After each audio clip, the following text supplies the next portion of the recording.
dey suffer. Mr. President, Nigerians are suffering. Mr. Senator, Nigerians are suffering. Mr. Governor, Nigerians are suffering. Mr. Minister, Nigerians are suffering. Hunger day. That one no mean say we go dey do violent protest o. Na peaceful protest we want. We no fit go dey behave like Kenyans. Make nobody advise you to go do violent protest. We need na peaceful protest. We need to work our country o. We don't need to destroy Nigeria. Hungry day, my brother. Hunger day. People dey suffer. Hunger day. People dey suffer. You no mean say we go spoil our country o. No go do wetin Kenyans dey do o. Kenyans don spoil their country. We no go spoil Nigeria. No go spoil Nigeria. We no go spoil Nigeria. But we go protest. And na peaceful protest we go do. Na peaceful protest we go do. Na peaceful protest we go do. Hunger day. Hunger day. Hunger day. Hunger day. Hunger day. Anybody wey give you money, make you go hijack protest. Tell am say no, make you send your own pikin to go hijack protest. Say na peaceful protest Nigerians wan do. You wey get bad mind, say you wan go protest, go spoil things there. No come out o, remain for your house. Hunger day. We no go use it to spoil our country o. No go allow anybody deceive you. Go use because of say hungry day. Spoil Nigeria o. We know say hungry day and we dey suffer. Na why I dey shout every day. Hungry day. Hungry day. Mr. President, help Nigerians. We don suffer. Mr. Governor, help Nigerians. We dey suffer. Mr. Senator, help Nigerians. We dey suffer. I don go. Let us. Bad is corruption in the Nigerian government or in the Nigerian system? Some of the things I recovered were returned back to, the people will recover those things from. For instance, there was this case of somebody will recover 80 S-Class Mercedes-Benz car, brand new, houses, farms, motorcycles, and so forth. In a house in Jabi, under information, we got intelligence, and we went there, we saw all those things. I wrote to the customs, the DG of customs, do these people pay custom duties on these vehicles? 80 brand new S-Class, armored plated. The CG of customs said no, they didn't pay. I wrote to Federal Inland Revenue Service. These people pay tax. If you are importing, if you have this kind of vehicles, if you have money to buy this kind of vehicles, they should pay enormous tax to the Nigerian government. They say no, they don't have any record of them paying tax. So we went to court. We got an order of official, and then the court asked us to, we should take custody of those things. It's interim for official, pending the hearing of the case. So I did it. I did a memo to the Attorney General to brief him of what we were doing. But later on, the Attorney General said that all the cases are investigated. They never mandated me. One of them was, came through Panama Papers. You know about the Panama Papers? Mm-hmm. A Nigerian senator, former military governor, was mentioned that he has properties in offshore islands. Since I didn't have the structures to investigate this issue, which is overseas, I went to the DG, NIA, said, look, please, let us work together to do this investigation. And they did the investigation. The report was sent to me. I sent one to the president and I sent one to the Attorney General that this man has over 200 million pounds in the offshore islands. A former governor, a sitting senator. He's no longer in the Senate. No, at the time. At that time, he was a sitting senator. But he had been president of the Nigerian Senate. But nothing happened. Not till today. What of the $69 billion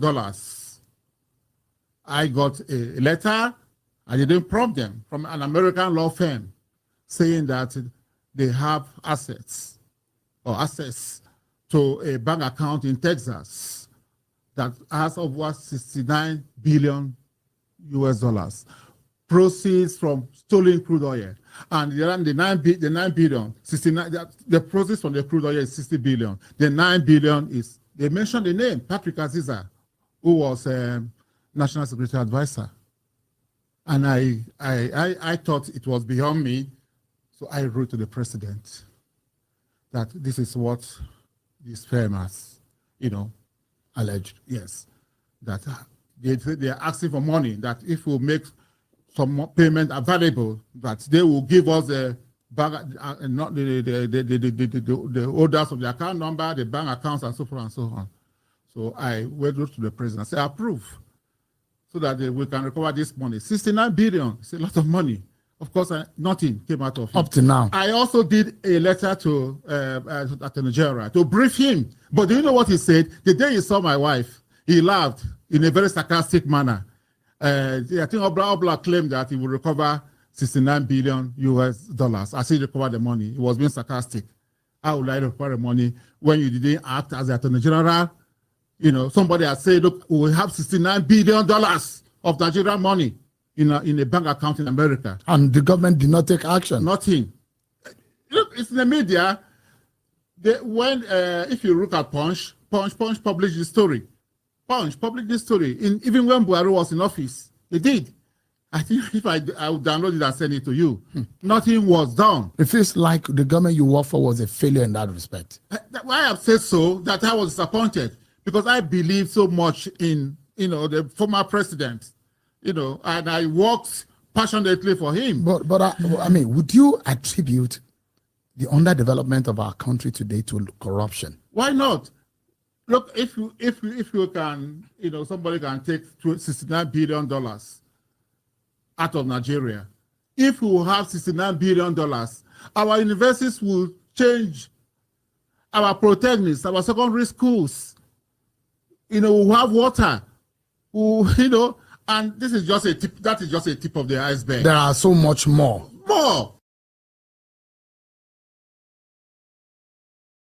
There is a call for protests. I'm not a part of it. I do not know those who are organizing it. But I know throughout history, protests have ignited some of the most powerful social movements, exposing injustice, demanding accountability, and inspiring hope for a brighter future. Protest holds power. For example, unity in pain. When people protest, it shows them that they are not alone in their suffering. It is a catalyst for change. Protests can reshape agendas and spark crucial debates. It is a voice for the voiceless. And so protest amplifies the voices of the marginalized. Now, true leaders must understand that the essence of protest is to make a difference. And the primary goal is to demand change, not to antagonize government. So instead of demonizing it, our leaders should learn to ask themselves, why are the people protesting? Are the reasons for protesting legitimate? Can they address the reasons for the protest before the protest even begins? Now, the answer to some of these questions would be in the affirmative. For example, are there reasons for this protest, or are the reasons legitimate? The answer is yes. There is hunger in the land. There is untold hardship in the land. People are despairing. People are coming down with all forms of mental health. Now, I may not know the organizers or if there are hidden motives behind this protest, but I know this. Success in protest requires proper planning and clear leadership. Ethnic, regional, and religious sentiments only hinder progress, as we have seen in the past in the example of NSAS protest, where the North refused to join the protest against police brutality because for them it was a protest against a Northerner. Yet a day is coming when protests will be unstoppable. Try as hard as you may, you can't stop it.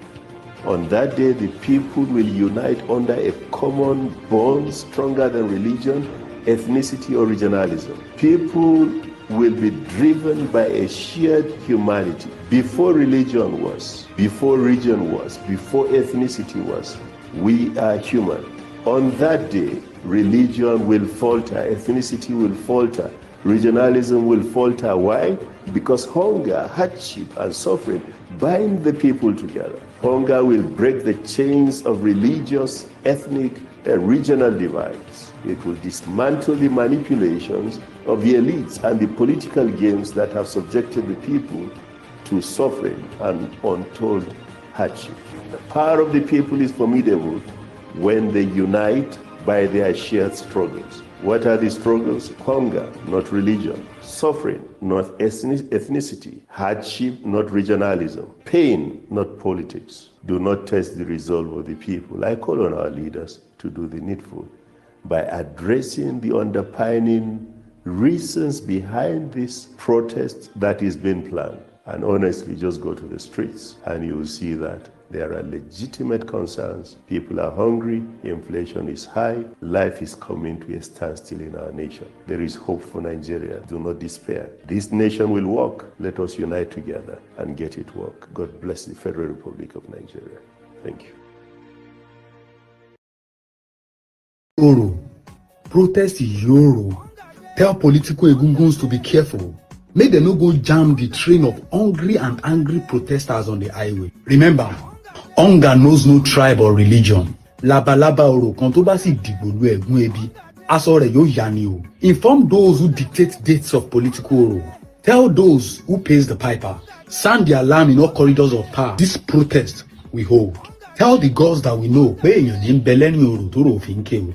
Tell the man behind the marks that is also a victim. A bottle of schnapps now costs double. Eshu worshippers now manage the quantity of oil they pour on him. The gods are victims too. Remember how they used you during the election to scare and stop voters, but they can't use you to stop hunger. After the election, when your veils were lifted and the little naira given to you was swallowed up by inflation, you were the first to shout, "Ah, ebi ń pa wá o." Tell the man behind the marks not to forget that hunger is dealing with him and his family too. Oro doesn't have a special market where they buy things cheaper. Ebi jọ ń pa gbogbo wa ni o. Ẹ̀yin oro olóṣèlú, ẹ má torí àtẹnujẹ ba ìṣẹ̀ṣe jẹ́. You are also a victim of hunger caused by bad governance. Tell Oro, this protest we hold.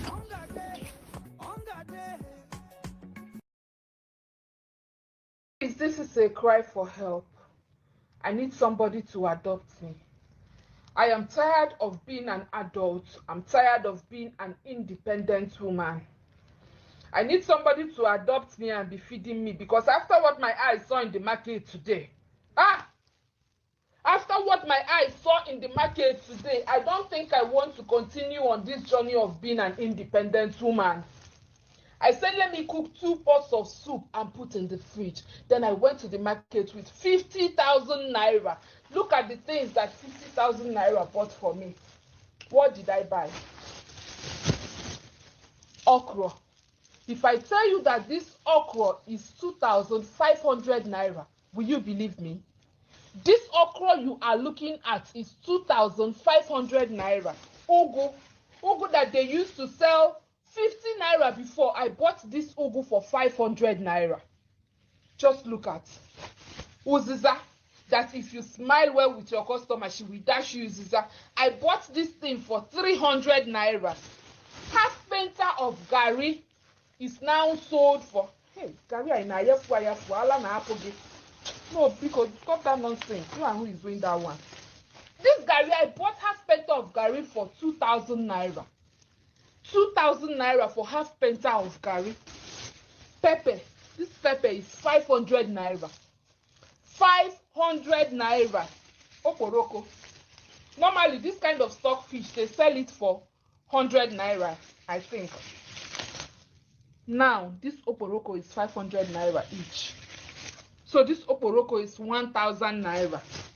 May una dey see o, I don't know where this country they carry us they go, and somebody will tell me to be doing independent woman, to keep being an adult. I don't want again. Look at this. This thing is bitter leaf. Obelifa, this small thing is 500 naira. Bitter leaf that I want to use and cook a goosey soup 500 naira. This thing is mixture of crayfish, opei, and okay, this is just for, I want to put it in ogbono soup. This is just crayfish and opei. This crayfish and opei you are seeing here are both I bought them for 1,002. The crayfish is 1,000 naira. Opei is 2, that is 100 naira each. The crayfish 1,000 naira. Onions 500 naira. Onions 1, 2, 3, 4, 5. 500 naira. I don't know where this country is going to. Egusi. This is 3 cups of egusi. 3,000 naira.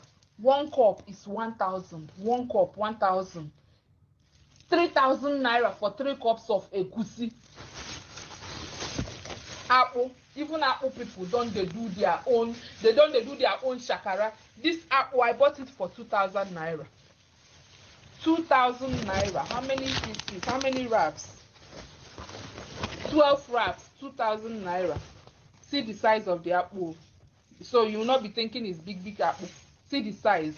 This thing now, I bought it for how much? 2,000 naira. Okay. This one is the crayfish that I want to use to cook egusi soup. Inside this crayfish, there is opei, there is also, I don't know what they call also in English. Crayfish is 1,000, also is 200, opei is 200, and dry pepper. Dry pepper is 200 naira. That is 1,006, I'll be 1,008. And this is ogbono. Quarter cup of ogbono, not half cup. Quarter cup of ogbono, 1,500 naira. 1,005. And you people, I'm not doing again. This one is white garri. That one, the first one was brown garri. This one is white garri. It's I just bought 4 cups. The 4 cups I bought it for I think 800 naira, be 1,000 naira. I can't recall. And this one is meat. I bought this meat for 20,000 naira. Look at this meat. I bought this meat for 20,000 naira.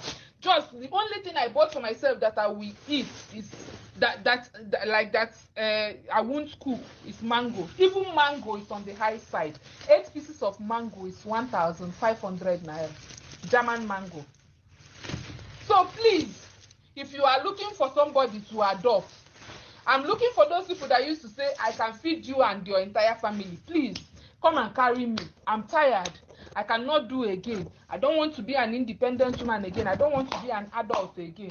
Okay, you and the adult, you people should carry the adult and carry the cup. Carry every trophy that comes with being an adult and being an independent woman. I am confessing now to the world that I don't want to be an independent woman again. I don't want to be an adult. My eyes cannot continue to see this kind of thing. So please, I'm begging. My knees are on the ground. People, please, if you know that you can adopt me, send me a DM. I don't mind. Please, I will be washing your clothes. If you have a car, I'll be washing your car. I'll be doing anything at all you want. I'll be cooking anything at all you want. I'll be doing it. But please, I'm begging you.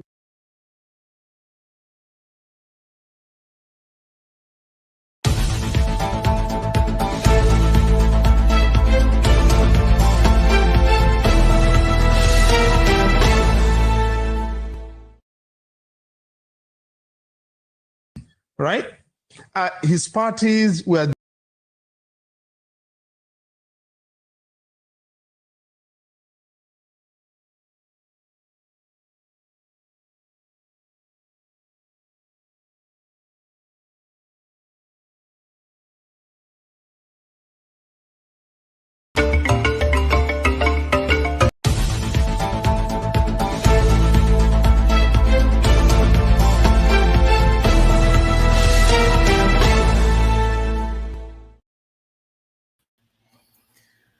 Good morning, good afternoon, good evening, wherever you may be from any part of the world.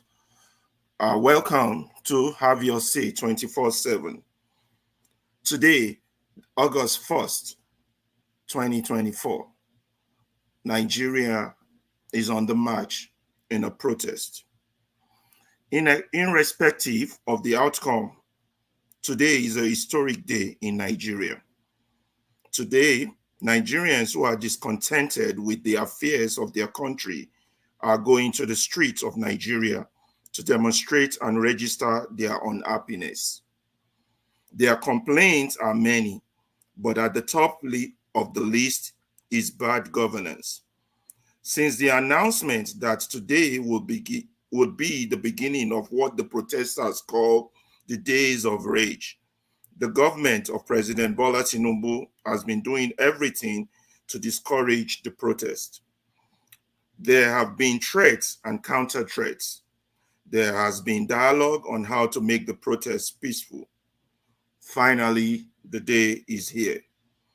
The streets of Nigeria are tense.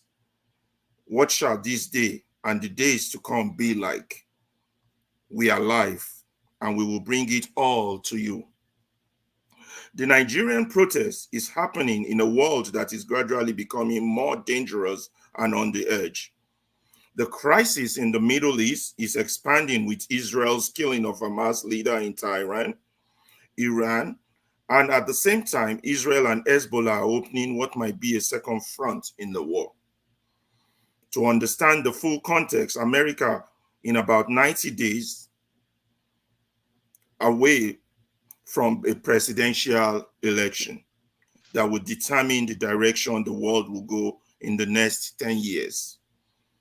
Join us as we cover this historic day in Nigeria and the world. We have our people around the world to give us feed. You can join us too, wherever you are in the world. We want to hear from you. After all, this is Have Your Say 24/7.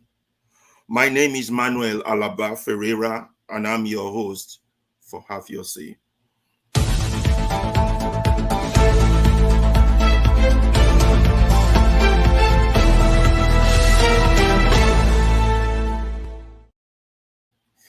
Yes, our preliminary report coming in from Nigeria is gradually telling us that shops are locked. There's light traffic on the road, at least the road of Lagos and Abuja, and the people are slowly and gradually coming out.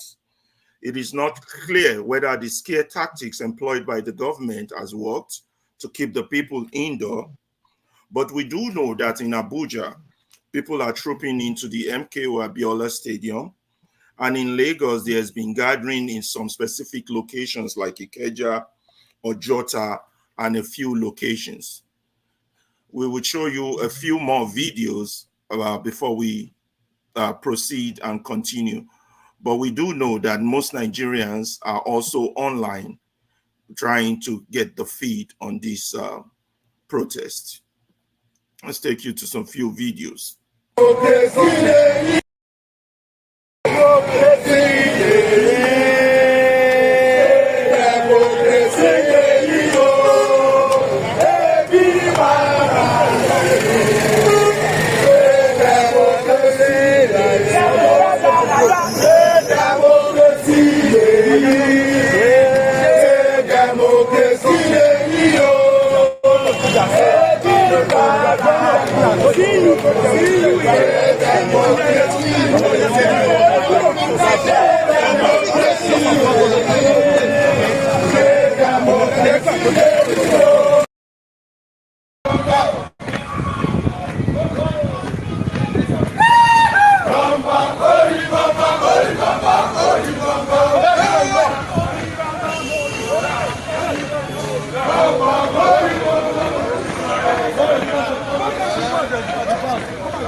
Live on Have Your Say 24/7.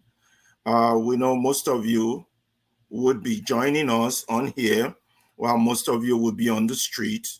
We are glad. Before we start adding on people, we just want to tell you that the situation is tense in Nigeria, in various cities and towns. People are slowly, gradually coming out. and they are expressing their discontent with the government. It is not certain whether the scare tactic employed by the government in putting uniformed forces on the street has really had any effect on this protest. But one thing that is certain and clear is that the Nigerian people are really showing their discontent and are claiming and are telling the government that they are hungry.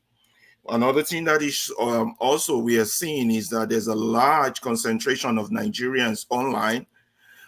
It's still just around 9:30 in Nigeria, 9:27 to be precise, early in the morning. The roads are light, traffic is light. Most shops are still locked or closed for now, although they usually open around 10. It remains to be seen if these areas will be open. And we have several videos, clips we would be showing you. But first, let me add a few people who are behind the stage online, so they can be part of this historic day. I want to thank Mr. Obey for joining us. You are welcome, and thank you for joining us. Today is an historic day. Nigerians are making their protest known or their voices heard by the world. Do you have a specific thing you want to say to the audience before we go on showing more video clips? And thank you very much, Mr. Obey, for joining us.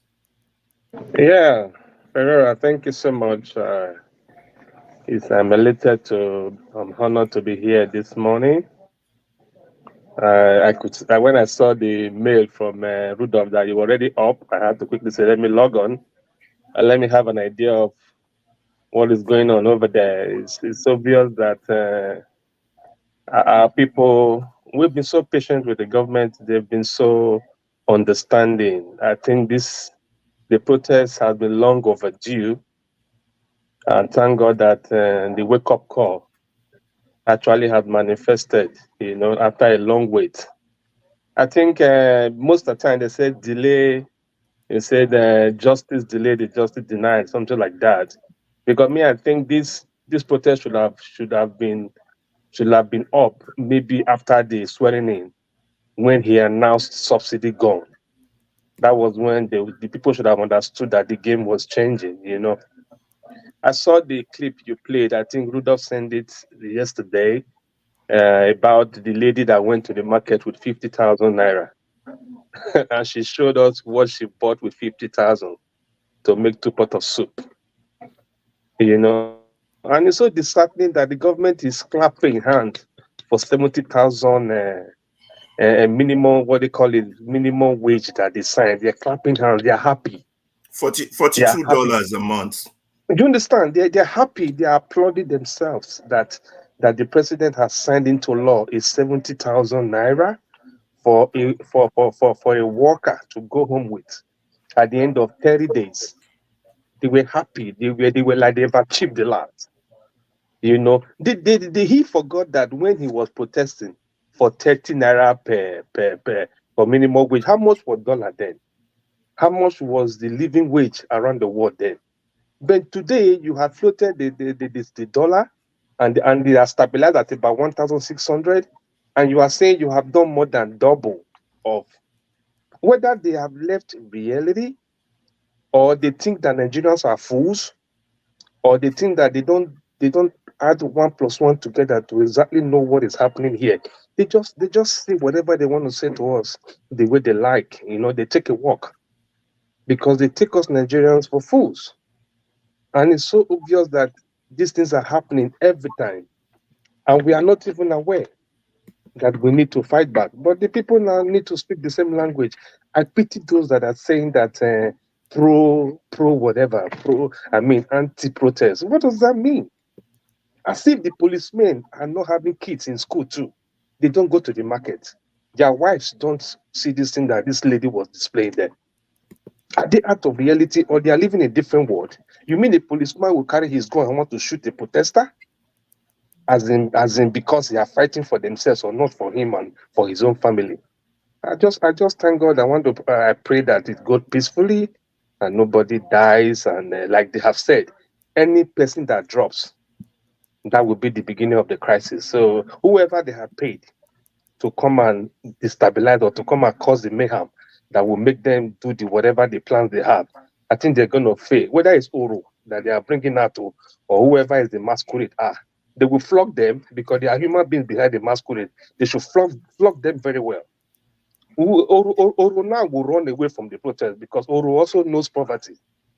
It's as bad as that. So I just want to say I'm watching as I'm in support because the people are actually living in hell.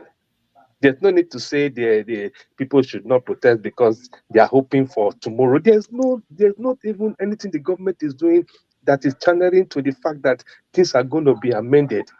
You understand? Everything they're just doing are just opposite the reality of today. So let the people be out there. Let them be careful. Let them be peaceful. Let them, let us make the government know that whatever they're doing, we figured it out. And it's a shame that Nigeria, as it were, the giant of Africa, we are seeing ourselves in this position. It's a big shame. Just want to pause for now while you continue, okay? Thank you very much. Mr. Tone, we can see you. Okay, I'm seeing you now. Thank you very much for joining us. Before I continue showing a few of the video clips we have regarding the event happening now in Nigeria, do you want to have one or two say? And thank you for waking up so early to join us. Yeah. It's not too early. It's just gone past 9:30 in London. Okay. Right. Okay. Just as usual, as I suspected, the scaremongering, the threatening, it's what everybody expected from a bunch of criminals that calls themselves our leaders. Babio opening his mouth to tell us that we can protest all we like, that they will continue eating. What an insensitive statement to make at this point in time. See, as my position haven't changed from day one on this platform, and I've always said, listen, these people are hardened criminals, and if we do not take a punitive action against them and say, listen, this is got to stop. I'm not saying we should go destroy properties, but take a punitive action that all this illegality must stop. We cannot move on. You kidnapped a man from Kenya, and let me just drop this very quickly. I'm not a member of the IPOB. I do not believe in the IPOB, but I believe that every ethnicity in Nigeria should have equal rights as Nigerians. Okay. Now, you went to Kenya, you kidnapped a man, you brought him back to Nigeria, you tried him, court have cleared him, and you still hold the previous administration held him. Tinubu, you came in and you still hold on a man. What's your problem? What is your problem? What is your problem? Now, amongst other things and all that, you have never, since you became a president, you have never addressed the nation as the father of the nation, as you're meant to be. You stole the election. People have kind of moved on from there. It was very, very glaring, even to the international observers, that the election was truncated and stolen. People have moved on a bit. Okay, people are giving you the chance. Let's see what that magic you're going to do. You brought the template, the criminal template of Lagos to the federal level. It just can't, it doesn't cut. It doesn't cut. And now you're threatening people.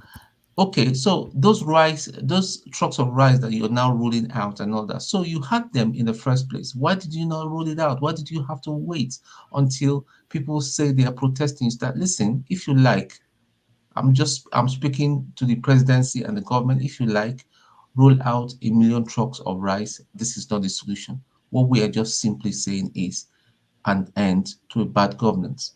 Look at the number of ministers that you appointed. And all your ministers they all got their hands soiled in corruption. You have not spoken into it. You're not dealt with it. Some people in your government are felons just like yourself. It just can't cut. It can't continue. Now they're using the judiciary, because the judiciary is already captured. In my own opinion, this is going to be what we're going to see in 2027. The judiciary is already captured. Use the judiciary in getting a court order that some people should go and protest in a certain spot. This is the first time in my life that I will see people want to march peacefully, and you tell them that they should go and stand in one place and air their view. That is no longer, you are systematically telling them not to air their view.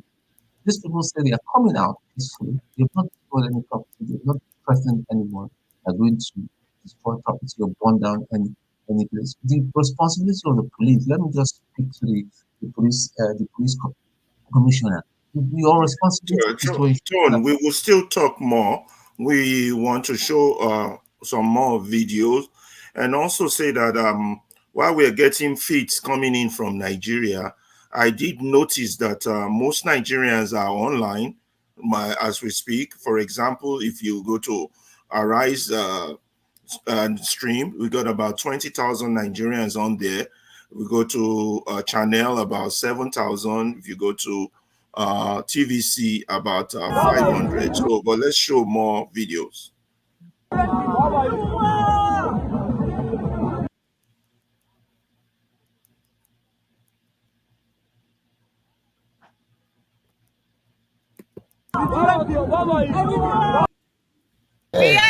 They come to the National Stadium. They have refused to allow us to go to Eagle Square. We say we will not confront them. No, what the police commissioner is saying that inside the National Stadium. No, they come to that state stadium, National Stadium. That's what they come to that say. Koniman die, Koniman bury him. You understand? Koniman die, Koniman. He's a Koniman. I must say Koniman. So he has spoken to you now as the commissioner of police in Abuja. Are you willing to? Are we not complying? Are we not at the state? Are we at the square? Okay, but if he He's my big brother. If he insists that you should move into the National Stadium, then they have to carry us in. Yes. I've gone to speak as the lawyer. I've advised the protesters. I said, listen, if no matter how uncomfortable you are with a positive court order, whether it is interim, interlocutory, or perpetual, you must try to comply. The law must see you taking steps to comply. You can see that people kept it, but protesters called me as early as 5 a.m. this morning and said they're going to stop Eagle Square. And I advised them that they should not go there. That they should not go to the Eagle Square, because if they do that, they'll be disobeying the court order. Of course. Okay, so we spoke to the police commissioner. Right flag boy, James flag boy, FCT. If you can see very well my flag, you see the right up here. Say no to violent protests. We are peaceful. We are Nigerians, and it's our constitutional right for a peaceful protest. Our constitution has given us. So things are hard. Nigerians are suffering. People are going through a lot. So we cannot just sit back and relax and watch as if things are going well. Things are not going well. We need our country to be fixed. You understand? We cannot fight this nation because it belongs to all of us. We cannot burn down Nigeria. It's our country. We cannot imitate other African countries that are involving themselves in violent protests. We demand for peaceful protests. That's what we need, because our constitution has guaranteed peaceful protests. So we are peaceful. Anybody coming here to cause violence is not among us. So we are not going to accommodate any source of violence. We are peaceful, and it's a peaceful protest. It's our constitutional right. So we will have it. What we are asking for is for our leaders to fix the country. We are not asking for much. Nigerians are going through a hell. People are selling their properties just to feed. Most Nigerians cannot afford 3 square meals a day. People are suffering. Parents can no longer pay for their children's school fees. Nigerians are going through hardship. The country is very hard. We are begging the government to assist Nigerians, to help us. That's all we are begging. We are not out to fight anybody. We are not here to constitute nuisance. We are here to exercise our fundamental rights. The government should help and fix the country for us. That's all we are asking of. Nigerians are suffering.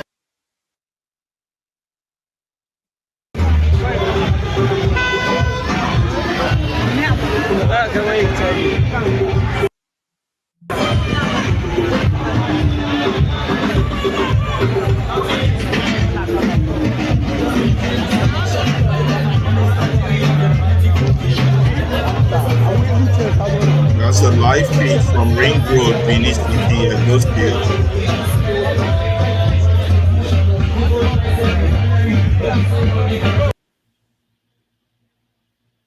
The consequence? The barrister is here. He knows the consequence of disobeying court order. Okay, are you willing to tell us the consequence? I'm not willing to tell you because he knows the consequence. Okay, let's invite Barrister Deji Adeyoju. Is here also here with us.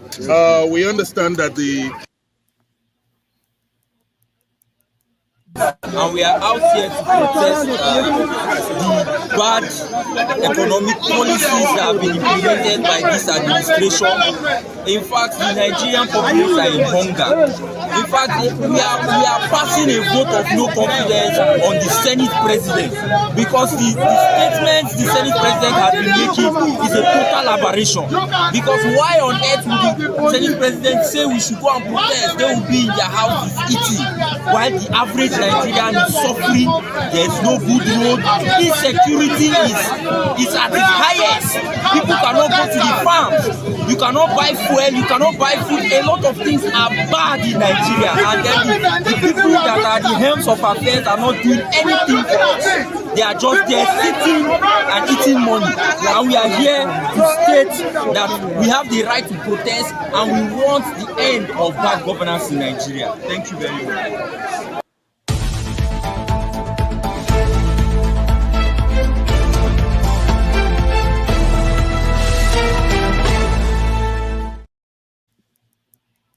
Yes.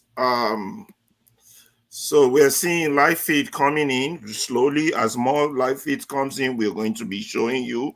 But a few things we have noticed is that the government, in its attempt to draft this protest, tried to get last-minute court injunction to prevent the protesters from gathering at specific location and thereby redirecting them to their own location.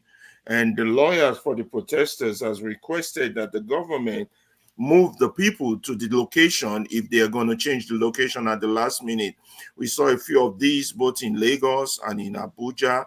We will be waiting for more feed from Nigeria to ascertain the success of this protest. And people are coming out slowly and gradually to join. And the streets are light, traffic is light. Most shop owners are not open, or mostly. We don't know if the scare tactics has worked. But the question I want to ask Mr. Obey, if you want to comment, is that do you think the government attempt to use, again, the judiciary to thwart the right of the citizen to protest, do you think it's going to work, or is it working? I will discuss that before we add more video clips. Mr. Obey, you can go on that, and Tone also. What's your view on these attempts to again use the court?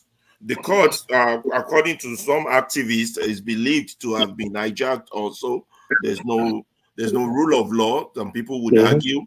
So let me let you talk on that while we prepare you for more videos. Okay. Yeah, Ferreira, thank you so much. Well, if you're talking about the judiciary, you recall that it's a captured system, and it's obvious that all the way from their verdict on the election, and he tactically selected Akpabio to head the legislative arm, while the chief judge and other people in the judiciary are also in this in the plan and in the game. So whatever he takes there is going to sail through at once, no matter what it is. Whatever he tells the guy to do is what he does. We don't have a third arm of government. If we don't have a third arm of government, it's just the same people that are just the head. It's a hostage system now. They are holding Nigeria hostage. Yeah, it's working for them because Eagle Square did not work out. That means they want to march them to National Stadium. That's what it means. All the way from Eagle Square, just to give them that leverage to thwart the plan and all that. Well, in his time when he was protesting, does he have such leeway from government to be negotiating with government where to stand, where not to stand? It's just a shame on the system anyway. It's a shame on everybody right there. Because in their time, all the what was their name? All the professor and all that, they were all in the street. The pastors, where are all of them? Shame on all of them. Shame on them. Now you is weaponizing judiciary against the people. And if you disobey them, now the police will now say, okay, the court says this, and that will be an issue. Those are just manipulations, and it's not going to work. There's a way to get to the people will get angry and it become violent, and that is not what we're praying for, because we don't want any soul to any soul to be to lost, be sacrificed for this, like what happened in NSAS. Yeah. So he's succeeding with the judiciary. It's not going to happen in Benin. It's not going to happen. It's only Abuja and Lagos that they can do this nonsense. I trust my people in Ring Road. The governor cannot tell them that they shouldn't use Ring Road or they shouldn't use King Square to protest. They're already there. They're going to march around. When did protest start to have a location? When did that one start? We march everywhere. That is what the protest is. Anywhere you are from your house to start marching. You march. That is what it is. Even in the military, you have a location. Is it a crusade? It's not a crusade. People are angry. People can come from every nook and cranny of the city, and they can march down and converge in a place. They drink water, they go together, they march on. That's what it is. With all your leaves in your car and your leaves in your hand, and you're singing and you are chanting. That is what protest is all about. When the protests start to have a venue, or start to have microphone, or start to have a party going on, everything in Nigeria is actually a movie anyway. It's a shame on them. The judiciary is a capture system. Whatever they tell the guy to do is what they're going to do. You just see it in the court action against all the Fubara and Wike and all the nonsense they're doing. So I don't even have anything to do with that government thing. The same people, Akpabio and the so-called judicial people and everything, they are all the same capture system, and they keep weaponizing it against the system. And it's so sad. It's so sad. And that's all I have to say for now from this. Thank you. Yeah, thank you very much for that. Before I go to Tone, we have not yet started receiving feeds from the other parts of the country, from the northern part of the country. We are expecting people we have over there to give us feed from there, or give us information on how the process is fanning out over there. But at least we know that in Lagos, in Abuja, and in Benin, in Edo, the protest is going on and the people are gathering in those specific locations. As more information comes in, we will be updating you. I want to share this short video with you before Tone, before you have your say on the attempt of the court at trying to thwart this protest. So a protester here is saying that hunger brought them out. Let's see what this protester has to say. That we are going to be on the street. Good morning, Nigeria. Today is the hunger day. We all promise you that we are going to be on the street of Abuja. And hunger has brought me out. I don't have money to buy fuel. I don't have money to buy whatever. There's total bad government. And I think I'm encouraging each and every one of us that the government has used propaganda, fake news to tell you that the protests have cancelled. Look at us on the street. The protests have not cancelled. We are on the street. It's 10 days. And if our demand is not being made, we will remain on the street till our demand is being made. Hunger has brought me out. Insecurity has brought me out. Poor housing has brought me out. A lot of things that is going on in this country. We can't just keep quiet as a nation. I'm advising every one of us to come out and exercise our fundamental right as a people. What's your name? My name is Emmanuel Larry. Okay. So there you're hearing from Nigerians on the street. They are talking. They are making their views heard. They're out there.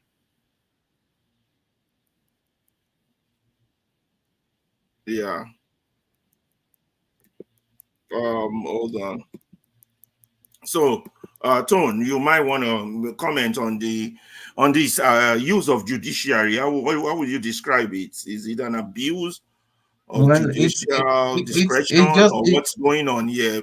Is the judiciary in collision with the government?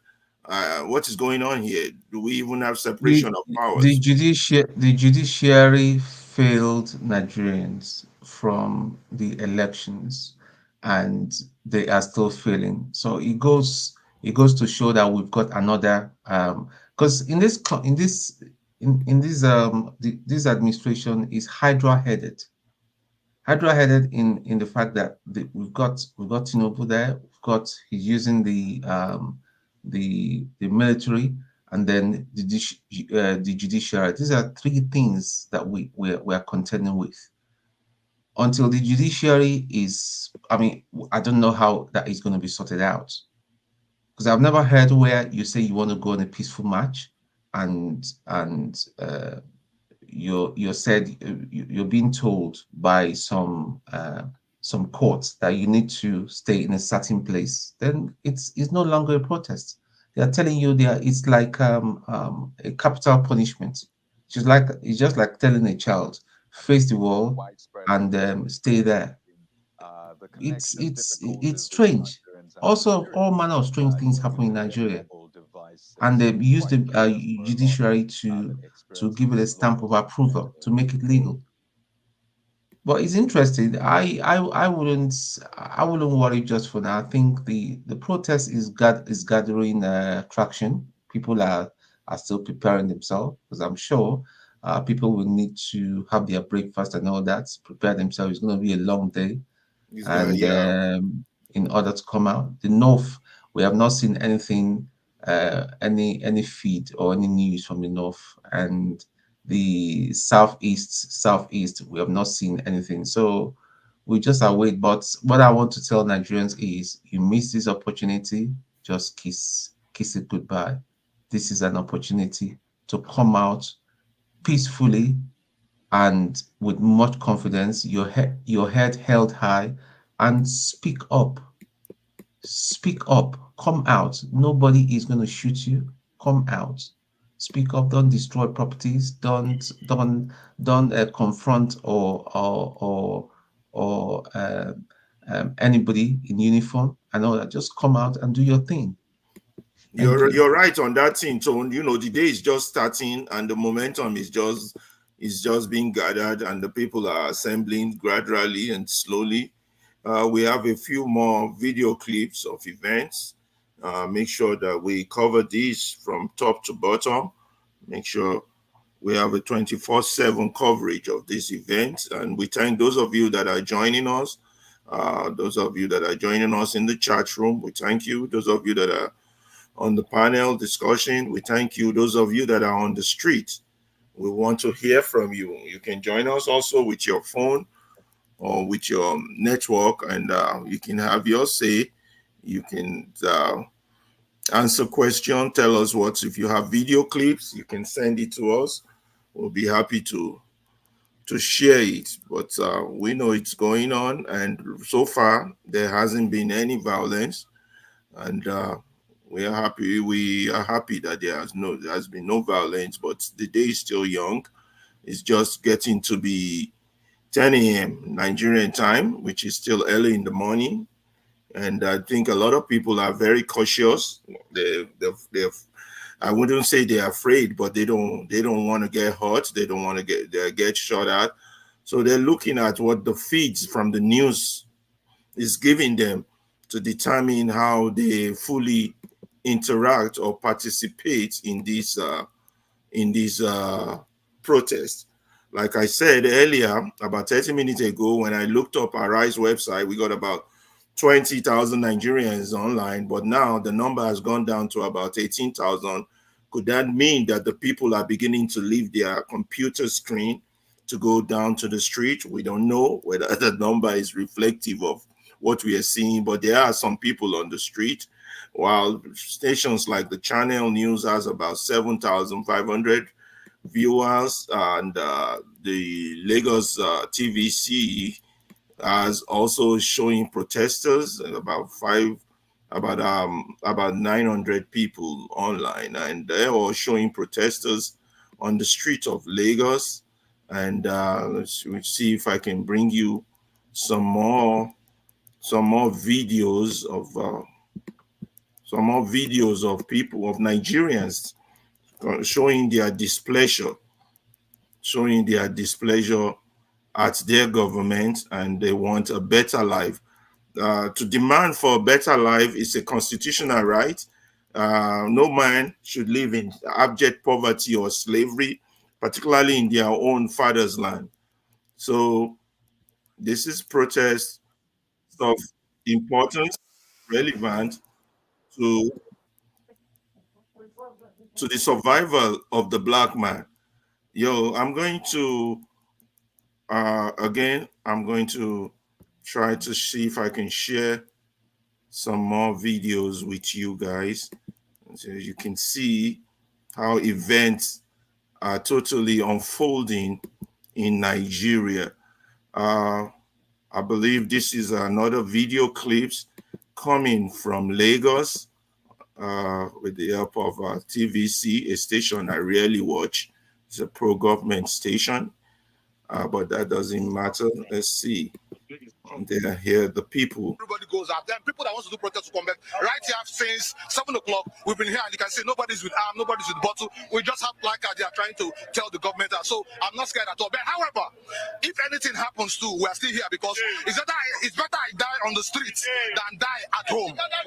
Okay, lastly from me, what's your assessment of the conduct of security agencies so far? Any concerns? What's your assessment of how they've been able to conduct themselves in providing security for this outing? All right, they've been nice. You can see them around protecting us. Even a truck of policemen came and they were hailing us to show that they are in solidarity. So far, so good. Everything is going fine. All right, thank you so much. So you've just heard from one of the guys here who is participating in this peaceful protest for good governance, and of course, many people are saying that they want the government to do all they can do, all they should do to end the hunger in the land. So this is the situation from the Port Harcourt-Aba Expressway, right in front of the Federal Secretariat, where protesters have taken a break. Any moment from now, the procession will continue to other parts of the city. Very much, Uche, for that update. I'm told that we also have Mian. He's on standby in Oshodi to give us an update from what's going on right there. Mian, are you there? Well, Mariah, good morning to you. I can hear you. You're correct. I am right here at Oshodi. Good morning to you, Mariah. If you can hear me, yes. I can hear you loud and clear. I am right at Oshodi, and I must say that it's been a bit peaceful here in Oshodi. And I also met members of the NURTW who have gone about some places in Oshodi, trying to protect some of their businesses and also their properties, as it were. But most importantly, I can say that vehicular movement, commercial bus are indeed working. Commuters are also, coming out, but a bit few compared to normal working days. And I'm sure this is owing to the fact that it's a day considered for protest. But behind me, these are members of the NURTW, and I also have with me the chairman of Odolowoju B&C, Alabeni Olusegun. I hope I'm correct with that. But then they are saying that if anyone wants to protest, they are.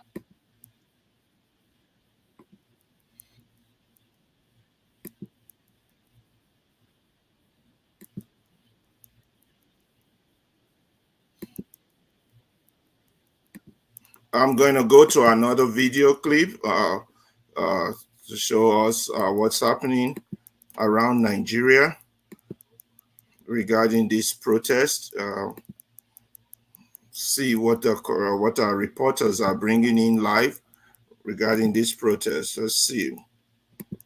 They're also restricted to that area, but it would be good to hear from them and know what it is they're counter-protesting about and what their demands are.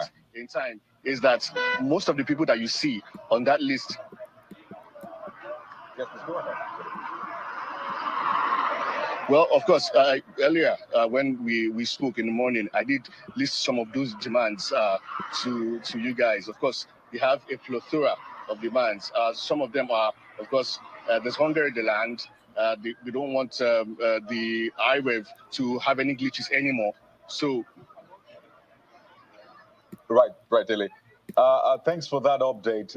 We're just bringing you live images from the nation's capital, Abuja, where, as you can see, there is a protest and a counter-protest, and the security operatives are acting as a buffer in between them. So you have the End Bad Governance protesters just right in front of the Moshood Abiola Stadium in the nation's capital, and then you have the counter-protesters, which you can see on the screen, the anti-protesters, call them whatever you want to, who are saying no to protesting. So obviously there are people who are paid to counter this protest. We understand that they're showing up also, and the security forces are separating. Quite interesting scenes playing out in the nation's capital. Well, Dilly, let's come back to you now. You were talking about the people who are counter-protesting. Yes, we know the demands of those who are protesting, but the counter-protesters, you were trying to give us some insight into their arrival and perhaps the makeup of those anti-protesters, that is.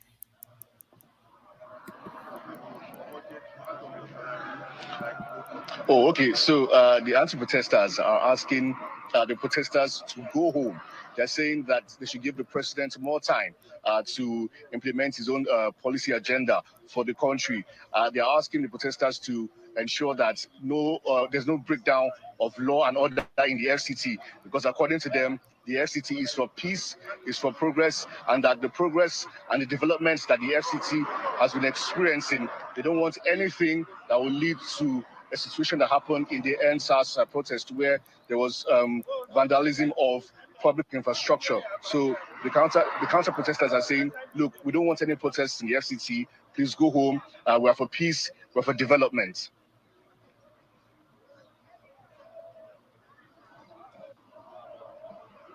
Yeah. So we're getting live feeds from. Let's get now to our correspondent, Benny Ark. Remember, we did talk to you about Eagle Square, but here's Benny Ark's perspective, his reports on how Eagle Square is at the moment. Morning, Chamberlain Malkwe. I'm right here at the Eagle Square, located in the 3-arm zones in the Federal Capital Territory, Abuja. It's past 9 a.m., and as you can see right behind me, there are no crowds gathered anywhere here, but just the presence of security men who say they are under instructions and on ground to maintain law and order. Though we refuse entrance into the Eagle Square, but we can rightly confirm that there is no protest happening at this moment at the Eagle Square. Over to you guys in the studios. All right, thank you very much. We've got NLB here with us. She's a former convener, Nigeria Civil Society Situation Room, and immediate past country director for Action in Nigeria. Sitting beside her, Aliyu Aldu, Special Assistant to the President for Public Affairs. Let's go back to the studio. Thank you for coming on today. Good morning. Thank you for having me. Good morning. Well, Aliyu. Okay. So, thank you. Let me welcome Mr. Alexander Gomez. Thank you for joining us. Do you have a word or two to give us? So they said at the square in Abuja, Freedom Square, there is no protest there, but at the Moshood Abiola Stadium in Abuja, there's been some activities going on there. But first, let me hear from our mommy, Mr. Alexander Gomez. Yeah, good morning, Alaba. You're doing a fine job.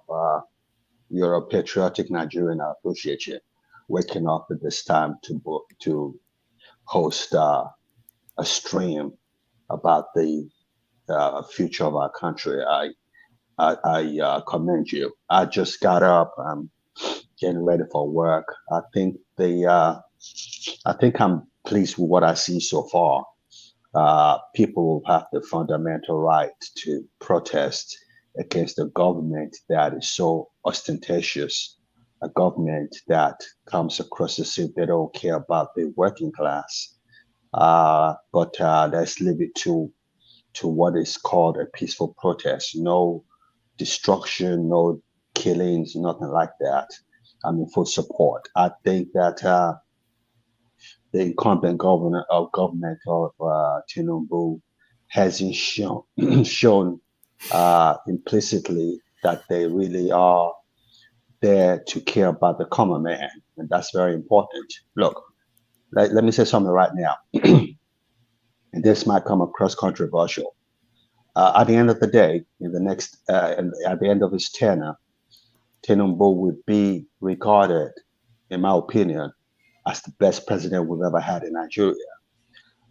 His policies that he's implementing are long-term policies that would change the future of the country in a positive light.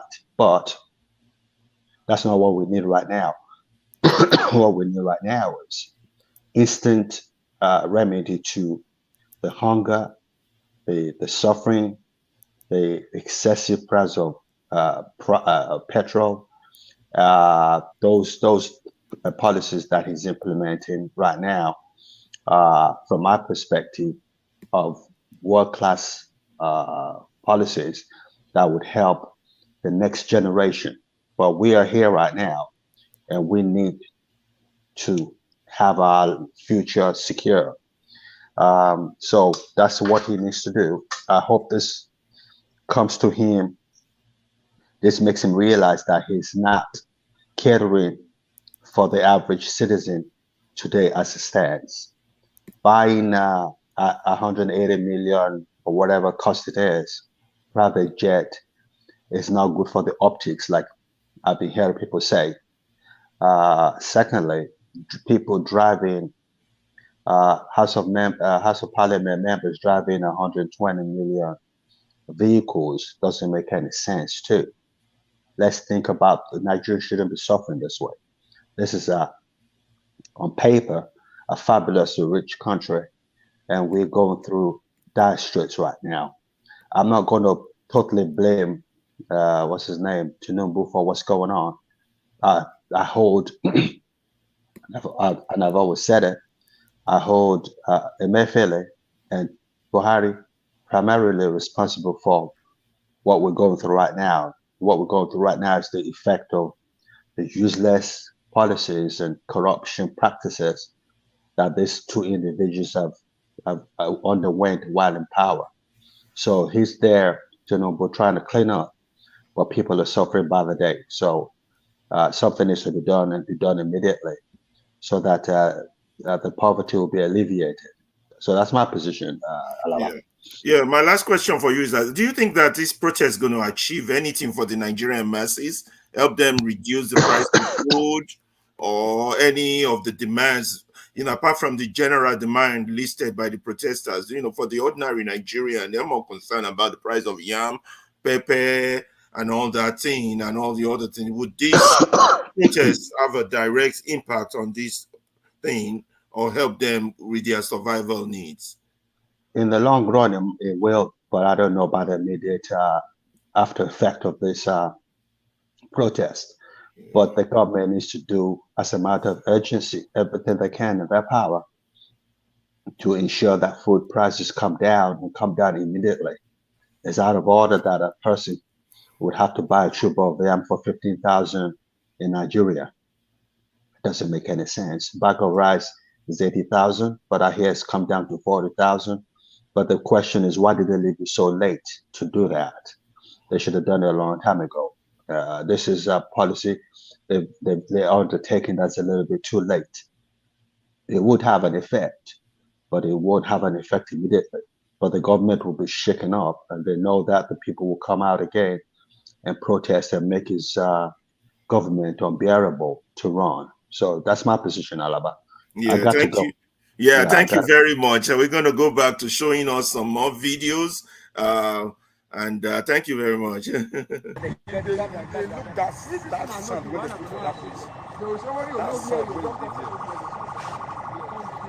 No, sir.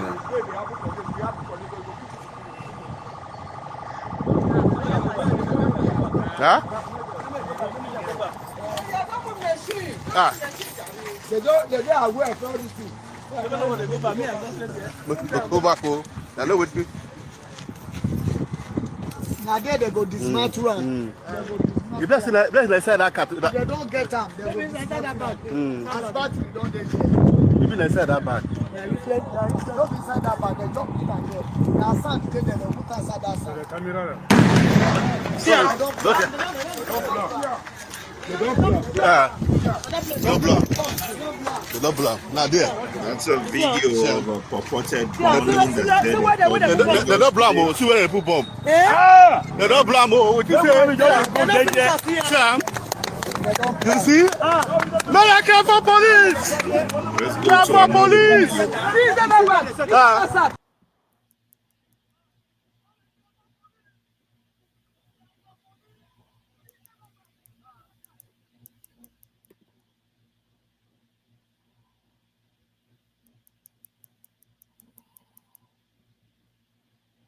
Yeah, I'm trying to see if there's an audio for this video. Obviously, we don't have an audio.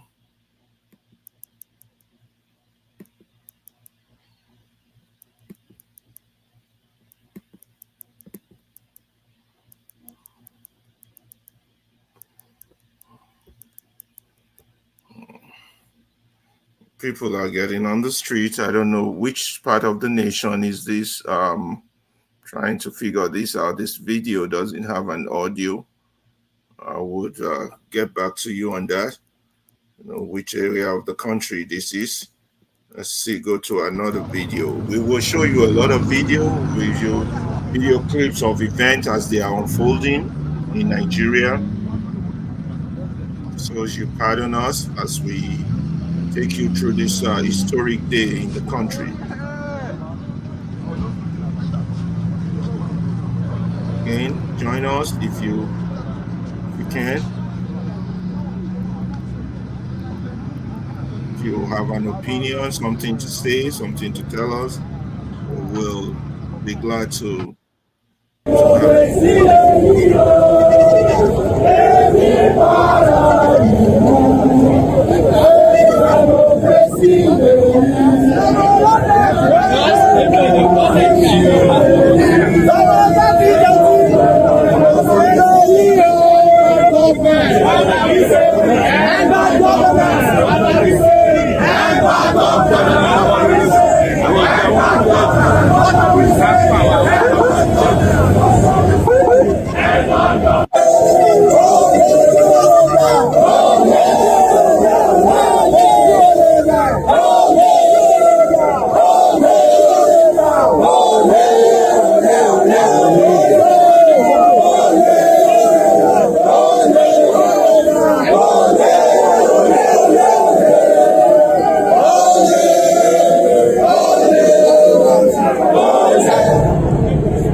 Okay, let's give you more video clips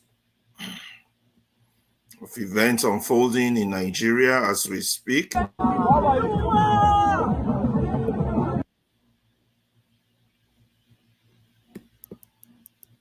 Okay. The barrister is here. He knows the consequence of disobeying court. Okay, are you willing to tell us the consequence? I'm not willing to tell you because he knows the consequence. Okay, let's invite Barrister Dejade Oju is here, also here with us. We understand that the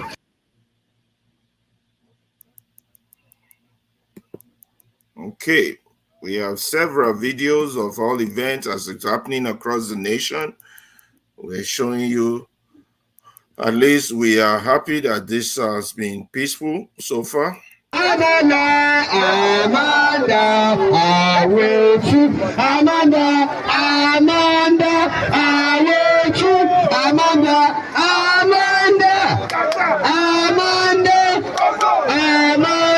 I will shoot.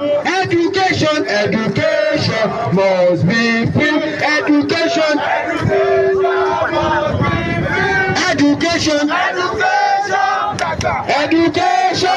Education must be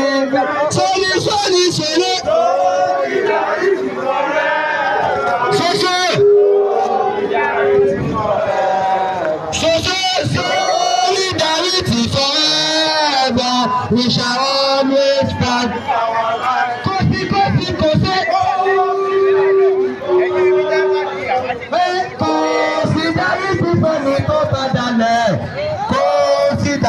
Fẹ́ni tó bá dalẹ̀ àyàfi kó fòfòṣó kófì. Yes, let's continue to show you more videos as events are unfolding in Nigeria.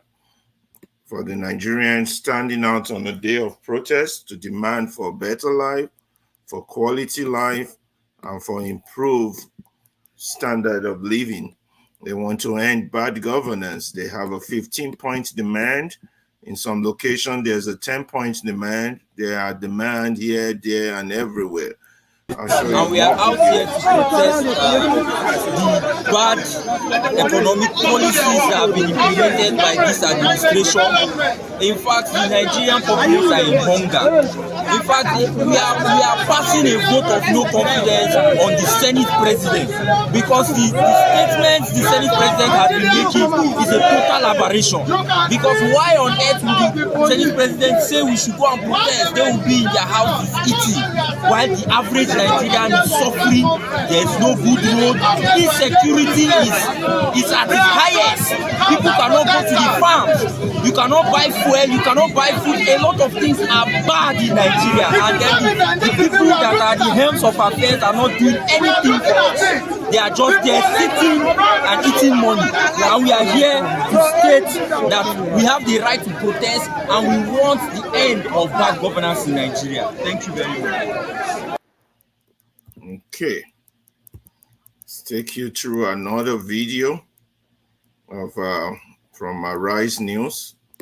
Amanda, I will shoot. Amanda, I will shoot. Amanda,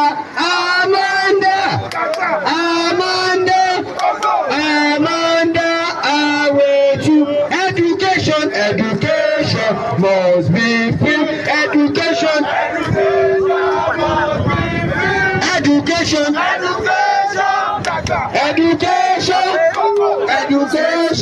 must be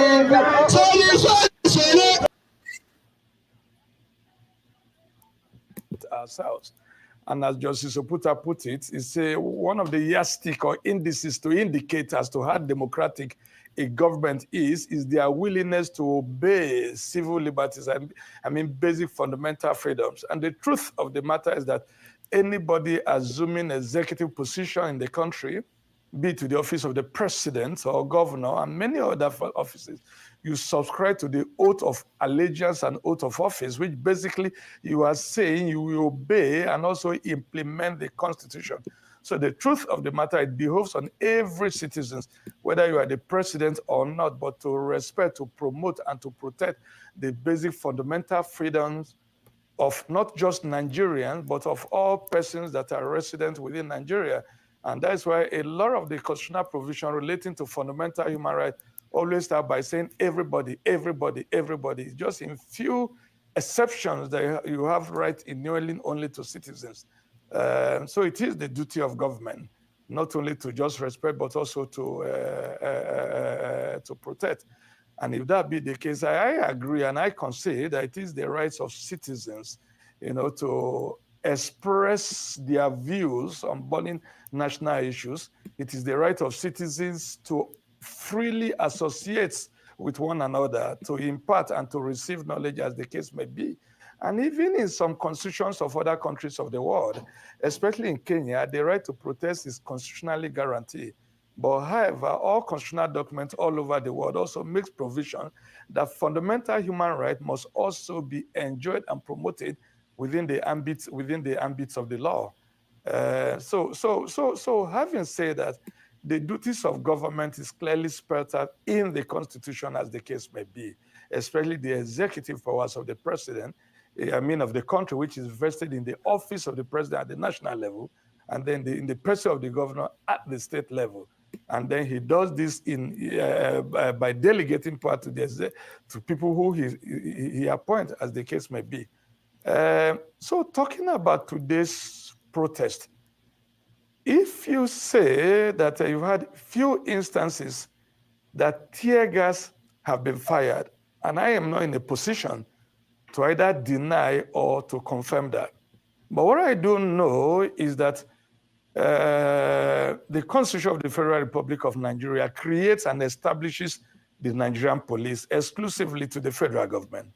And then the duties of the Nigerian police is clearly spelled out under the Police Act, especially in Section 4 of the Police Act. So in the event or case of Nigeria ventilating their grievances by way of public protest, it is my advice that they should stick and do within the ambit of the rule of law. Do only what the law expects you to do. If, however, the protesters go outside the rule of law, there are duties incumbent of the Nigerian police, first and foremost, to enforce all laws and regulations, in existence in Nigeria, to protect lives and property, to ensure that Nigerians have easy access to the highway, roads, and streets, as the case may be. Yes. And the operation manual of the police and even the armed forces, there are certain circumstances that force may be used either in suppressing a riot or violence or bringing people perpetrating crimes to order, as the case may be. Thank you very much. All right. Well, thank you very much for breaking that down, because we also hear, based on the process, that some states have obtained and executive orders restricting protests to certain venues. I'd like you to speak on that, even though many of the people we've spoken to this morning, especially the protesters, have said they haven't been served yet. What is the implication of that, especially in cases like in Abuja and Lagos, where we hear that they haven't been served yet? We also hear that Kwara has been added to that list only this morning. Please, your take on this. Is that an infringement on the freedom of assembly in terms of the procession or choosing to assemble in different areas aside from the allocated or prescribed areas? Let me point out very quickly, because to the glory of God, I'm not just a professor of law, but in the last 40 years, I've also been fairly active in legal practice, maintaining my own law firm. The truth of the matter is that the National Judicial Council frowns on the abuse or the easy deployment of ex parte proceeding in order to seek relief from the court.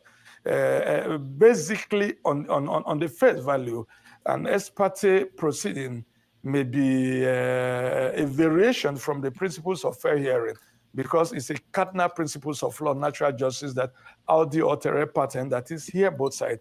But sometimes in extreme cases of urgency, either in order to preserve or to protect or preserve the right, as the case may be, parties may quickly rush to court by way of an ex parte application.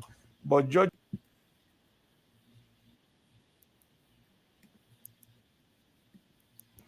Okay, we have more videos we want to share with you, and we'll have a repetition of some of our videos also, and so you can see the live event of things that are happening in the Nigerian contest as they are happening all over the country.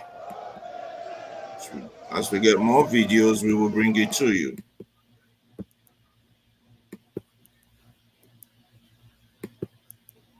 Nigeria, bamu da tsaro, Kaduna, Zamfara, Sokoto, bamu da tsaro, ga yunwa, a taimaka a yan uwanmu, mun samu gwamnati da gwamnoninmu, ba mu tsaro ba tsaro a arewacin Najeriya, mu muka zaɓi gwamnati, don mana adalci a arewacin Najeriya.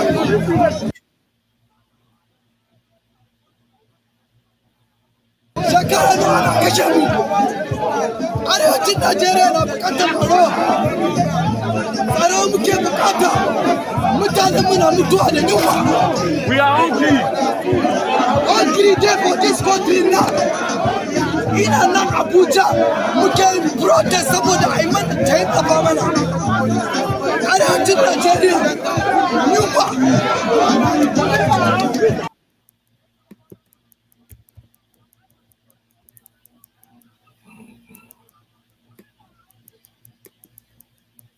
Okay, let's add more videos for you as we're coming. Let's see. And Pansat, if you're ready to come in, let us know. If you look at this place, this is Enugu State House of Assembly. Enugu State House of Assembly. This is the center of Enugu State. So the whole road is empty. This is Opera Square, the ever busy road. If you look at this side, you see the security agencies. They have just blocked all the entrance to Opera Square so that no protest will take place there. Soldiers and the police. This is the Opera Square. You can see it now. This is Opera Square. Nothing is happening here, but the whole Enugu State is shut down. That is the true position in Enugu State. Though people, okay, can you speak to us? Just a minute. So why is the road so empty today? Despite the fact that this is Opera Square, the ever busy road in Enugu State. Anyway, now because of the protest, they said that will take place today. Okay. Are you saying that the Enugu people decided to stay at home to do their own protest? I don't know. What I know is that I heard that there is a protest. Even today, I confirmed it because I went to New Market today to buy something. When you entered the market, nobody at the market. Everywhere was just like that. So I decided to come to Opera Square to see what is happening. And now that I see nobody here, so I'm just going back to my place. Okay, you wanted to join the protest? Not that I wanted to join the protest. I wanted to see what is happening. Because I heard some people, they say that they will gather here for maybe for the take-up of the distance, the protest. Yeah, that's what I came here to do. Nothing else. But I came here and see that nobody here, nothing is happening. Everywhere is blocked down. That's what I can say. Everywhere you go, no place in anywhere, everywhere just like no business, all the shops, shop right very close. Okay. Thank you very much. Thank you.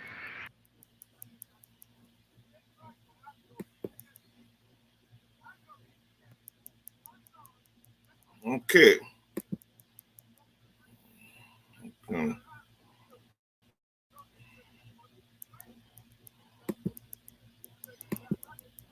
If you can see very well my flag, you see the right up here. Say no to violent protests. We are peaceful. We are Nigerians, and it's our constitutional right for a peaceful protest. Our constitution has given us. So things are hard. Nigerians are suffering. People are going through a lot. So we cannot just sit back and relax and watch as if things are going well. Things are not going well. We need our country to be fixed. You understand? We cannot fight this nation because it belongs to all of us. We cannot burn down Nigeria. It's our country. We cannot imitate other African countries that are involving themselves in violent protests. We demand for peaceful protests. That's what we need because our constitution has guaranteed peaceful protests. So we are peaceful. Anybody coming here to cause violence is not among us. So we are not going to accommodate any source of violence. We are peaceful, and it's a peaceful protest. It's our constitutional right. So we will have it. What we are asking for is for our leaders to fix the country. We are not asking for much. Nigerians are going through a hell. People are selling their properties just to feed. Most Nigerians cannot afford 3 square meals a day. People are suffering. Parents can no longer pay for their children's school fees. Nigerians are going through hardship. The country is very hard. We are begging the government to assist Nigerians, to help us. That's all we are begging. We are not out to fight anybody. We are not here to constitute nuisance. We are here to exercise our fundamental rights. The government should help and fix the country for us. That's all we are asking of. Nigerians are suffering. Your name and where you are speaking to us from? I'm Efan. Okay. I'm speaking from Enugu here. Okay. This particular place, where is it? Independence Lounge, Opera Square precisely. Okay. So what is really happening in Enugu? So I don't see anything happening in Enugu. They're normal activities.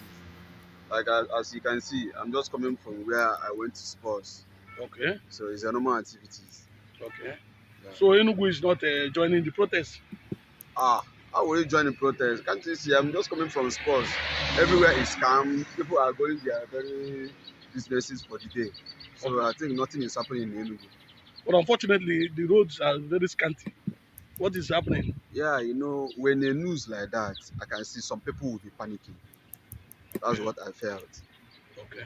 Okay. So what is your advice to the people of Enugu State? People, you know, I will not blame any people that will be sitting at home today because they don't know what is going to happen in next minute. Even as we are speaking to you right now, anything can happen in next minute. So anybody that is at home, I'm not blaming anybody. But I think maybe from the evening or tomorrow, if people say that nothing happened, people will start coming out. Thank you very much. You're welcome.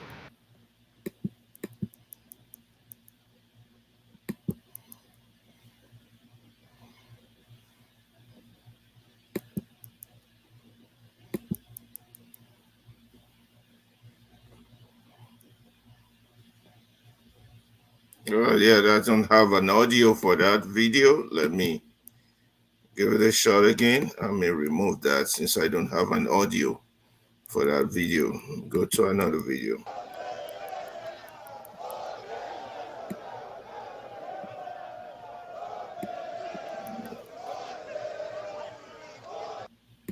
Obviously, the protest is people are coming out.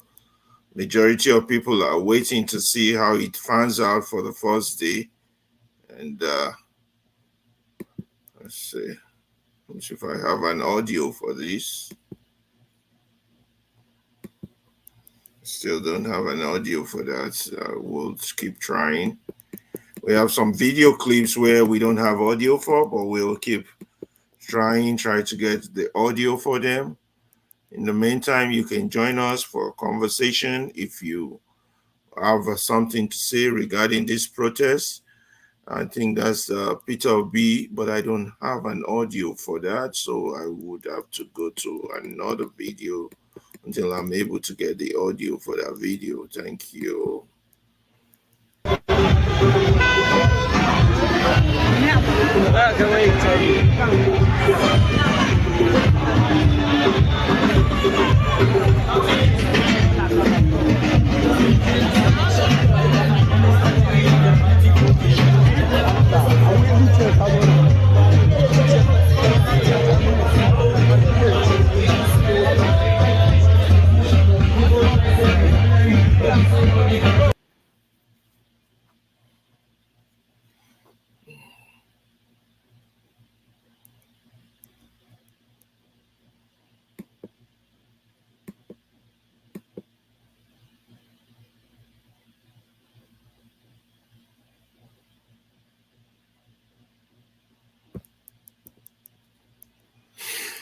Oh, the protest is going on.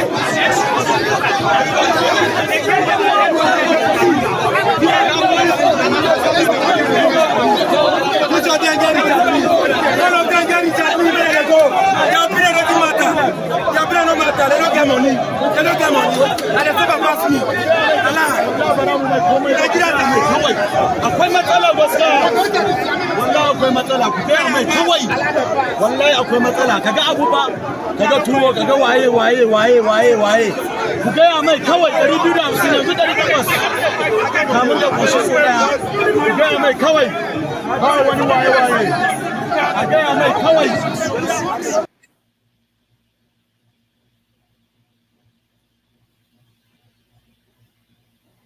Yeah, Nigerian, I want to thank those of you who have joined us, those on the comment section.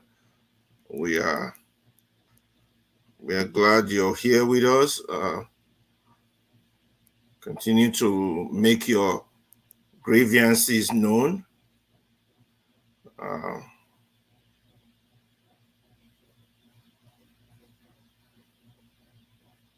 Okay.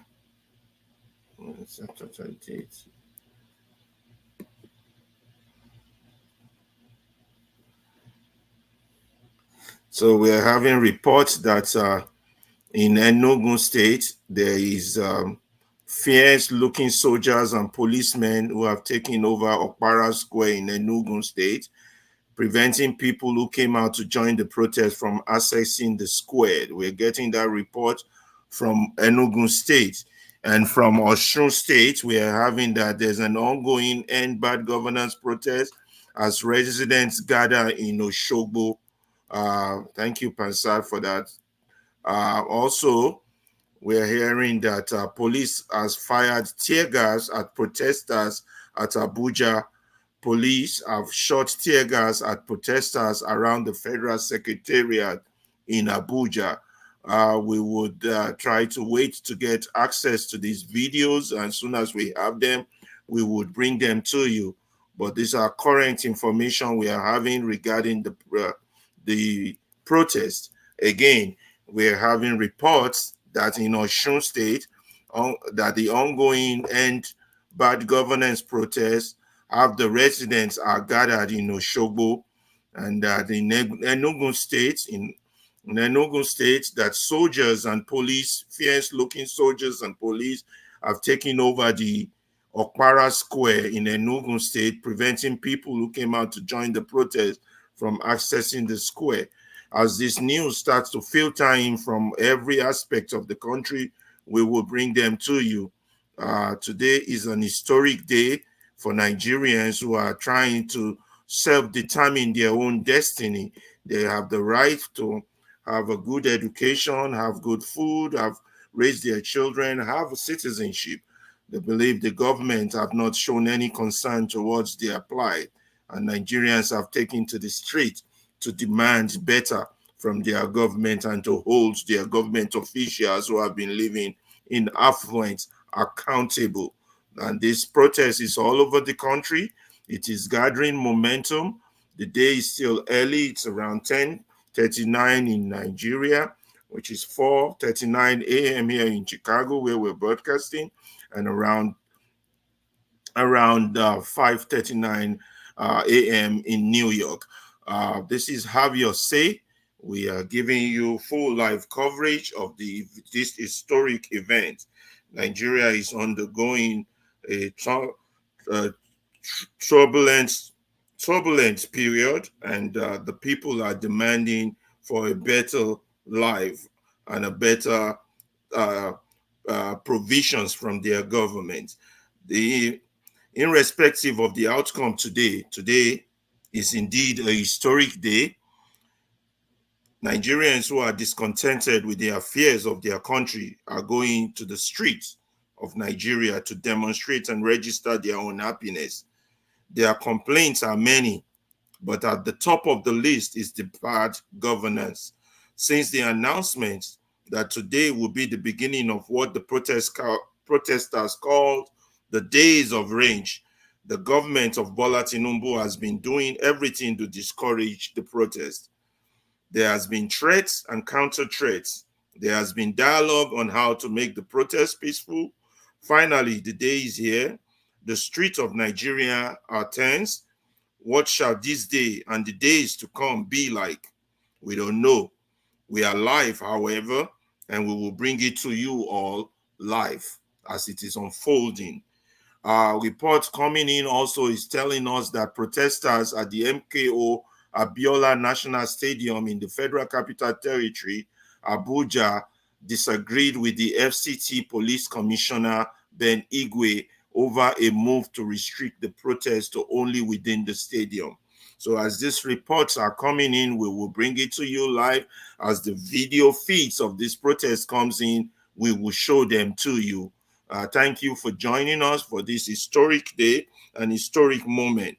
The Nigerian protest is happening in a world that is gradually becoming more dangerous and on the edge. Join us as we cover this historic day in Nigeria and the world. We have our people around Nigeria to give us feed, and you can join us too whenever you are, wherever you are. We want to hear from you. This is Have Your Say 24/7. Thank you to all those on the comment section. We're following your event. Now, we are hearing reports also that police and others wait for protesters at Nifawenimi Park. And in Abuja, police have arrested a man with a knife trying to attack protesters in Abuja. A lot of information are coming in, and we are bringing it to you live as they come in. I want to bring AY to the stage. Thank you, AY, for joining us. Today is an historic day. Thank you very much for waking up very early to join us. We are doing our best to bring as many video feeds that we can lay our hands on and bring you news reports as they are happening. So, AY, what's your say? The courts tried to stop the protesters, but it seems like the protest is gradually and slowly gaining momentum. And it seems that despite the braggadocio or the scare tactics of the government, this has not deterred Nigerians from coming out to register their disgust for their government. What do you have to say to us on this? Good morning, Ferreira. Good morning. Good morning, all the viewers. The D-Day is here, so the protests have to continue, right? So I just hope, my wish is the protest to be peaceful in the true sense of it. The incompetency of the government is just very surprising to me, because I was having this discussion. I said, Nigeria were just too kind. They were just too nice to the government, because I don't even know where people are going to schedule a protest. Ordinarily, with the kind of hunger that is in Nigeria today, Nigeria, we are not even supposed to schedule this protest. It's supposed to go on the street and start their protest. So even giving the government a date and the police when they were gonna start the protest, it was even just too kind. Unfortunately, the president, the governors, the senators, they were unable to do something about it in terms of let the president address the nation. That would have been one factor. Also talk to the top political leaders that have a lot of supporters in the country. Yes. People like Peter Obi, people like Konkoso, people like, any politician that have like followership. Yes. What they needed to do was to talk to these people and say, acclimatize them with what they are doing. This is our project, this is what we are doing, this I will try to solve this problem. They didn't do all that. Instead, it was a blame game. And the advisors of the president, they cannot tell us that they don't understand the pain of the people. They have family, they have friends in the country. Even the president himself is a grassroots man. He knows what the people are passing through. So, unfortunately, I speak to people in Nigeria myself, it is bad. There is no way of saying it. Even my friends that I consider doing well in Nigeria, when you see them start crying, start complaining, my thinking is, the question I usually ask them, what about those people that don't have jobs? What about those people that are paid minimum wage? If you that is earning, for example, I'm telling you of people that earn close to $500,000, some $500,000. If these people are complaining, what about teachers? What about policemen? So the hardship is real. The hardship is real. That the people it's not that they just have hatred for the ruling party. No, it's not about hatred. That is where the government really fail, right? It's not a time for blame game at all. They're supposed to know this hardship is real. This first subsidy removal has actually moved, I can tell you, probably 70% of people in the middle class to poverty. Wow. It pushed them into poverty. So, and the incompetence started when the fuel subsidy was removed. Why did you not find out or the study or know what this is going to cost? I'm not particularly surprised. When this subsidy was removed, I was shouting on this platform, like, why would they do this without plan? I knew this is where we are going. It was not that I'm not an economist. If the president said you have economists, you have experienced people around you, how come they don't know the effect of removing fuel subsidy in a country like Nigeria, that the poverty already is very high? Now, coupled with the insecurity across the country where people are not able to farm, food insecurity setting, the cost of food inflation, everything has skyrocketed. When you talk people for Nigeria now, you take 100,000 naira to the market, it's like what you will buy, so you'll not even believe that this is 100,000 naira. Hold on, AY. We're getting more breaking news as they're coming. We want to be telling people about. We're hearing now that Kano has joined in the End Bad Governance protest, as residents have called for improved governance. So it's happening also in the north. I think that's our first report coming from the north. We've reported Lagos, we've reported Edo, we've reported Abuja, we've reported Enugu. So we just got our first report coming in there from Kano, and that it seems Nigerians are coming out in unity. I think most of them are a little bit hesitant, trying to watch the pace of the day, see how it goes, measure their safety, and as they are getting more confident, more and more are coming out. So we'll see as the day unfolds. We're hearing that in Edo State, the protesters are being restricted to specific location, and that the Nigerian Bar Association has set up a pro bono legal support services for protesters. Yeah, you can go on AY. We just like to interject and put out all this new information we're getting in so that we can be fully abreast with latest development. Go ahead. Yeah. So everything, because what is the essence of governance if you cannot, if your people cannot even have 3 square meal a day? Wow. Even the governors, like, things are bad. There is no way of you can't bear this thing at all. Like, you gotta call it what it is. What it is. I'm actually happy that Nigeria are able to come together on this issue. These are the kind of issue I've been looking up to. That's why myself particularly, I'm very hard when people put tribe on everything. The reason is that, are you not seeing the bigger problem here? Are you not seeing the bigger picture? When Nigeria, look at what the Senate president said. Yeah. He was even mocking the people.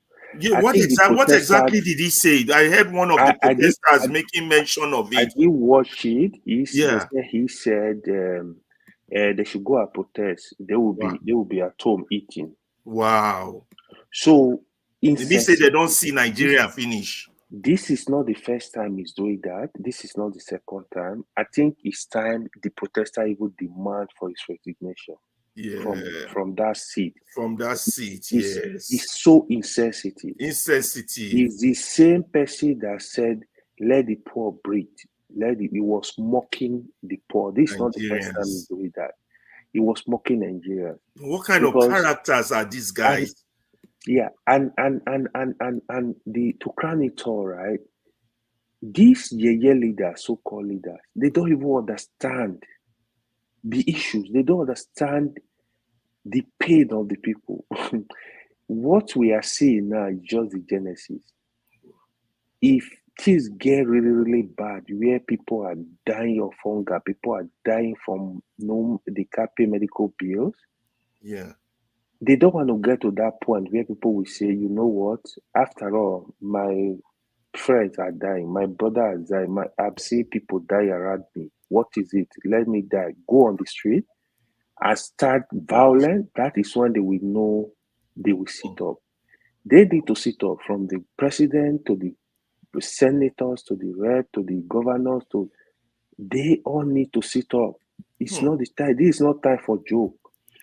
Okay, today they are not even thinking of the future of the country with what is going on. Like, the population is blowing up. There is no plan. Infrastructure deficit. There Do is you no think plan. they don't know, or it's just ignore? I don't even, It's wickedness. how They is their know. brain functioning?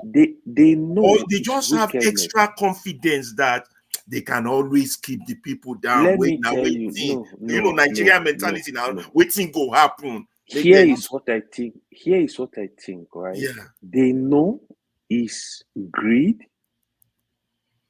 That is the biggest one. They don't love the country.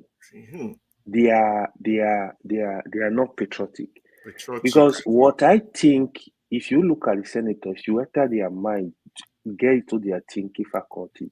Yeah. Here is what I think they think. They feel like, you know what? I'm 65 already. How many years will I live again? Well, they will suffer. I'm not here. Borrow the money, spend the money. They don't have pity for their children, for their grandchildren, for their great-grandchildren. They don't know. But what about for their children? Don't they think, oh, we have enough money to protect our children? That is it now. So, but how long are you going to keep the money? Like Awolowo said many years ago, the children of the poor you refuse to train, there will be the problem of your children. And that is exactly what it is. What is happening? Yeah, because if you think, don't worry, I've stolen enough money to keep for my children, they will not suffer, they will be fine. No, they will be part of it. They will be in the country. They will be part of it today. Except they are going to leave the country, said they are not coming back again. Yeah, from what I'm seeing from video clips, it seems like more and more people are coming out. It's like that confidence is building, unless these video clips I'm looking at are not real. We will try and show them as soon as we have audio for them.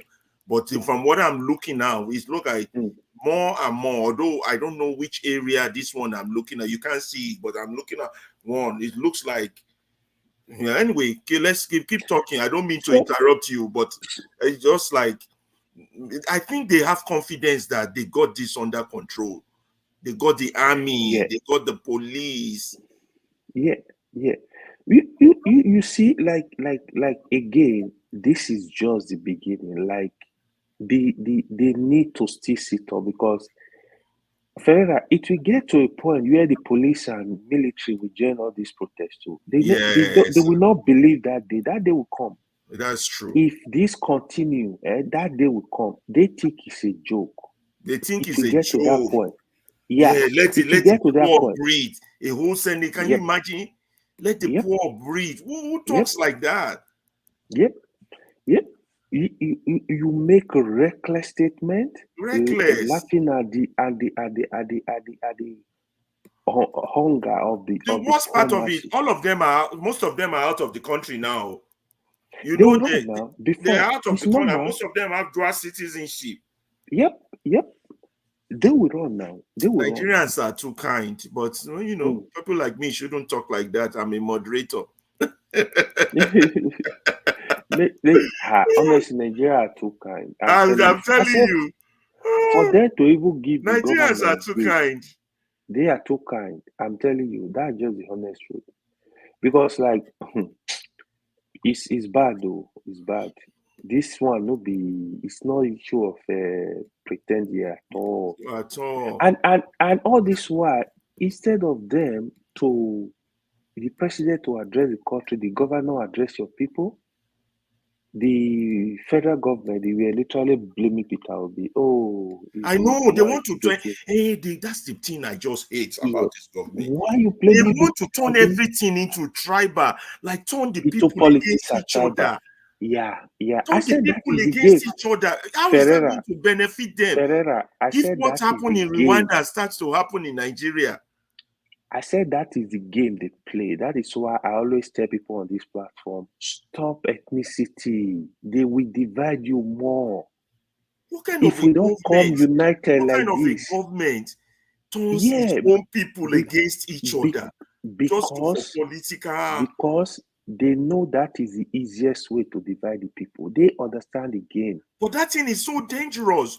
Do you Very know dangerous. It can escalate so fast, and what Yeah. they have in which country? In Rwanda can easily happen. Yeah. Because what they doing, they telling you, oh, because it's Yoruba, that is why they want to protect.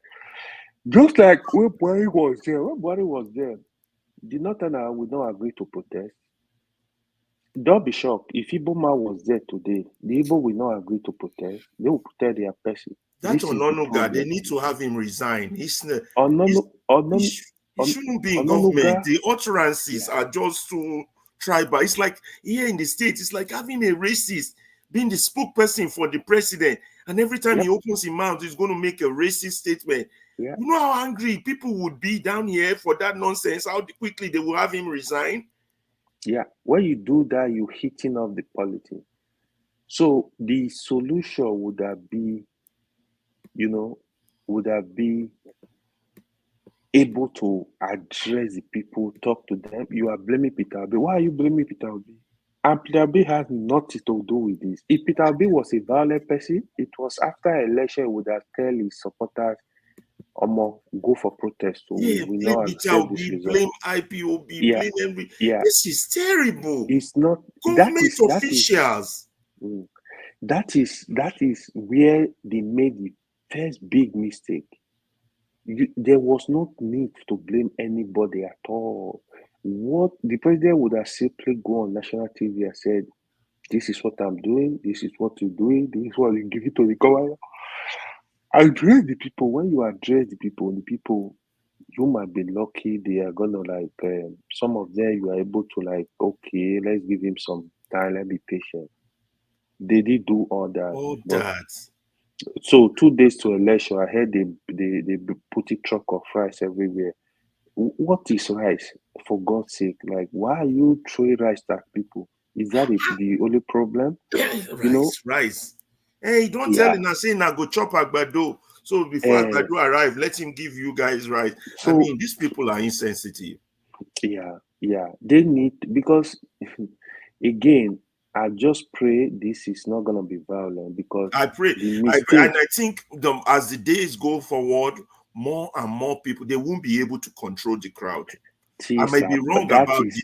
That is my fear. And the other thing is, God forbid, if the police mistakenly kill one person, that will just turn everything. I know. I even little university protests, I know what it can lead to very fast. It can get what is wrong with these people? I hope you don't mind. Let me read a few more information coming in, particularly from those northern states. I've not gotten video clips yet, but there's one video clip. People are helping me from the background, and I'm having video clips, but I don't think I have audio for this one. Maybe because you were talking, I just. But a few things came in from the northern states. So they said that in Sapele Delta, that's interesting, fully activated to end the governance in Nigeria. Enough is enough. So the Sapele Delta is involved, from what we are hearing. Ring Road Bini is massive. A people united can never be defeated. That's what they're saying over there. In Abuja, protesters are presently resisting APC-sponsored thugs in the presence of Nigerian police. While in Jigawa, in Adijia local government of Jigawa state, there's the youths are protesting peacefully there and are saying is end bad governance. They said, actually, I heard that this morning about poor network. I don't know if you heard that in the MTN connectivity. Do you think that could be on purpose from the government and Twitter? Exactly, they cannot do now. Yeah, I heard that also this morning about poor MTN network, try to disrupt the network for the people. Then the people of Borno are fully out and are demanding end the governance. So it's catching fire all over it's not just restricted to the south, like it used to be. And then I'm getting you know, like we discussed this, right? Like this, what is happening today, the hunger. I think you were the one that asked the question one day when you were asking, like, what do you think can unite or something like that? Yeah, what can unite us? This is one of the things. Hunger can unite the whole country. Even they say Sokoto street march towards government house. That's good. You know, issue of EdSARS was restricted to the southern part of the country. Police brutality was not common in the north. It's not. So when issue of EdSARS was more like it was a southern issue. It was a but the issue of hunger touch everybody. It's nationwide. Yeah, I think Ngozika is all over. It's on the line. Oh, I've not seen a video. Ngozika, if you want to join, let me know. I'll just put on the camera so I can add you. Continue, AY. So issue of hunger is touching everybody. So that is where the government are making mistakes. Oh, it's about this. No, they needed to do something very urgent.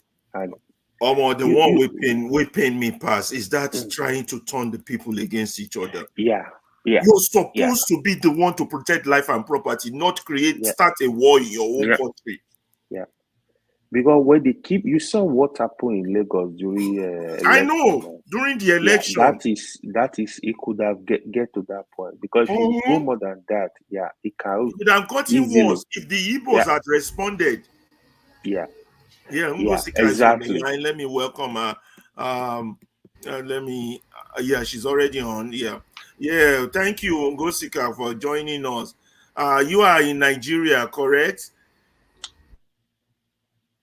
Thank you very much for joining us. Why are you in the house on the internet? You are among the. Let me quickly check the number. Among the 20,000 Nigerian, I said that would have gone down to 16,000. It was 20,000 before that were online with Arise. About you see, I'm keeping up with the numbers. About 8,000 with Channel in the house. That means if they are with Channel, that means they are in the house. They are not on the street. And about what's the 1,000? About 900 with TVC. So or 1,004 now. So if you're in the house, you're not on the street. So Ngosika, what's happening? You just cooking Isewu in the house and having your music system out, turn on your generator and do your own protest from home. Can you hear me? No, it seems she's having seems she's frozen. Okay, we'll get back to she's frozen. But just pop in Ngosika whenever your thing comes back. I might have to repeat that. It seems she's broken. Let me add Omulu to the stage. Omulu, thank you for joining us. I don't even know what to start. How would I greet you? Because we in Nigeria, we get greeting for everything. Echo protests. I mean, that one are the right greeting. Echo protest. How we go there? I mean, how I go to greet people for this one? No be welcome to hear your say. Honestly, no be small thing. No be small thing. Honestly, as for me, I'm very much in support of the protest. One thing that I know is for sure, the government. Righteous man is there to continue. Righteous man, once your video comes on, I'll add you to the stage. I know you're dealing, so I didn't know a lot of people were trying to join. Let me post the link again. Continue, Omulu. Sorry for my interruption. I'll be interrupting you once in a while as news are coming in. I'm reading it out, keeping it updated. Okay, go ahead. One thing that I know is for sure is that the number of police or military personnel or security personnel will never surpass the protesters. One unique thing about this protest is, just like as you pointed out earlier, EndSARS seems to be more in like Lagos or most to say, but this one is nationwide. So it will get to a point that all those security personnel, they will give up. Okay, because guys, now hold on. I've got breaking news coming in. I got breaking news coming in. According to the Guardian of Nigeria, the Guardian newspaper of Nigeria said 7 police confirm 9 dead. I hope this is not true. 9 dead, 20 injured in Borno IED attack. I don't know about this, but I don't want to be giving alarming news. I might step down in there, but they're saying it's from the Guardian. And then what else? They said Abuja residents have also joined in the protest. Then the Guardian, 18, I got to confirm this Guardian thing. 18 police used tear gas on peaceful and unarmed protesters in the Nigerian capital, Abuja. Credit Latidi Elupo for the Guardian. I have to confirm that Guardian report. Guardian is a credible newspaper. Be careful. Meanwhile, you know, it's also posting the messages, so be careful. I know. It's a propaganda machine. I know. I have to be careful with propaganda machine. So I have to confirm the Guardian one. Righteous man, welcome. Omulu is speaking. After he finishes, you will go. You give us report on what is happening on the street. Omulu, you didn't tell us where you're calling from. Yeah. Okay. Good evening. I'm calling from New Zealand. New Zealand. Oh, can you hold on for, since he's in Nigeria, so we can get a report from Righteous Man. Okay. Righteous Man, go ahead. Yeah, Ferrari. Good morning. I'm in the city of Lagos. I'm in the city of Lagos right now. Okay. And I just want to turn on the camera so that you can see that the street of Lagos is just almost indoors. Just the market, a very by Boston market here, and I try to turn the camera to your studio so that you can see that the market is virtually empty, but the network was misbehaving as usual. But anyway, everything is going on peacefully here. The only thing is that people are at home, and I just went to a very big supermarket close to the neighborhood to pick up some items. On getting there, they shut one of their doors and opened one. And when I got inside there, just few about 3-4 people as customers. I went to the side of bread to pick up some loaves of bread. Unfortunately, what I could see there was less than 25 loaves of bread. People had bought them over yesterday night, preempting today's protest. It is just what it is, and we are in the middle of the change we're expecting in Nigeria. It has been very peaceful. I had the report of Borno, but I'm not too sure that the Borno report is too clear. But the report had been on that some people were killed in Borno, tear gas and the rest of it. But anyway, as I'm talking to you now, Lagos is peaceful. People are moving about their normal duties, those who have the guts to go out. That is the situation report right now. Yeah, it looks like the crowd in Lagos is they are cautious. They are watching for how it turns out before anybody step out. Nobody wants to be the sacrificial lamb, particularly with all the threats by the government. So people are, because I noticed that online, a lot of people are online. So it must mean the people want to watch the event from their home. And it could be an effective strategy also to stay at home by the Lagosians. Yeah, it is better to be at home to watch what is going on. Do I turn the camera so that you see the streets that is virtually empty? See the streets, not that, okay, let me turn the camera so that you can see. Will I? Are you seeing it? It's off now. It's off. It's off? Yeah. Okay. Yeah, I see the street behind you now. We can see it this way now. Yeah, we can see it. Okay. We can see it now, yeah. The street is empty. You see? Shops are closed also, right? Shops are shut. Yeah. Shops are shut. You can see the road very empty. Very empty. This is my street. You can see my street is very empty. Empty, yeah. Yeah, so everywhere right now in Nigeria, this is what we're witnessing, and it's all over the place. Imo State is the same way. Abuja, Meduguri, Bronu, and I'm here to get a report from Ibadan because I have somebody in Ibadan who will call me later today to give me a feedback of what is happening. Yeah. So that is the situation report now. Let me welcome again Ngozika and John. But let Omulu continue his conversation. Before Omulu, let me quickly share another protest video that we have that just came in. I think this came in earlier, but either way, let's see that as these things are coming in, I'm sharing them with you guys as the news are coming in. Although some of the news that I can't confirm, I'm a bit skeptical to repeat them, particularly if it involves injuries or life or things like that. You understand? You just kindly introduce yourself. My name is Victor PHS Press, a logistic company in Port Harcourt. All right, so why are you still out this morning? I understand that a lot of persons have been calling on residents to shelve the protest, to embrace dialogue and all that. But this morning, you are still here. What exactly are your reasons? Okay, first, I don't have anywhere else to, because I'm moving out of job. My company have shut down due to the high cost of transportation. I run on FMCG, so we can't even keep the company afloat. Have anywhere to go than to stay here and tell the government my plea, tell them what I'm going through. You understand? Like I expect I've not heard from the president.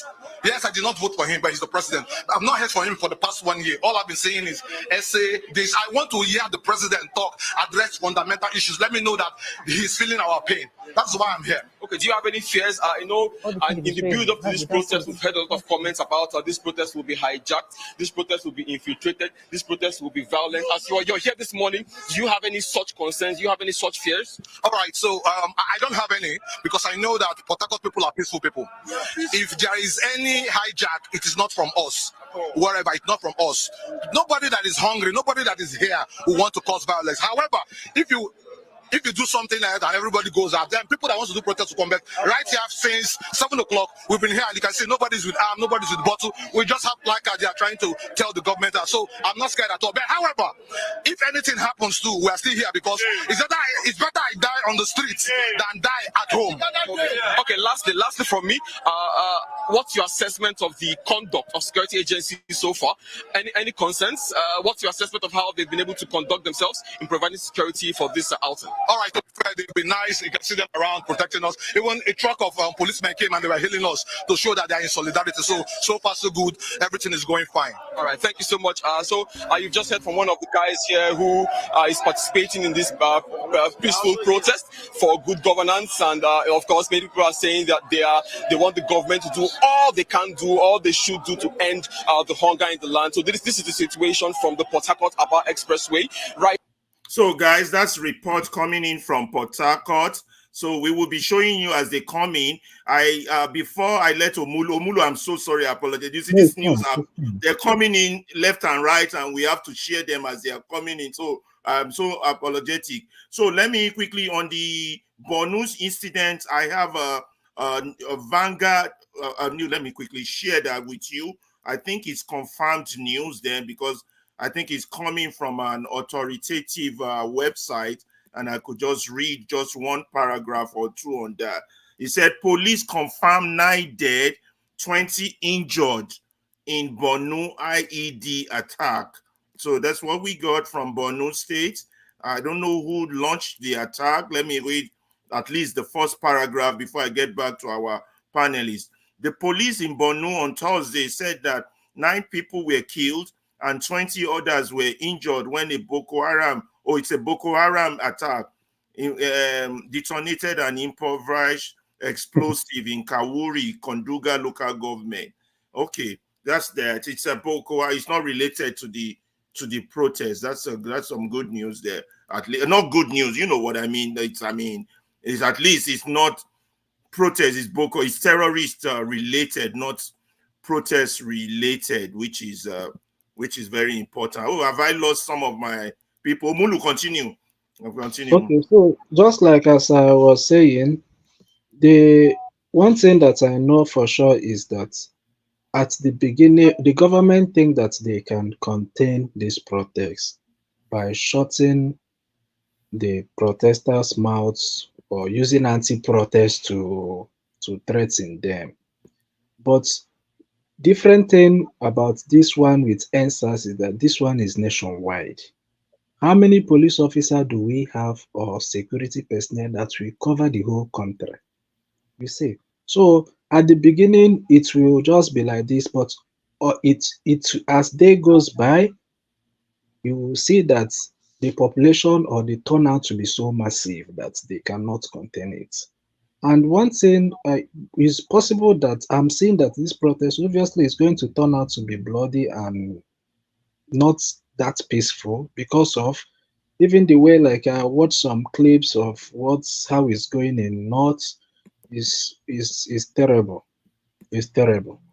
And as for the East, the Southeast are still busy with IPOB, sit at home, and other things, of which when that sit at home ends, then obviously people will come out. But now, because of the sit at home, the soldiers that are parading everywhere with the fight they are having with IPOB military or IPOB like people. So now is like that region is somehow still calm and other things. But I know for sure they will come out and join the protest. Okay, more news coming in. We've already heard that empty road, street, market in Lagos over the protest.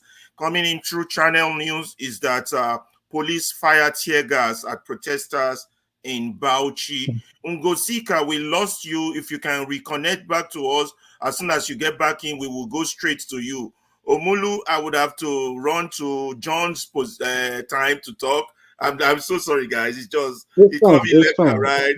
I gotta keep it coming, and as the videos pop in, the news pop in, I'll share it with you. So, John, what you have to say on this historic day for Nigerian? And I don't know if it will be historic for the politicians. I don't think. Hi guys, I am calling from Berlin. I You're don't calling think. from Berlin, okay. Yeah, I don't think it's an historic day for Nigeria because it's not the first time. The first protest. Wait, this is the 8th major protest Nigeria is having now in since independence. It's major protest. So, and from the beginning, I think the first one from 1978, and I don't know, I can't recall. The situation is still the same thing. As in what they were clamoring for then is still what we are clamoring for in the 21st century, which is very, very sad. And I've not slept actually. Hold on, John. I'm going to go straight to Ngosika because I think she has a video clip for us and some news information that I read from us from Nigeria. So, if you don't mind, I'm begging your indulgence for us, because she didn't get cut off from the Nigerian network.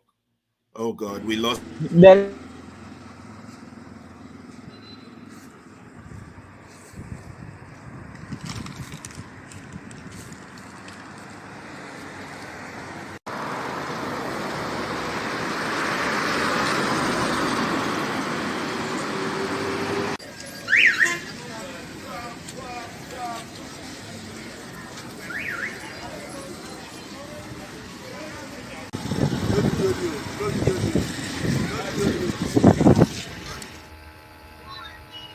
Okay, we saw the clip. Ngosika, can you add voice to that video you sent us that we've just seen that I believe is from you? Am I right? I didn't. Eh? I went off. What video? Just tell us what is going on. Just give us live report from Nigeria before we go to the man from Austria, John, right? Did I get this country right? No, which country you told me just now? What video was that? Germany, Berlin, Germany. I'm a forgetful ghost. Yeah, from over here. Anyway, don't.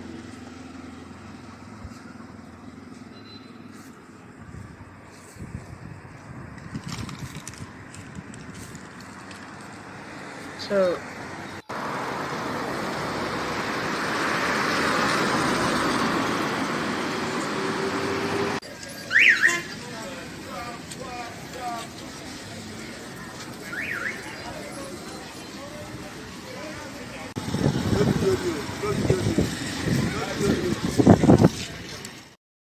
think to the protesters, this will be marked as success so far. Can anyone hear me? I can hear you. I can hear you now. Go ahead. Okay, so the network. Mr. Righteous Man, good morning. Good morning, gentlemen. Yeah. Mr. Righteous Man, is the network terrible on your end? I don't know what is going on today. What is going on with the network? Ngosika is the same thing. They are busting our network since yesterday night. Network. I think the government is interrupting the people's network. We heard that earlier this morning, that MTN networks were not properly working and some other stuff. So whenever you can get in, Ngosika, just pop in. You are allowed.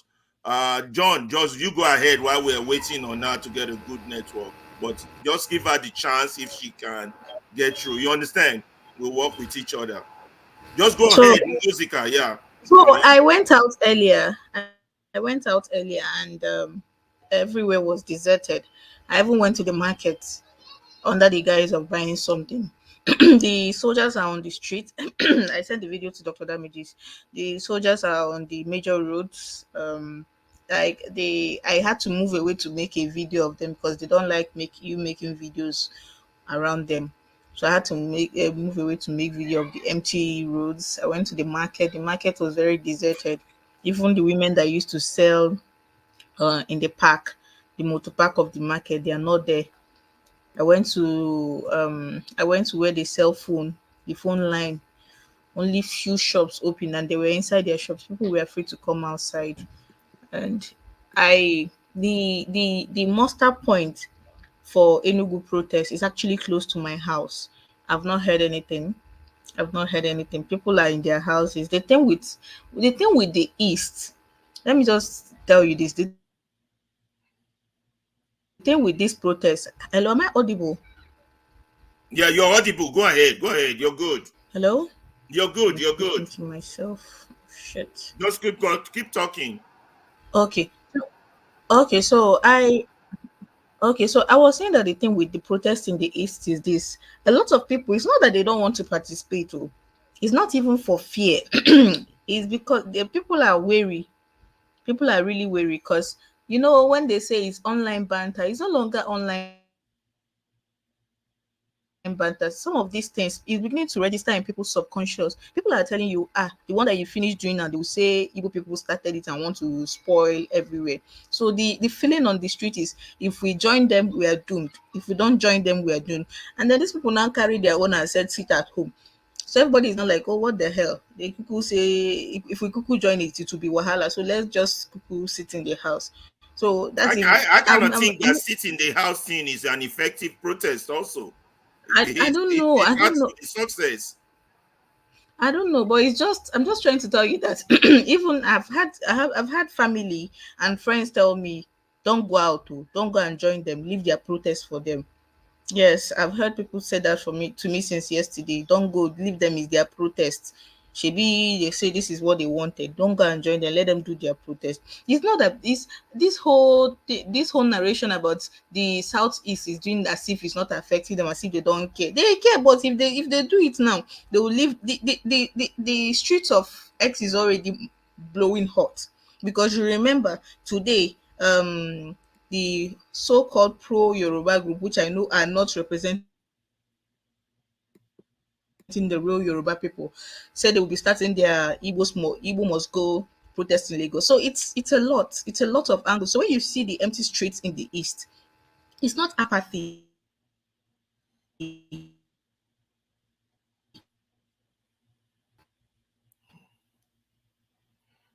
Yeah, she's cutting off and on. The network has been really bad in Nigeria. But this is what I would say. I think even if the people in the East are indoors, believe me, that's a positive contribution to the protest. It is showing that the government are not in control. Whether it's not, they don't necessarily have to be on the street. If the street is as empty as that video shows us, I think it's a positive contribution to the protest. I disagree. You disagree? Yeah, we will talk more about that. Let me read a few new clips while we wait for Ngosika that just came in.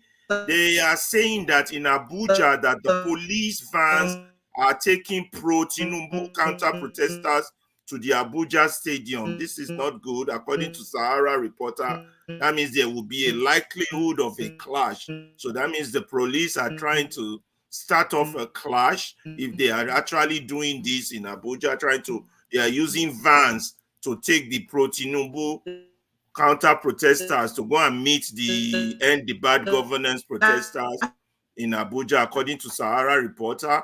Another news coming in is that the End Bad Governance protests in Kano they are on their way to the government house, and in Lagos, protesters have gathered in Ojota, and regardless of the slow internet service today, they want us to stay tuned for more uptune. That's coming from a reporter from The Guardian. Police open fire on protesters in Borno. I gotta be careful with that. Good for Nigeria, or yeah, it's the just same. things. Police fire tear gas and protesters, according to Channel News. Okay, go ahead, Ngozika. Conclude so that John can speak. That network is bad. I think we're going to have to hold on with Ngozika. Go ahead, John. Go ahead, John. No, sorry. When you were reading something, I saw something on Instagram, so that was why I was laughing. What was it? Is it relevant? It's not relevant. It's just funny. They said even Ezemo they para for government, so he dressed in babalawos and he's also protesting. So that was, on a lighter note. Yeah. I've actually not slept since yesterday because I was actually trying to study and to know what is going on around the world, because I was, captivated to wait to this moment. Like in Southport in London, Donald Trump's interview, what is going on in Venezuela, the riots, even Ghana is also protesting also. And today now we have Nigeria. So I don't know what to say, because I am actually scared, of the aftermath, because looking at the foundation of all the protest that has gone on from 1947 till 1978, 1989. Obviously, I was not even born then. To Occupy Nigeria, June 12, EndSARS, and now we have End Bad Governance. So this is the foundation has been towards the government, and it's very, very bad. And now this is my fear is if this thing turns out to be what I'm seeing in Venezuela now, it's going to be very, very bad, because a lot of the targets will be coming from different angle, and external forces now will now join the thing. We no can know who be the real protesters, and we no can know who be the real citizens anymore. So that is where my fear is, because the government, the soldiers, the Mopo, and everybody, they're definitely going to be overwhelmed from what we are seeing. And you see, this is my fear. This is actually not a political movement. If it's a political movement, it would have been a little bit fair. But this is actually personal individuals. Even I saw a guy said, I don't mind. If I want to die today, let me die. He said it on TVC. He said, if you want, let me die. So people are really, really, ready to, head on, face the Trump. But I don't know. It's scary for me, Let me calm your fear, John.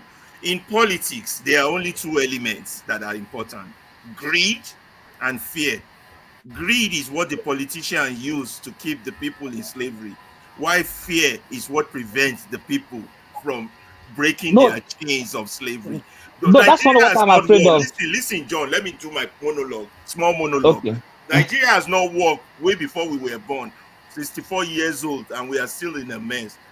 If this is the first time the people collectively, not south, east, west, come out or stay at home, that's a positive. I don't care how anybody's like. Forget the fears. Forget if it goes out of hand. If this thing goes out of hand, it will not be the fault of the people. It will be the fault of the government. Because the government in itself has been sowing seed of discord and ethnic and tribal hatred. No sensible government should do that. So let your fear be allayed. Just be happy that Nigerians can come out. So let us thank God for the hunger. Because you don't know the implication of this little thing you're seeing. There is how will I put it? There is productive measures already. All of a sudden, rice full everywhere. No, Rice reduced. those are cosmetic. But those are, yeah, I know, All those I their know. palliatives are cosmetic. We have I to know. get, look, hopefully this protest will make us get to the real structural problem of Nigeria. You know, and the problems are deeper than just hunger. There's the problem of constitution, there's the problem of election reform, there's the problem of judicial reform, the problem is endless. There's the problem of NEPA, there's the problem of Ajawota Steel Complex, there's the Dangote. How many do you want to count? So if this brings us to a discussion table, I say allay your fears. However it turns out, good or bad, I still believe sorry, moderator. I was so angry yesterday at one particular man. The president of the Federal Athletic Federation in Nigeria. I wish I have his number or his Instagram account. I have searched all over for it. I did not see it. You saw what's happening in the Olympics? A girl who practiced 4 years to go to the Olympic. She went to London or where did they went? They went for the qualifiers. She qualified for France. They qualified for the tournament. Only for her to run in the tournament, she was not registered in Nigeria to run for that tournament. I was so angry. God damn. You're dealing with symptoms. Every aspect of our society has been captured, has been hijacked by criminals. So we are only producing two things: slave and criminals. Two abnormalities. So until we take a U-turn, and whatever can lead us to that U-turn, we should welcome it with open arms. And don't forget, the issue of tribe and religion always shield these satanic people that have been ruling us. Don't forget.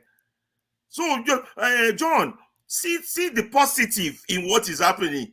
Worry less about the negative. Let the cat fall.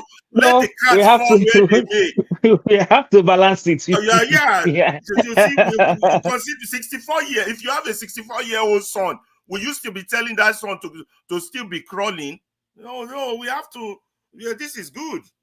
At least for future generations. Maybe not for us. For future generations. And Ngozika, you said something about the Southeast. I watched that video of Benjamin, the deputy House of Representatives, pointing fingers, saying Igbos don't do this. I just shake my head. Because he's psychologically trying to turn this to that if you come out, the government will kill you. What kind of and these are the people that we send.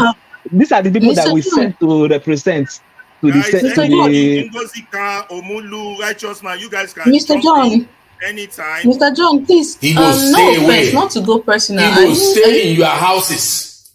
You'll be used as an scapegoat. They will target you and they will waste you. Igbos, we have died enough. Our blood has filled the street enough. Allow those who feel they can do it. You mentioned this man's be strong enough. And I just wanted to come for this protest. Let us I wanted be weak. to ask, first of all, before I go, let those ones who are strong, let them stand on the streets. Igbos, be weak now to sit at home. Average Igbo, if there's any sit at home that will be effective, not the one you have done on Mondays, let it be the one that will happen at this protest. As one of the leaders of this country, as one of the leaders from the southeastern region that you love and you have confidence in, I am telling you, if you have never shown weakness before, let it be shown now. Igbos, we have shown strength in civil war. We have shown strength in agitation. We have shown strength in fighting for IPOB and Masob and all the rest of them. In sitting at home, please be weak now. Because they were looking for opportunity to slaughter you. Sit at home.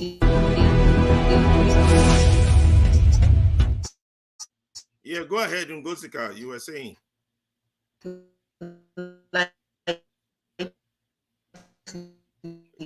wants to go? You guys can jump in. Omolu, Righteous Man. You guys can jump in if you have anything to say regarding the success or failure. I still think the sit at home is a success. It's a part of it. It's good.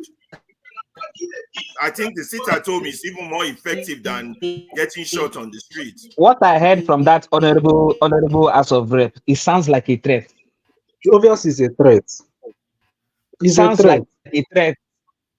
The thing is like like these southeast politicians, most of them they are also afraid of this protest.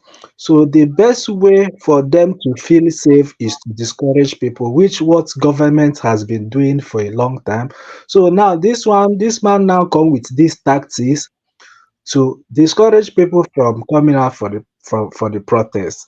And from what I've seen online in, let's say, like in Imo State, like that state is very hot like now, like very very hot.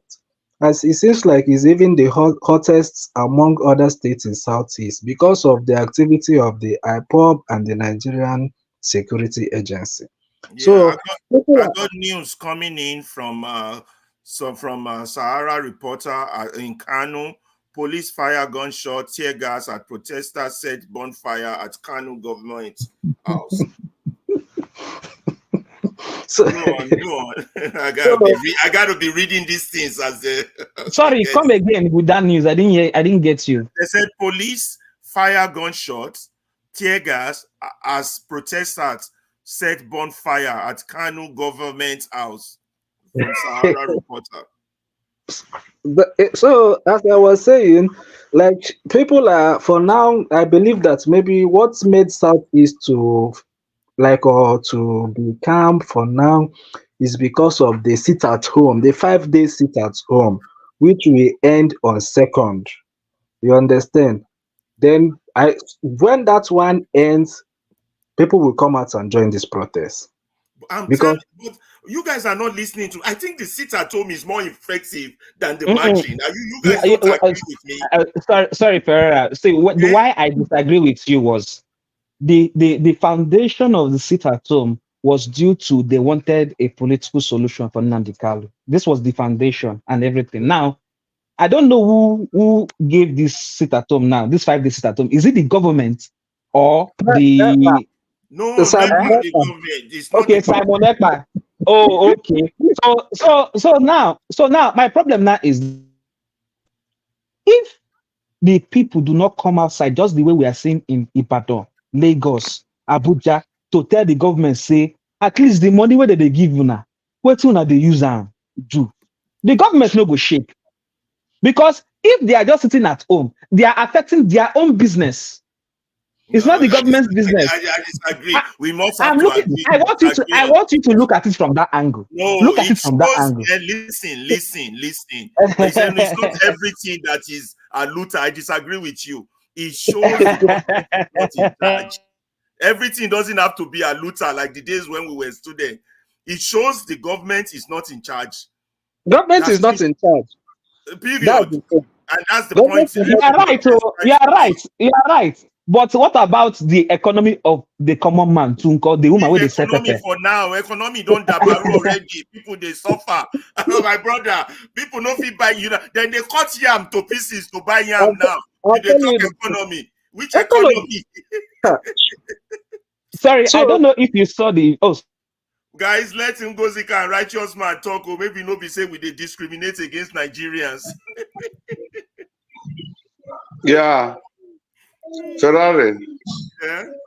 You are doing a good job. Ngozeka, the network had been very bad since yesterday night. Righteous man, I think it was deliberate. I think it's from the government. They said it on Arise News this morning about MTN network being bad. I don't know the other network they use in Nigeria. The network, all of them. They said it on the news. Since I've been joining this program, since you saw me come in and out, I've been alternating between MTN. My router is on, MTN router is on. It's a deliberate law by the government to prevent protesters. It's not even up to the second bar. The network signal is not even on the second bar. It's like on the last bar on the router. Then it's deliberate, guys. It's not by accident. Don't think it's by accident. It's part of frustrating. Yeah. It's part of the thing to keep the people quiet. It's okay, let me see if there's any other person want to join us. Ngosika and Righteous Man have the stage while I go look for more videos of what is happening over there. And as more news coming, I will be sharing with you. I'm trying to get some from my friends who are not in Enugu, but anyway, it's calm. People are just in their houses. Um, it's not fair. It's not fair to go out. People are just the divide is too much. Some people are just genuinely pissed, angry that if they do this now, it will become something else. So and you can't blame them. What I'm even more interested in is the counter protests. I have not heard anything yet. I really No, want to know how one report There is. coming in from I don't know whether Sahara Reporter or Guardian was saying that in Abuja, the government is moving the counter protesters to go and clash with this Nigeria self. On Arise TV, 6 Oh, it's from buses, Arise. Okay. 6 Can you buses imagine that? by the government was captured It's like the on government air. wants there to be problem. They want wahala by whether na like them or not. All these peaceful way now they talk, they don't want them. They want to make it dabaru, making them fight each other, so that they can. No, Ferrari, but I liked it. I like it. I like what is going on. You know why? Yeah. What is going on? Because right now, a lot of people are outside trying to shape human people's mind and their behavior, saying this thing they are doing, you think is it right? Because they are also engaging and they are also trying to educate. Yeah. There is a guy now on social media that said, what is his name? He was a pro anti-protest. Okay. But he came online and started saying Tinubu has killed us with the same anti-protest. See? So the mind, that's what he works with the mind. Because how much would they give him? 2,000 naira. Hunger go tell you another thing entirely. Yeah. So I like what is going on. For how long will the government? Or how long will the government giving them the stipend for them to come outside and tell? How long? That stipend is pure nonsense. They're just sharing money among themselves. I got more news coming from Oyo State. The policemen from Oyo State Command walked behind protesters at Iwo Road, Ibadan, towards Idiakpe and Root State Secretariat at Goji, Ibadan today. The protest is part of the ongoing nationwide End Bad Governance in Nigeria. They said Channels Television is reporting that protesters arrive at Lekki Toll Gate in Lagos and demand good governance. This morning, when we had news reports, the Lekki Toll Gate was empty. It was filled with soldiers and policemen. There were no protesters there, but news reports reaching us now saying that protesters have arrived at Lekki Toll Gate. So this is good. I don't care how you all slice it, whether they sit at home, whether they are marching. This is good for the Nigerian people. There's no way this is going to be negative, however it's on.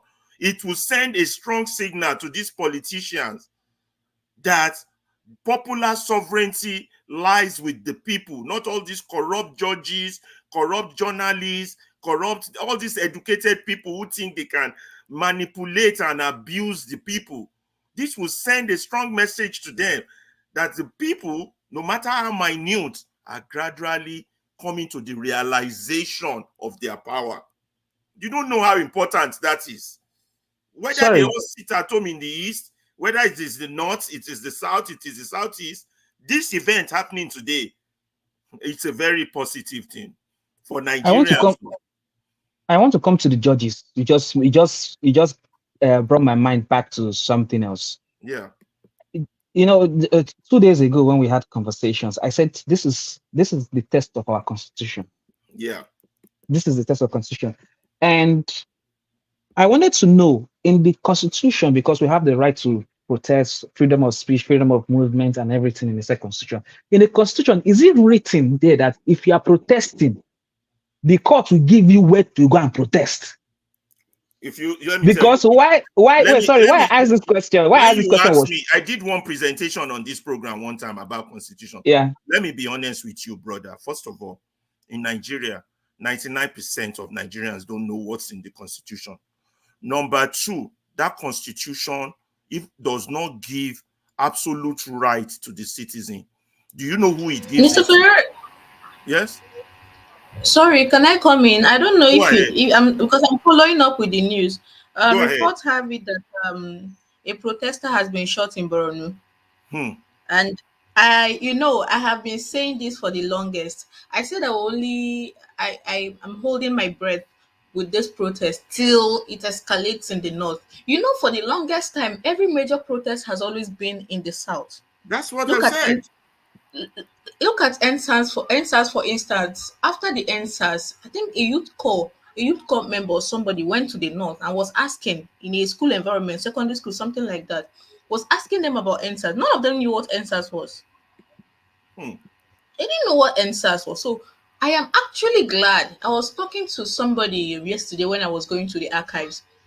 I was talking to somebody in Nottingham, and I was telling him, I hope your people will not back out. I hope he said, no, they will not back out. I said, why are you sure? He said, just take it from me. They are not going to back out. And to actually see, because if anybody told me that these people will have the mind to shoot at protesters in the north, I won't believe it.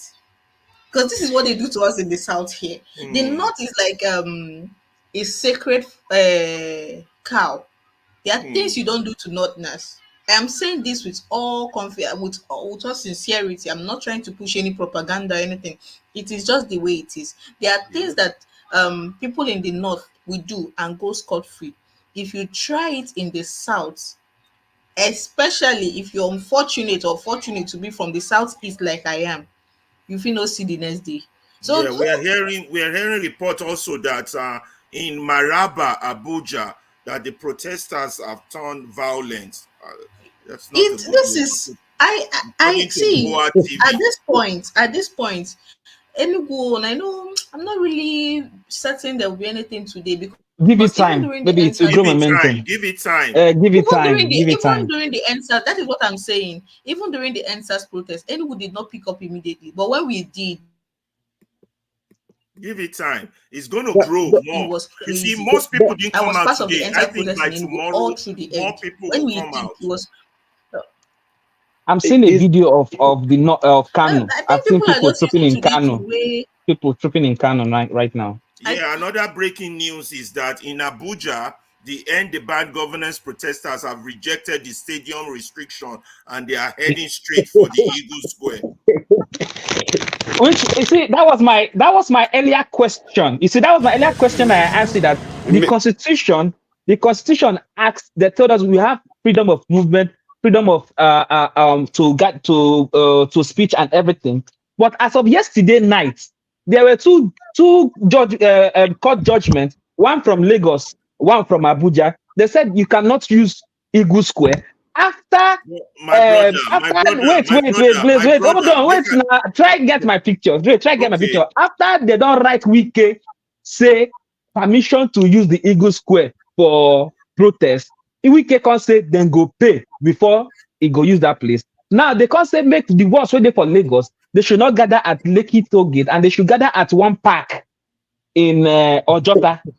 So now my question now come be say, inside that same constitution, because I know little bit, but I know be lawyer, was there any written agreement? Because there was also a conflict of argument that the court judgment said that they should do the protest inside at the National Stadium, but the CP, the Commissioner of Police, said they should go inside. Why they said National Stadium, the court did not say we should enter inside. Mr. John, you just decode this your constitution. You don't read that thing. I am telling you authoritatively, say that constitution are junk. You don't believe me. I know you know if you go believe me today, but anytime you get time, just take 1 hour, go read them. You go come to your own conclusion. That constitution is not a real go and read the first sentence that started. No, I'm looking for a copy of. I don't have the constitution. I'm looking for the copy of constitution. I don't even have it. I did make a presentation the other day. I'll try and find the website. I'll send it to you. Okay. The constitution is so useless. It doesn't give power to the people. It gives power to the state. A state is a non-existent entity. So listen, if you have a madman as your head of state, that madman can do with you anything he wants because the power resides with him, not with you. Until Nigerians understand this, we won't understand why the country keeps failing and why there is impunity in the country. This is basic legal principle. Until the structure is destroyed and we start fresh, We'll just be going round in circles. I beg, righteous man, I've been throwing some points in here for our people. John just like to they argue with me, and he never read Constitution. Menene kiran ka gwamnati?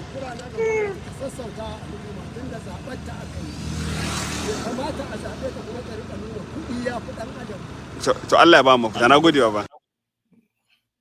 Yeah, let me see if I can get some clips on this Abuja square. I think whatever happens in Abuja will be the key determinant of this protest. Oh, let me add Tone. Tone is there, and I think I saw AY. I don't know whether his camera was on. Let me double check. Tone, let me remove stop the screen so that we all can be back on. Stop screen. Am I showing video? Somebody might be helping. Let me see. I thought I saw AY. AY, you're not there. Okay, yeah, he's not there. Did I add Tone? Yeah, Tone, you can. It was Righteous Man Tone, but Tone, you can jump in. Like say Righteous Man, they eat a goosey as we they talk. No, right, I'm not eating a goosey. Right. I'm not eating a goosey. Like I said.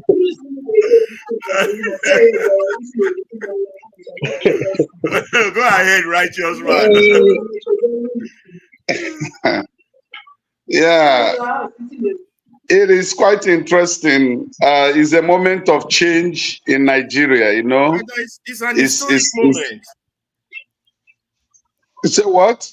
I said it's an historic moment, at least for the Nigerian people. Yeah. I am so happy that it could be peaceful, and Nigerians are showing their concern in unity and not in division. The political elites and their friends, they've been shocked this morning. The Nigerians could sit at home. I think the sit at home is even more effective than going on the streets. That was my argument. That was my argument. Yeah, because the major roads are deserted, streets are deserted, shops are locked. You know, so it's more effective. I think the IPOB have been able to innovate or bring a new style of protest in Nigeria, which is going to be for a long time. I think the sit at home is effective, you know. I agree with you. I just were seeing the news from other channels here. The riot police just threw tear gas in Meduguri to peaceful protesters, and in Kanu, protesters numbering almost 1 million stormed the government house and trying to break through to the government house, but the riot police repelled them. But they are gathering more again to force their way. In Port Harcourt, the protest is successful, though it's raining there. But protesters came out in the streets of Port Harcourt and they are showing their concern peacefully. There is no violence. It's only in Enugu that we don't have. In Owerri, it's just a little protest in Owerri. But yesterday there was incident in Owerri where some trucks were engaged and there was some loss of food items and vehicles. So that is exactly what is happening right now. We are just waiting, you know. It's too early to call. It's too early to decide how it's going to be. But for now, I think we're having a unified Nigeria. We're having Nigerians coming out to say their mind peacefully. They should return the PMS to 100 naira per liter. Release all those NSAS detainees that have been in prison. Also revert to electricity bill to what it used to be. And also free those that are in ID camp and resettle them. So quite good number of demand from the protesters, which I believe every good and well-meaning Nigeria will support. Also, Nigerians are protesting in UK. I saw a clip. Nigerians are protesting in UK, in Germany, and somehow, I think in the US too. I saw a clip. The Nigerians gathered in embassy in the US to protest. But I don't know how real it is. I just saw that clip. I don't know whether it is old clip or new, but No, it was a headline. The UK was because of passport. It was yesterday because of passport. Okay, okay. So the major problem we are facing. John, where did you get that information? Do you live in the UK? Stop chatting rubbish, man. You can hear it from the Minister of Stop Interior. chatting rubbish. I live in London. Stop. Wait now. Hold on now. It's not because of passports. Hold Passport. on now. Hold on. Wait now. Tony, UK. I mean.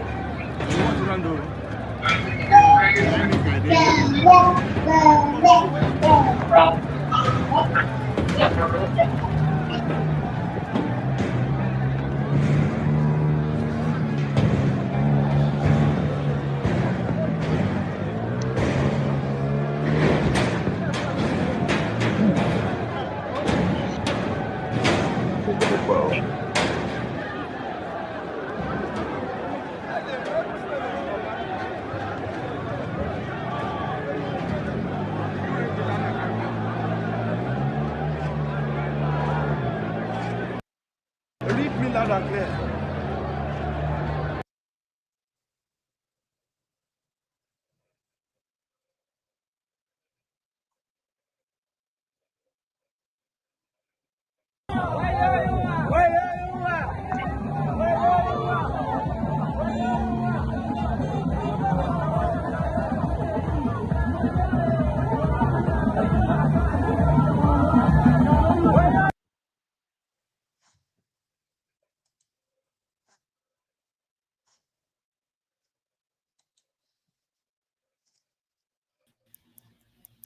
Hello?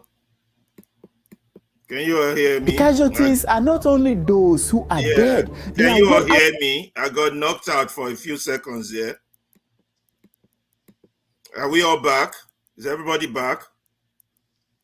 I can hear you, Ferrer. Okay. Yeah, I can hear you. Yeah, sorry about that. Little technical glitch. I got knocked out. Why? I don't know. So where were we? Who was talking while I... We were trying to make a point, me and Tony. Okay, go ahead. It was Tony. Tony, go ahead. Say what you want to say, then I'll say what I want to say. It's not the passport, my friend. You do not live in London. Yesterday there was a huge convergence in the Nigerian house. It wasn't organized. It was just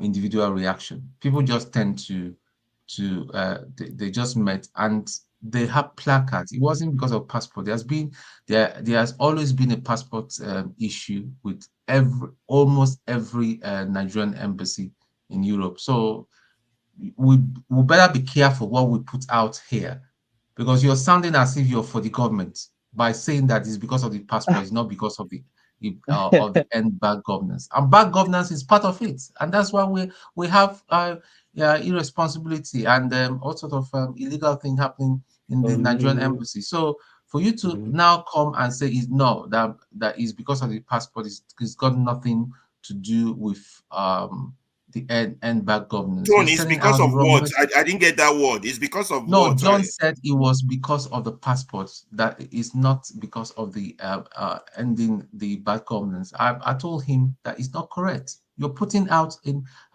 that's why I was harsh on you. You're putting out the wrong message out there. Which passport are you guys talking about? That's what I'm saying. It's not Righteous because man. of any passport. There's been issue. Wait, John, okay. wait. There's been an issue with passport. You and I know. Even in Germany there that you live, I know that the Nigerian embassy, the staff are just not doing what they're meant to be doing. They're useless as well. So it's not because of passport. It is because of, and let's not get it wrong. It is about the ending the bad governance. But listen, let me just tell you, there's something big that might even be bigger than Nigeria that is coming up in London. Just watch. because these people, enough is enough. There's no hiding place anymore for them, because what they used to do in the past is that when it's so hot in Nigeria, they will run to the UK or the US. There's not going to be any hiding place for them. So my brother, let's be careful about wrong information that we put it out there. Thank you. Guys, let me get back to the protest. More news coming in. I want us to stay focused on this protest. Well, I wanted to define. Okay, I shared the defying the court order to march at Eagle Square earlier before I got knocked out. The Guardian newspaper is reporting that the nationwide protest, unveil your identity, or Emir Sanusi tells organizers. Isn't that too late now for him to be saying that? Anyway, moving on. There's a video. They have a video. I got to get a hold of that video. There's a video that shows the Commissioner of Police in Lagos, Adegoke Fayode, arriving at one of the designated end bad government protests in Ojota, Lagos. One of the protesters wasted little time in letting him and other police officers present know, as well as President Bola Tinubu, know they are protesting today. Then another one from Sahara Reporter: in Delta State, Uvie local government chairman Antonio Foni leads talks to attack protesters at Uvie protest ground. So those are things coming in. Let me look for more videos. You guys can keep talking. Go ahead, whoever he was talking. Do I have to pick names? You guys can just jump in. What I was going to say earlier before we were talking about the protest in London. See, we need to understand one thing. The judiciary is a big problem that we have right now. The judiciary is something that we need to deal with. How do we deal with it? They are the biggest problem, because they give any criminal government that comes into place, they give them legality to carry on to do whatever. How can one apply for a peaceful march? And I think the organizers of these need to check and what they check their wording properly, because protests could not technically violence. It's a march. We're protesting against the bad governance in Nigeria. Therefore, we are marching. How can they tell me to go to some place? They might as well just tell everybody to go to Lagos Ibadan Expressway and stay there in one little corner and protest. Because what they want to do is they want to take the cameras off the protest, and they can lie to people, to the world, and say there's not, everything is fine. Tinubu is loved, he's doing the right thing. No, he's not. Allow people to march. I gotta have to tell you guys that the number of people online, at least on Rise TV, has gone down to 13,000 from 20,000. So it must mean that more people are having the courage to step outside rather than protest from their own bedroom. And it could be again the problem with MTN, because if MTN, this is another thing, if MTN is watching this, MTN continue throttling the line, because people are going to storm your offices and start violence. So if you want to play with the government, play along with the government, it is fine. It's not for your interest.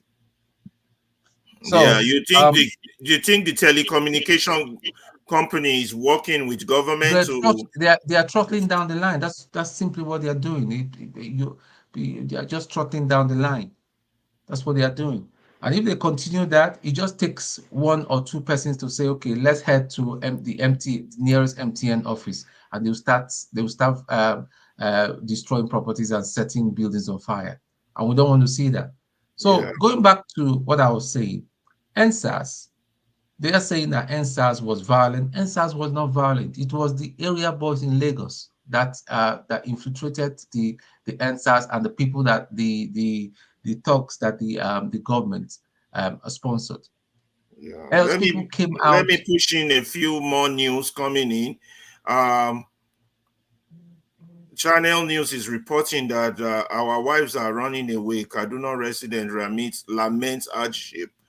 I want to thank, as you're joining us, I want to thank all our people in the comment section, our panelists, and I want to also take a minute to, before I share more videos on the protest, I want to take a minute to ask please click the like buttons and join us to subscribe. I'm going to play the subscription video in a minute.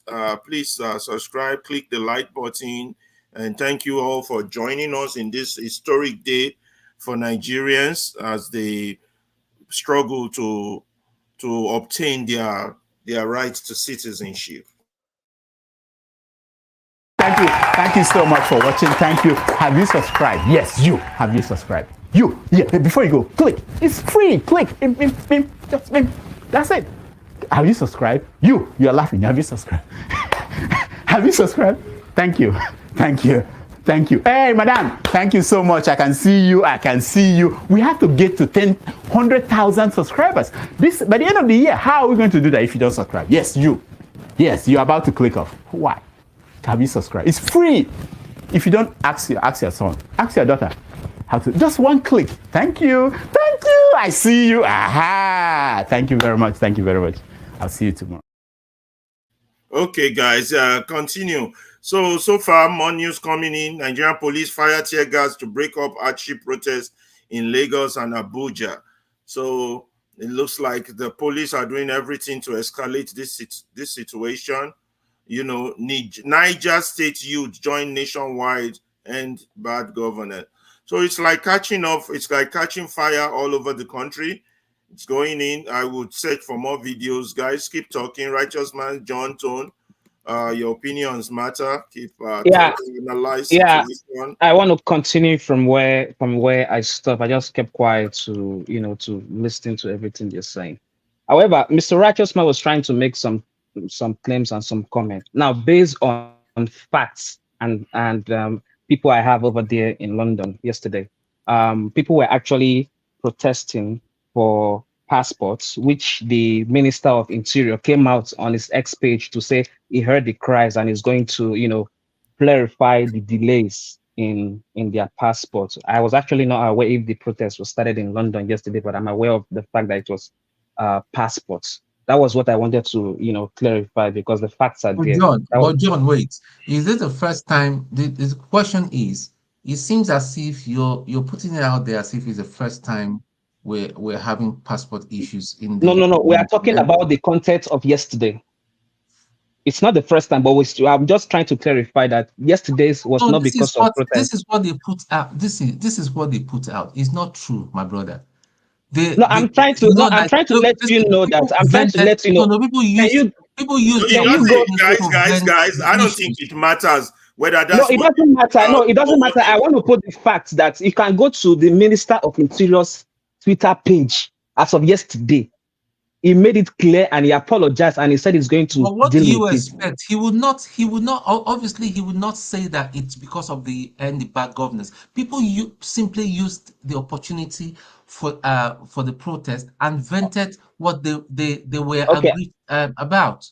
So why are you trying to say it's like camouflage? Is that what you're trying to say? Propaganda. The government has been very tough on their propaganda message lately. They're very sly. These people are very cunning. And then play down the protest.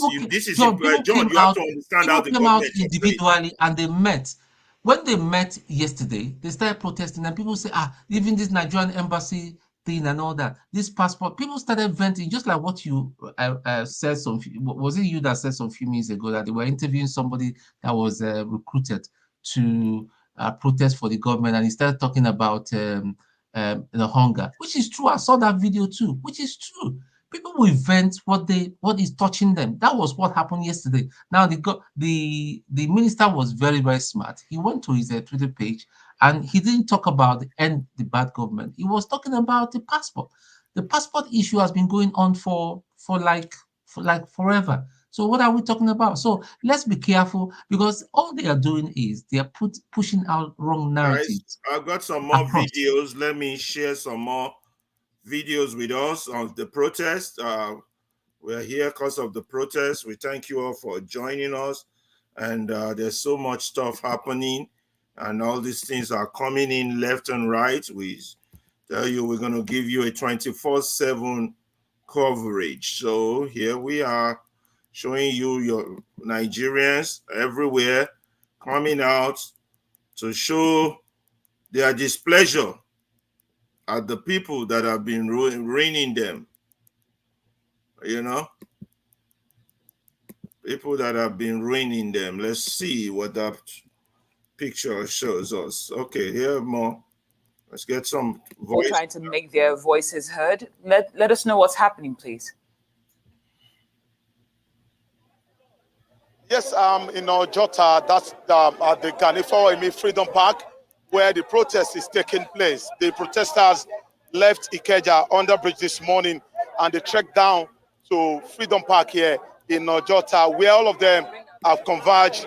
And you can see behind me, a lot of them carrying different kinds of placards, singing all sorts of songs, and of course, making their grievances known to the government through this avenue. But a moment ago, it will interest you to know that some moment ago, a group of perhaps thugs, so to say, came around trying to cause trouble with the protesters, but it appears the protesters were smart enough not to, give them the attention or engage them at all. They tried to comport themselves and push themselves to one part. The so-called thugs came to play the role of the police, telling the protesters where to stand or where not to stand.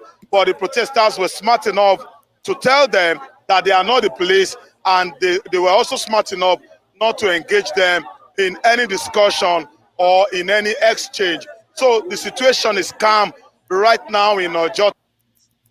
Okay, so that's what's happening over there. All right, that's an update from Oba Adewoye, who is in Ojota, Lagos, telling us a little bit about how some perceived thugs... Okay, I believe his voice is back. All right, of course. So I was saying that the police have comported themselves well too, as well as the protesters. The commissioner of police was here a moment ago to take, a first-hand assessment of this environment. And from the look of things, I think he's satisfied with what he has seen so far. The policemen are also busy around. Likewise for the Lagos Neighborhood Safety Corps and the rest.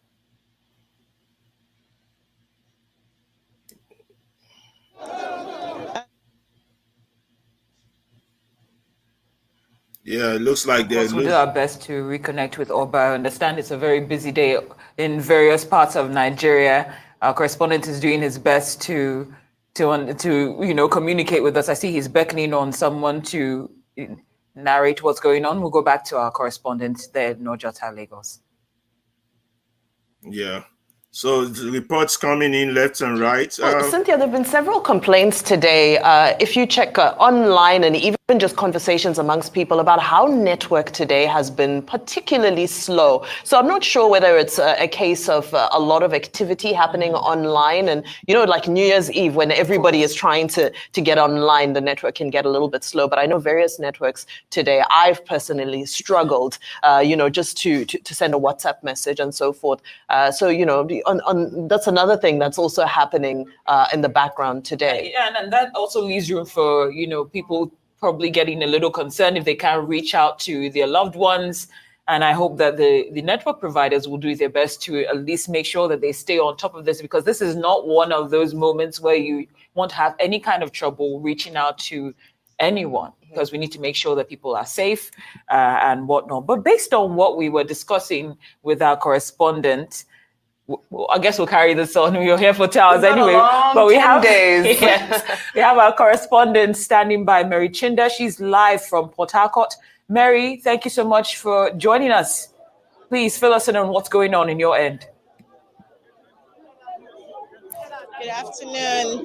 This is one protest where the River State people have shown a lot of resilience. They've defied the rain, they've defied the seeming threats by policemen, and have showed up all the way from Abba Road. It started just like a joke, a clutter of 1, 2, 3, 4 persons to 10 to 15 to 20, 50, and now this is exactly what you have. Now I've spoken to some of these people off camera, and they have this we no go green spirit.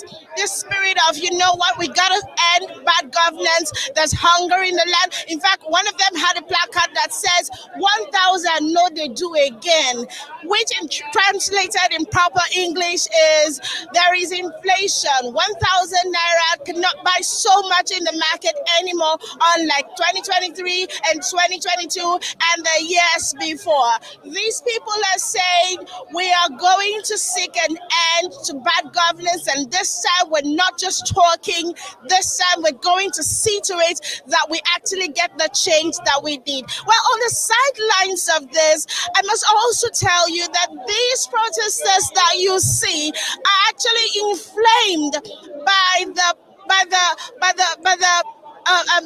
the speech of the Senate president just a couple of days ago. I mean, they have the Senate president Fabio on their lips, and they're describing him as insensitive. I mean, to them, he doesn't seem to care about what's happening to the common Nigerians. You know, just like when protests starts, you know, it's just one thing, and then there's a build up to other things. So there are several things that they're asking for. They're saying that the president has not listened to them over time. They're saying that the people at the National Assembly are eating over bloated salaries and all of that. You know, there seem to be no calming these people down. Just a couple of minutes ago, I interviewed the governor of the state, Governor Sim Fubara, and I asked him a question, and I said, you seem to be focused on this protest not being violent, but are you listening to what the people actually are saying?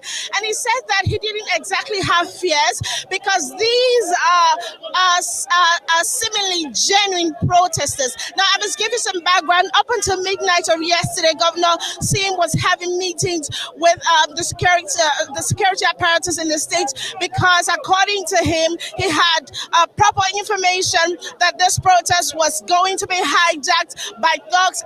As a matter of fact, if I have to quote him, he said mercenaries have been sent to the state from outside. And that was why I was asking him today, okay, is it just about the fear about it being violent, or are you listening to the people? He had actually come here to address them. He had said to them he was going to pass on their message to the president.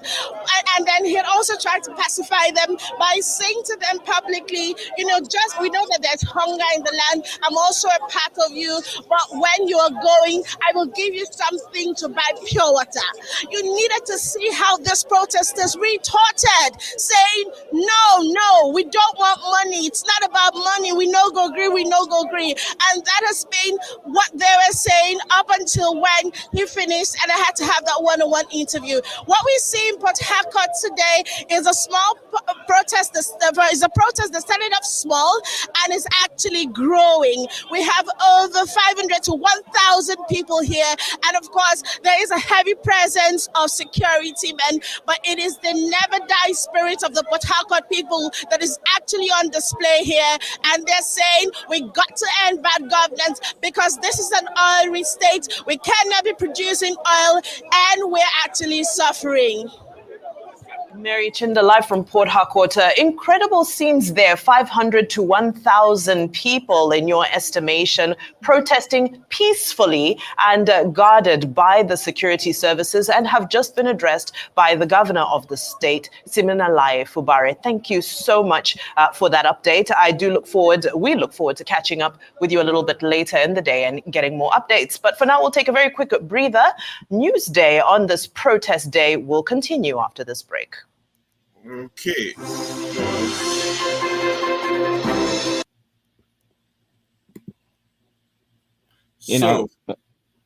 So back to our conversation. You're seeing videos coming in. That was Port Harcourt. Ferreira, are you reading the private chat at all? Yeah, I did. Because if no action is taken, I'm leaving the studio. And hold I may on. not come back for a very long time. Because Hold on. Let me deal with that. This has been going on for a long time. Niger man, please tone down your comments and negativity. We are here for positive. What happened?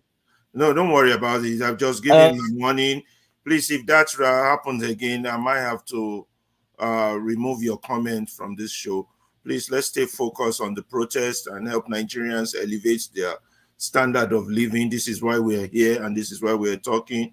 We're not here to deal with frivolities or childish comments on the comment section. Please, let's be mature, and thank you as we help Nigerians uplift their standard of living. This should be our primary focus and nothing else. So, righteous man, comment. You are now in the house. You should be on the street, so righteous man, using that to do exercise. You never go gym for the past 2 weeks. Yeah, I will be on the streets as soon as possible. I'm planning and I'm going to hit the streets of Lagos soonest. I'm trying to gather my placard and get my people involved in it. I'm not afraid of doing that. I've done it before. I'm still ready to do it again because life is not all that is required right now in Nigeria. Absolute hardship, absolute insecurity. The cost of living is something far beyond the reach of an ordinary man. In fact, what we have now in Nigeria is the rich and the poor. No middle class again in Nigeria. So, and I fall to the class of the poor in Nigeria. Yesterday night, it was very difficult to recharge my electricity. They tampered the network. We were sleeping in darkness and all this. So it's not a beautiful thing that we are in Nigeria and we are suffering. We should be one of the happiest people in the world today. You know, if you look at what God has given to us in every aspect of human life, we should be one of the outstanding nations in the world, nation in the world. But today we are the last, the capital poverty nation. The inflation is something. Look, what they are giving out, what they are dishing out as the inflation figure in Nigeria is false. The inflation should be above 40 something right now, you know. So the dollar is, the naira is as good as just ordinary tissue paper. If you take 10,000 naira to the market, you will be shocked. A tuber of yam is going for 11,000. The cheapest tuber of yam today is sold at 6,000 naira. And before, this is a tuber of yam that would be sold at highest 800 naira. It's sold at 6,000 naira. So I think when we emphasize on the cost of living, because that is the bedrock for any type of development and any strong economy. If your people cannot feed well, it means you are failed in governance, you know. It means the country is not doing well. Nigerians are not feeding well. If you see this thing they call Ogi, Akam. In my house here before, we used 200 naira Akam for the entire family. As I'm talking to you today, one single person will consume 500 naira Akam, and it looks as if nothing. The same thing with Accra. Yes, because they said a bag of corn they use in making Akam is sold now at 180,000 naira against 25,000 naira they were buying it before. So you could see the cost of things. I went to the supermarket to pick up bread. I went to the shed where they shed the bread. You couldn't find any bread. You couldn't find any bread. The cost of law is skyrocketing. So what are we going to do? And these people are there making their billions, sending their children and their wives and girlfriends abroad, buying houses for them. And they're telling us, be patient. We can't let this happen. It's good. I mean, you guys that are over there, I don't know whether you would be happy to see that Nigerians are dropping dead on the street every day, because the cost of living is unbearable. That we are not even asking for money to buy cars or build houses, just money to eat, to feed, and look like human being. Nigerians are not asking for much. We're not asking for going for summer holiday. No, we are simply asking for money to be able to eat. A poor man cannot buy drugs today. Let me give you an example. A Gomentin was sold at 5,000, 6,000 naira. As I'm talking to you today, it's now 35,000. How can you imagine that? And they will tell you go for another brand. The another brand, the cheapest another brand is getting is 15,000, 12,000. And who can afford that? Righteous man, I have one question. I have a video to show, but I have one question. I'm thinking we are asking for good governance. Is that from my side? You say what? Oh, Righteous man. Is that from Righteous man? Yeah, yeah. I'm hearing you. Yeah. You want? I'll come back to you, Righteous man. Sorry, okay. If you don't, I have a question for him. You say you are asking me a question. What question? Yeah, I wanted to say this good governance we are asking for. How are we going to get it? Are we going to get it from pure kindness of the politicians, or for us to start seriously dealing with corruption? The what that is being asked is that, are we going to get it by begging for their kindness, or by seriously dealing with the issue of corruption? No, the network is breaking. I can't hear you. Ask you later. Let me show the video. I will ask you later. Let me read a few news. Coming.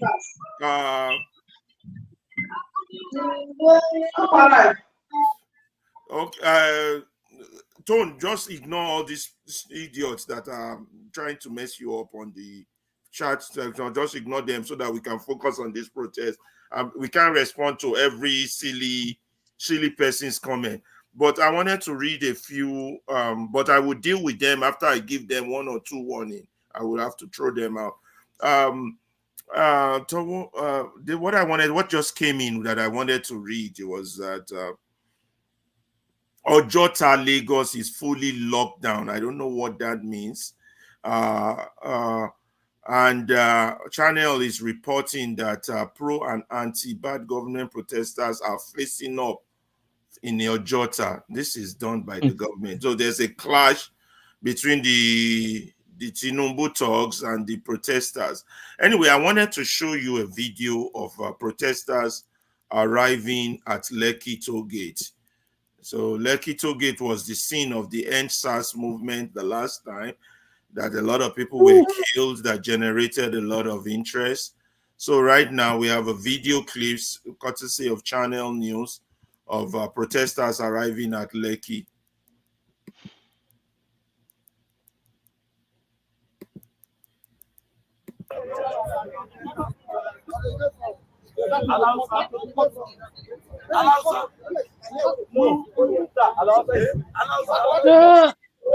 No, no.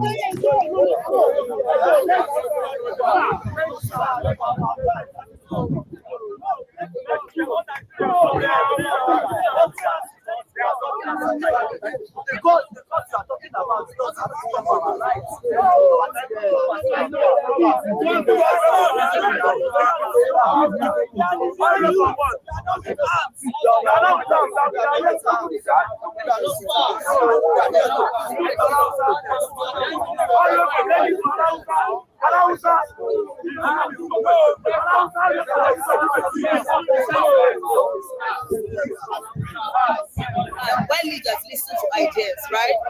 So good governance, they should be able to listen to us. I just want the economy to be stable. People are hungry, people are dying, a lot of things are going wrong. Like so many things is not just working out. You understand? We need stability, we need lights, we need food, we need the price of things to just come down. You understand? People are dying every day. Do you understand?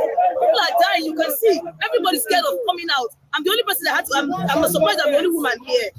You understand? We're not coming to fight. We're just coming to beg for them. Please, they should just do something. Why they deploying all these police officers for just a simple, peaceful protest? Meanwhile, Boko Haram are out there in the bushes killing people, and they not deploy this kind of military. Look at everywhere. For what? For what? This is so wrong.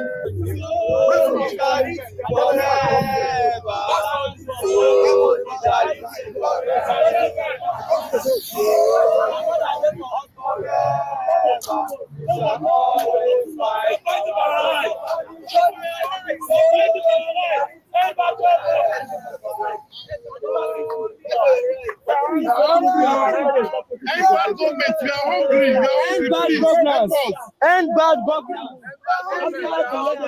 End bad one working you. I want to. Instead of wanting to do for Nigeria, no woman will shoot you like that. It's still high in the country. Cost of fuel is still high. Cost of living is too much. The cost of living is too much. You tell us to enjoy, but you are enjoying. You want us to suffer for you, but you are enjoying. You don't show solidarity with us. You don't show solidarity with us. We want you to cut the cost of governance. We want you to put money into the economy for this to work. Enough is enough. Tourism is too much. People cannot go to their farm in the north and in the middle belt. And that's where our food come from. They must attend medical checkup in Nigeria. They have the right to invite their doctor from any part of the world within their power. We don't care. So that they can build your hospital standard here. A lot of them build hospital outside. A lot of them, they claim it's outside there. We have been developing other countries. It is time that they all assist us to develop our own country. Enough is enough. The game is over.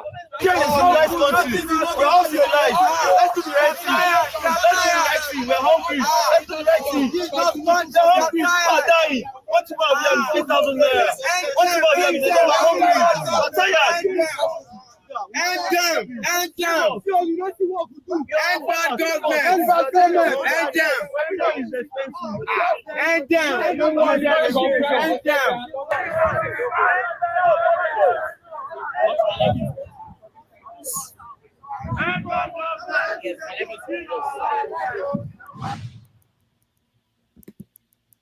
Okay, guys, I've got more news coming in from Premium Times. Hardship from Premium Times that the protest has turned violence in Kano as the youth took to the streets with dangerous weapons attacking each other. That's from Premium Times coming in. Premium Times is also reporting that protesters will converge opposite Federal Ministry of Finance, Abuja. So it's picking up left and right. This fear of it turning violence is the only thing. It looks like in some areas that has been a battle, and it's to keep it civil. So I got a few more videos I want to share. Let me see this one. If I can get the audio. I don't get the audio.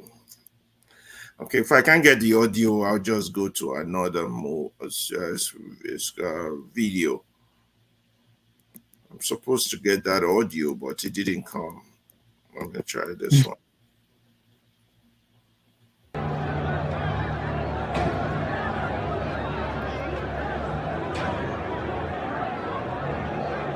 Yeah, this one has audio, but I can't see the video clearly. These people they don't understand peaceful protest. They don't understand peaceful protest. Once protest was day, they don't listen. I think this is Maraha. I don't know which state this is. Looks like things have turned violent in this video. Abuja is hot now. Abuja too is hot now. Yeah, very, very. Let's see what is happening here. Let's start another one. Akwa Ibom is not. Akwa Ibom is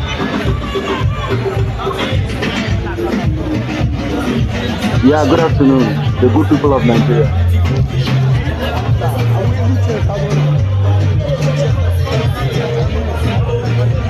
Good afternoon, the good people of Nigeria. Ring Road, States. Are you people hearing me?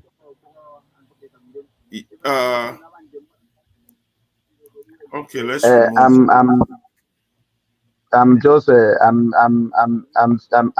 from Akwa Ibom. Okay. Here in Akwa Ibom, I don't see any protest going on. I don't know what happened. Oh, that's David from Akwa Ibom is reporting. What's the street like, David? What's happening on the street? Is the street quiet? I don't understand. I don't understand what our people is doing. The street is not quiet. I've been turning the whole of Uyo. It's only police people, security, they are fooling everywhere. So people are not coming out. I don't know what is happening. But is the I don't street know. Is the normal activities happening? Like the shops are open? Are the shops open? Are the people going about their regular business in Akwa Ibom? Yes. People are moving. Okay, so people are moving. The street do they have an assembly point for the protest in Akwa Ibom, David? No, I don't see any assembly point. I've been driving all of Uyo. I don't see where they are gathered, and people are still moving. The only people that I'm seeing is the security people. Security people, they are on ground, fooling everywhere. But I've not seen where they. Yes, some of them they are coming out with their tear gas, rifle. So a lot of them coming out. Do you think the people of Uyo are scared of the tactics of the military people outside? That's why they're not coming out. I don't think that they are scared of the security. I don't think so. I don't know, because it's raining, heavy raining since morning, since 4 o'clock, heavy raining. That could since be 4 o'clock it was raining. There are no protesters if there's raining. And then people could be watching to see how the first day fan out across the country before they start putting themselves all out there. You know, people want to be cautious. It doesn't mean that maybe it won't still happen. You understand? Let me give you time. Yeah. Time, because even in some areas like in Lagos, people stayed indoor. The streets are empty. Shops are locked. People are, measuring it out, trying to see, how it fans out. But across the nation, there's been protests, right? Some has been peaceful, some have been not so peaceful. We're just getting reports coming in left and right from Abuja, from Kano, from the north, from everywhere. Did you see Gombe? Did you see the crowd in Gombe State? Oh no, we've not seen that. Is there? Yeah, I've seen the crowd. They did very well. Oh my God! They did very well. I like what they are doing. Yeah, I think it's catching fire gradually, slowly. But even in the east, people stay home. Ferrer, I just saw a live feed now from. That will determine how tomorrow will look like. You just saw what? I just saw a live feed from Kano. What I'm saying is that today will determine how tomorrow will look like. Hold on. I can't hear two people at the same time. Let David go first. What did you say? Okay, what I'm saying is that, I said that today will determine how tomorrow will look like. I believe so too. Yeah. I think people will watch out how it goes today, and then there will be more response tomorrow. So, Todd, you were saying the live feed from which state? Okay, I just saw a live feed right now from Kano. I don't know what happened, but is it possible you can shoot me the link on the private chat? No, it's from Arise. Oh, it's from Arise. All right, news. Yeah. So apparently the police shot some tear gas into the crowd, and the crowd responded. And then a police officer started spewing all sort of propaganda, saying he was almost itching to say it's Igbo people, saying that he knows that these are not Kano citizens, that The police they officer were from Kano. yeah, that the people that are causing this mayhem are from outside Kano. It's just hilarious.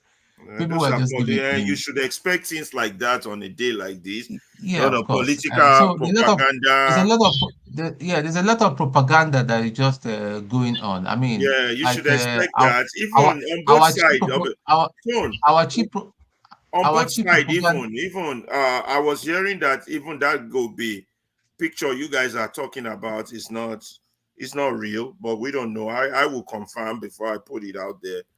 You know, I will confirm. Let me see Is if it a picture? Sorry, Alaba. Is it a picture or the a video? Gobe. I think it's a picture that was it David that mentioned it about the huge crowd in Gombe.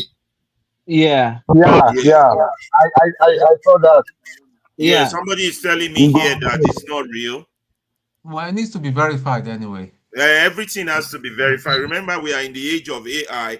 You know, people will put stuff out there. So if it's not from an authentic media house, we're not going to share it. I'm trying to see.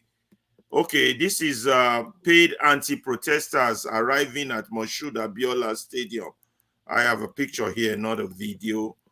I don't think I want to share that picture because I don't have enough evidence to prove that they are paid. I think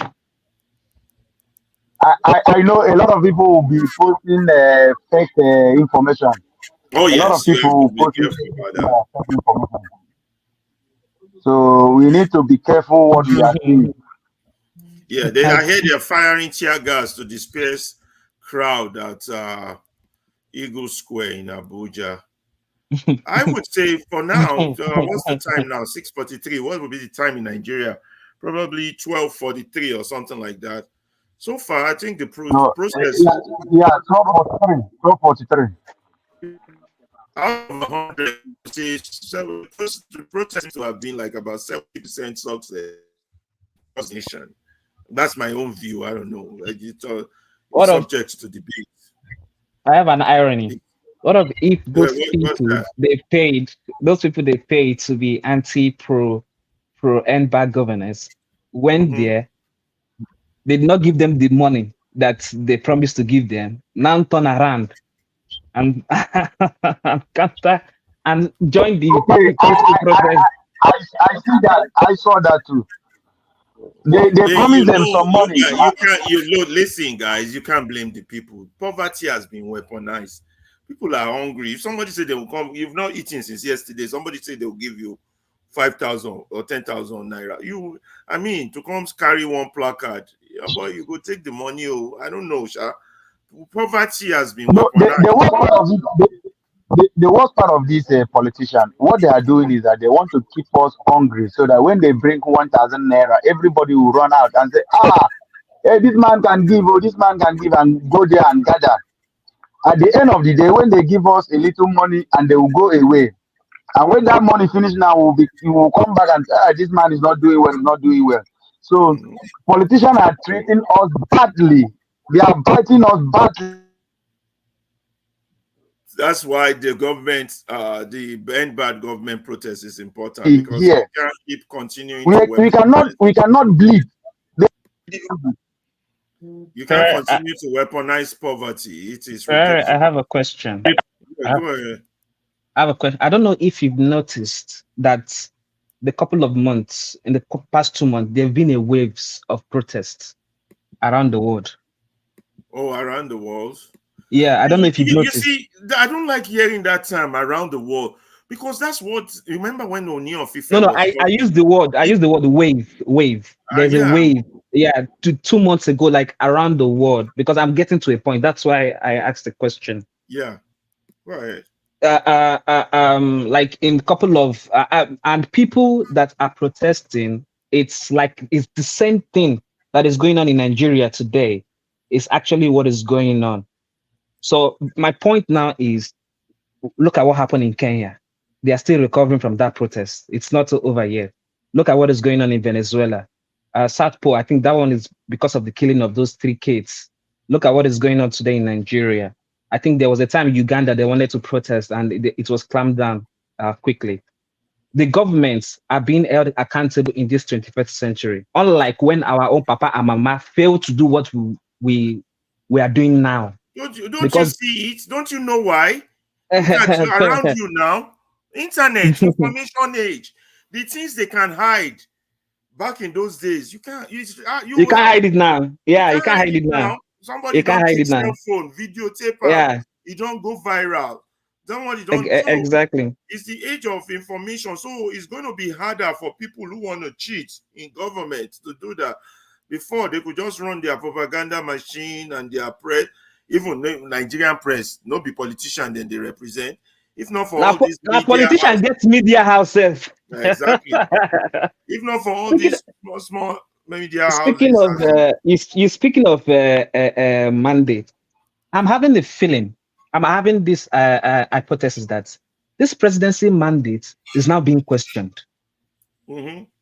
Because according to the statistics, he won by 36.6% of the whole population, which is 8-something million votes. Yeah. Then P2B and Labour Party combined together, which gives them 12. That's Labour Party and PDP, 12 million votes. So if you combine those two together, people actually voted for those parties more than APC. But I'm not actually talking about party here. We're not talking about party here. I'm just trying to say that it signifies the fact that people really don't want this man to be president. And I think this protest signified that you failed in your 1 year as a president. And I think it's going to speak volume in the next election. But I have a problem. I have a problem. The problem now is we, as the citizens, we are the reflection of our leaders.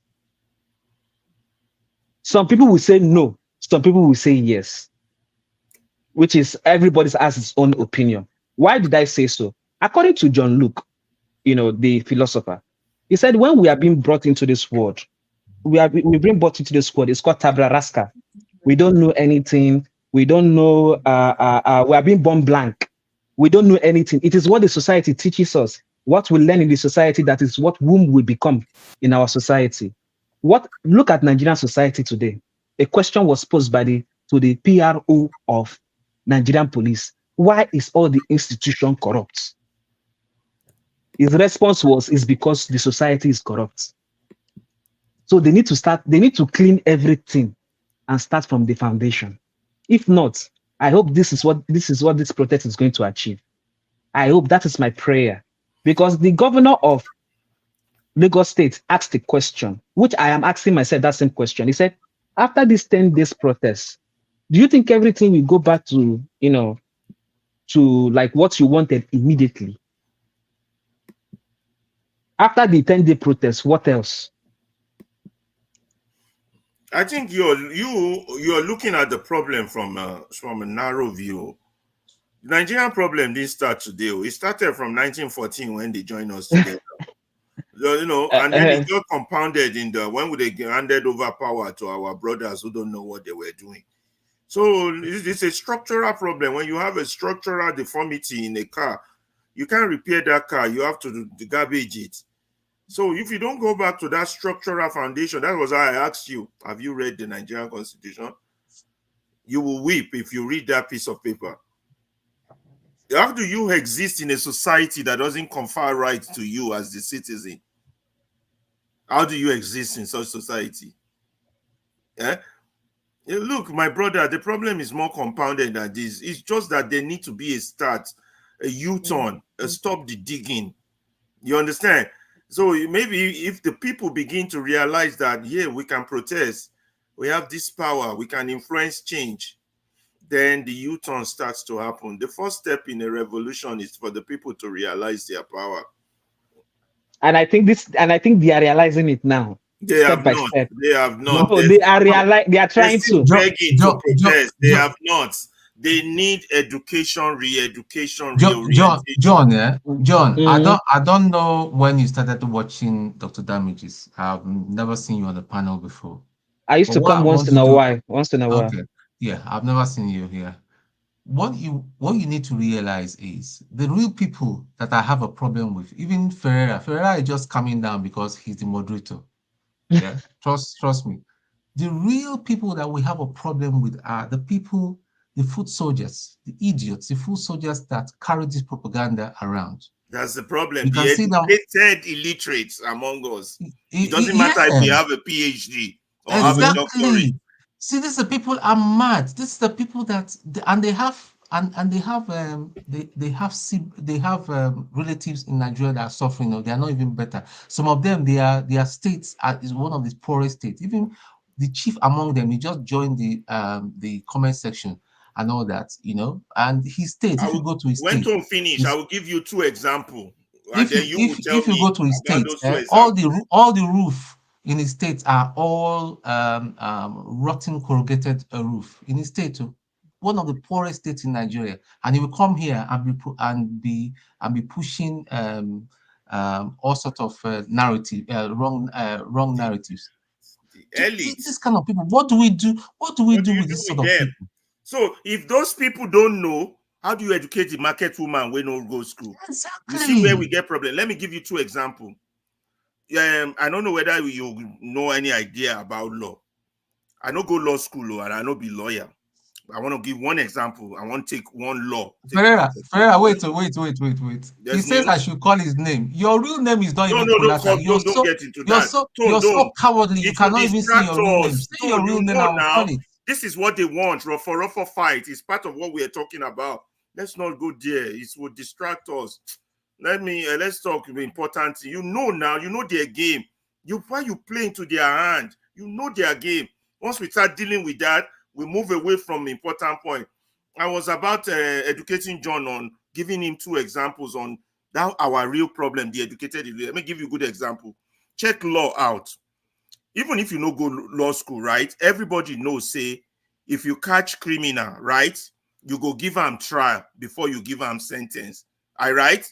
Everybody's supposed to know that, even if you no go law school, right? How come say only for Africa or Nigeria where they can't make law where say you feel swear somebody in before they finish trial of the election? Does that make sense to you? It's like putting the cart before the horse.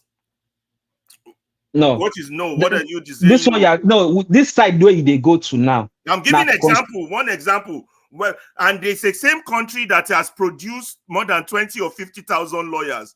So which kind of law school or which kind of education did they get? That's one example. I will give you another one. If you I feel counter that one where they talk. You see that one where they talk. Wait,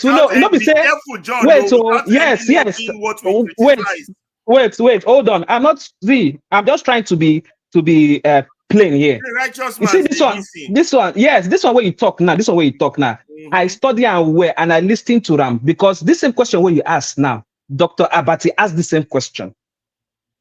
For Arise, he asked the same question. Continue. Yeah, he asked the same question, but he now said something which I went to go and check. According to the electoral law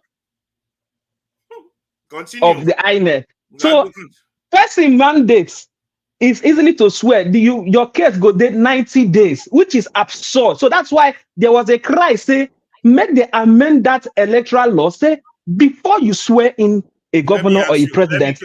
Hold on now, please, hold on. What I'm trying to say is this.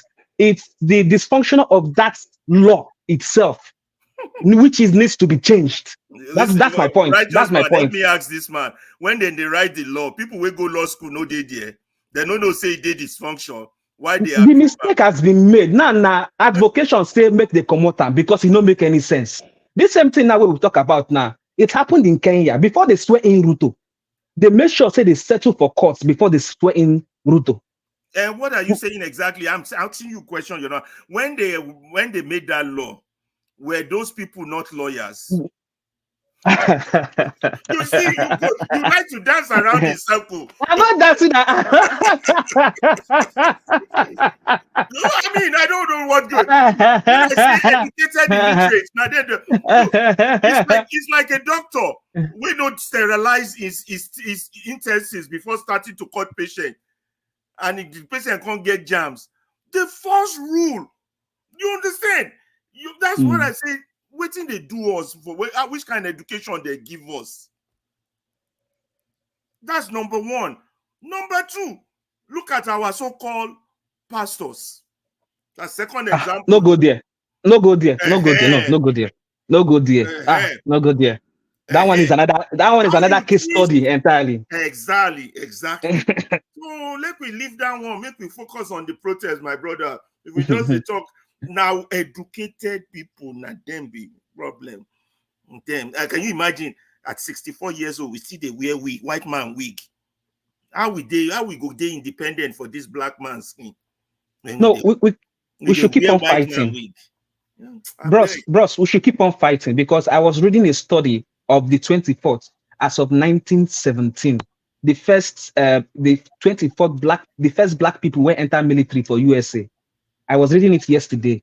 Do you know that they had to fight for them to actually to be liberated, even though say they'd be military well, we know personnel. That. So it's like, exactly. So I now found out that people have to keep fighting for what they believe in to achieve success. Even till today, people are still fighting this the racism, discrimination, police brutality, and everything, and they keep fighting for their right, and some of them keep winning their rights, their fundamental human rights, and that's what should apply to Nigeria. I think that's what should apply to Nigeria. But I also find that one thing, this constitution, it is obviously that it is there to protect the system. This what is there to protect this system? The constitution is to protect the system, not the citizen. Which is wrong. We go talk about. There has to be popular sovereignty. Which there's not. There's not. There's not. We don't have popular sovereignty. That means we are not citizens. We are subject. You know what it means to be a subject? Subjects are like slaves.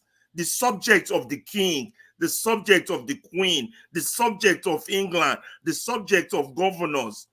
So until you have independence, then you can sue your governor, you can sue the state, you can sue this, sue that if they violate your rights. Because your right is more paramount than the state. But we have a long way to go, man. This is just the start. This is just, even to get this protest, you have to beg government. I beg. We want protest. Which kind of nonsense is that?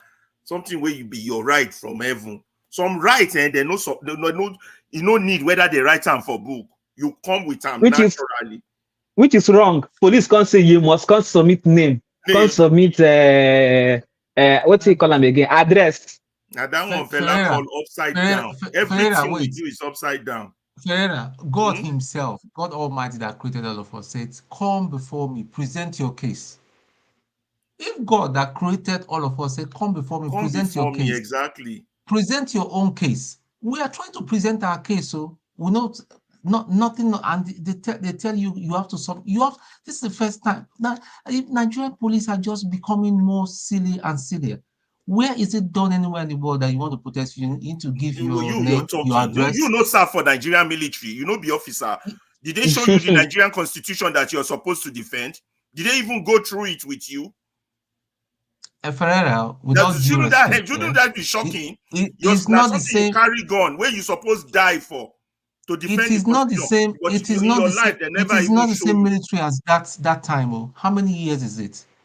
Things don't change. How many years ago? So now they don't teach them constitution. When you go school for Nigeria, they teach you anything about Nigerian constitution, John? Well, I go school for Nigeria. I grew up in Lagos. So don't they look me like that? Anything about your constitution? See, that was why when you were having that conversation, I requested for a copy that I didn't even have a copy. Let me read it. Let me know it, because I am reading about police and everything. I want to read and see. Are you seeing the punch that Gombe? I'll put the website in the private chat. Maybe you can copy. Yeah, I want to read it. Yeah, you will nearly throw up. It's just like if somebody just stood in one room, did some crazy copy and paste, and everybody went along with it. And nobody with a law degree questioned this. First, they lied. They said, we, the people, came together and made this. That was a lie. You don't lie. It was a military constitution. There's because it was nothing like military. that. You don't No, lie. it was during. No, it was during the. No, it was during the military era. Now, before it still we doesn't got to excuse democracy. the lie. The lie was, we, the people, came together and made this. That's a lie. I think when I heard that thing, I think I asked, who and who did you call me? Was an idea? Exactly. Something that wants to be legal, you start with a lie. Yeah, it's crazy. That first sentence was the one that was more shocking for me. I'll post the link there. Let me give you some more news. I'm back to the protest. So, the violence has broken out in Abuja, Unyaya. The Guardian is reporting that 45 journalist vehicles attacked. Oh, no, now. Which one is a more? I know it's going to get rowdy to a certain thing. They are looting in Kano. No. Are you surprised at this type of things? No, why? No, why I'm angry now? You have given the government excuse to charge. To charge. The government itself is instigating the wahala. You didn't hear about them. Somebody, David wants to join us. Let me add him so he can say his opinion. Continue, Jerry. David, you can just jump in while I'm looking for things to. Thank you very much. Thank you very much. And who else I get here? Go ahead, go David. Yeah. So don't be surprised. Don't be surprised for what happened in Kano. So they have given us opportunity. So don't be surprised that such thing will come up, because I knew even in Akwa Ibom here when protests will start here in Akwa Ibom, the same thing that happened in Kano will happen here. Some of the supermarkets here in Akwa Ibom, they have closed down because they knew hoodlum will enter and steal their this. So don't be surprised. So I was expecting that such thing to come up. So don't be surprised. So they give us the reason why I say they give us the opportunity, because they have been keeping us on hunger. So they refuse to make things easier for us here. So that's the reason why you see when something like this come up, you will see some guys who enter people's shop, be rooting, taking food stuff. So don't be surprised what happened in Kano. So I know that something like this will come up. So I know. Ovie, come on board. I know that government your points. Am I lighting your comment? So say they're no organized, then go protest. Come here. Government is the cause of this. Government is the cause of this protest now. They knew that this thing will come up. Okay, so they are the cause. Come argue your point. So continue, Jerry David. Sorry? By the answer Ovie. Because Ovie like to the Ovie like to the throw stone for market. Then he go come here, quote Frank Fanon. You know, the benefit of power become obsolete if you ask for them. So how you want to do it for before? Demand power. You think they will just give you? You see what I mean by we speak Oyibo pass in English, man. Boy, if you want to learn everything about politics, Nigeria, go listen to all of Fela's song. That thing should be encyclopedia in Nigerian book of politics. That man describe and analyze everything, all of his songs. I also listen to. You mean Fela? Stephen Biko are my political idols. I also listened to this man, Buba Galadima. I was learning history of what has I'm learning the history of what has transpired and why all of them now get bad blood, with what has going on. Go and read Fatherless People by Dele Ogun. All these things should be made compulsory in our schools for our children. Fatherless People by Dele Ogun, Why We Struck by Ademulegun. All these books, I Write What I Like by Stephen Biko, should be made compulsory in our schools for our children to be smart. And they have to teach them about laws, their laws, the constitution, and things like that. If somebody says something about me, let me see. Did you study government? If you did, they will teach you the constitution. But do you have to study government before? I'm here in America. In America, if you're in elementary school, primary school, you must pass constitution. If you're in high school, you must pass country. It's part of the requirement for primary school graduation and for secondary school graduation. I can't go check their lesson plan for 13-year-old. As if you see as then they teach their children everything they need to know, their right, their deeds, the state's right, separation of power, popular sovereignty, they break them down. You don't have to see Nigerian opinion. You have to study government first. So now only government is supposed to know constitution, or now only lawyers. That's why there's so much injustice in our community. Bros, you just described a structural system. And Nigeria does not have that structure yet. But we have to seek it. Look, let me tell you one thing. There's so many things we don't have. If they tell me there's a system where Tony,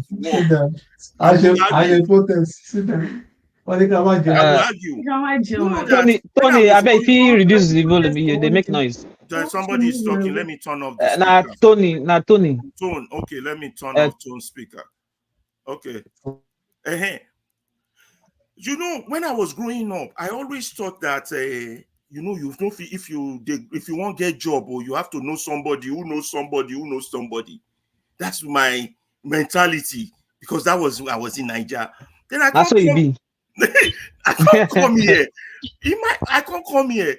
One day they walk for streets. They never even reach 2 or 3 days where I reach here. Maybe second day. I just walk up, they see vacancy. Now here I can't turn.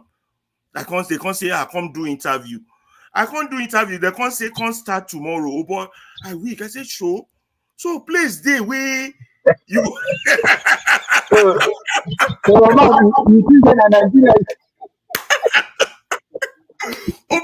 I weak. I say sure. So you know, even though in Nigeria here, you know, even though you see a place that there is a vacancy there, even though you go for interview, even though you pass the interview in Nigeria here, they will keep 2, 3, 4, 5 months to pass before they call. You see the difference between day and night. I don't know if I was shocked. If I was shocked, this world where you feel just they could tell you to come start tomorrow when you don't even know anybody. You see. So Nigeria is a place that if you need a job in Nigeria, you will look for a senator, you will look for this, you will look for that, for guarantor, this, that, blah, blah, blah. You want try school admission. So we are still in the dark. We are still in they have leave us behind. Nigeria is no longer a giant of Africa again, if you don't know. We are not the giant of Africa. I beg, make I find more videos of protests, make I show now. Anybody feel jump in or they talk or them have they freelance now. You spoke about you brought about pastor and churches before.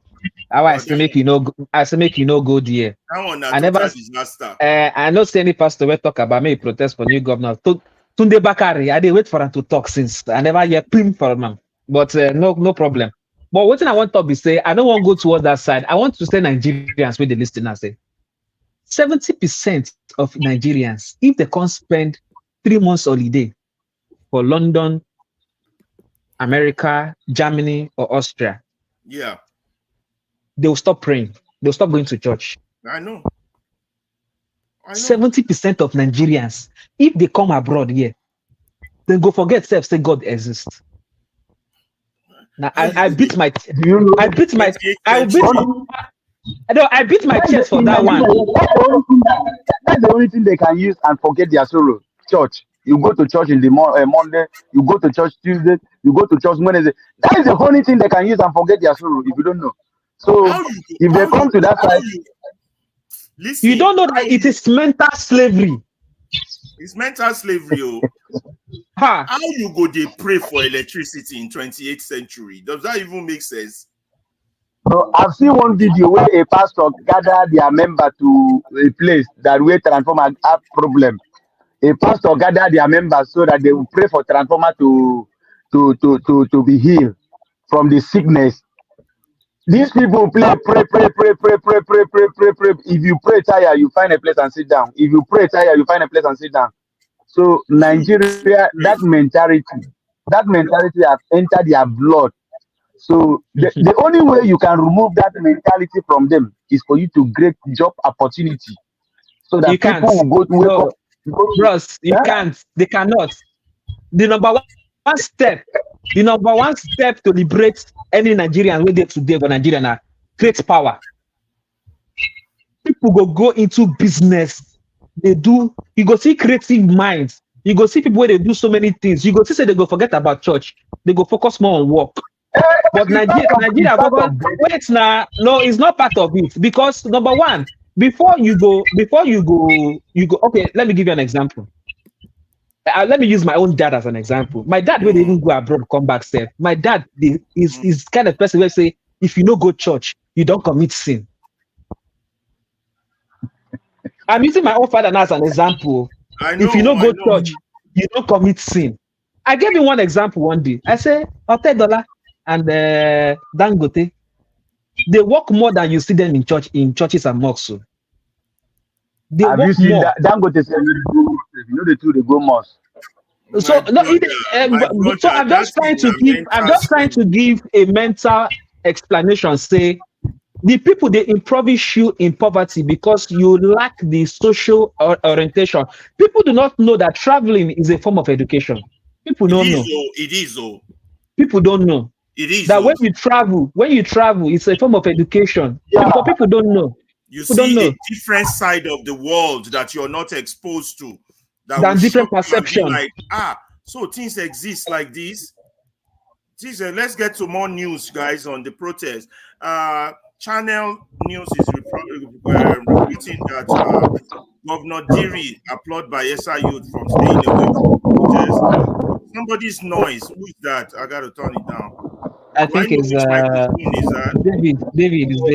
I'll go mute you for now so that I can read this thing. And then Guardian is saying that the violence has broken out in Unyaya, Abuja. Then Guardian is also reporting that vehicles attacked in Kano. So I got one. Yeah, it's all. I know this is going to happen, you know. But it's a strong showing for the first day, to be honest. This is the most widely spread. How many police won't contain? No, yeah, there are no feet. Everybody. It's not possible. It's not physically mathematically possible. That's the word to use.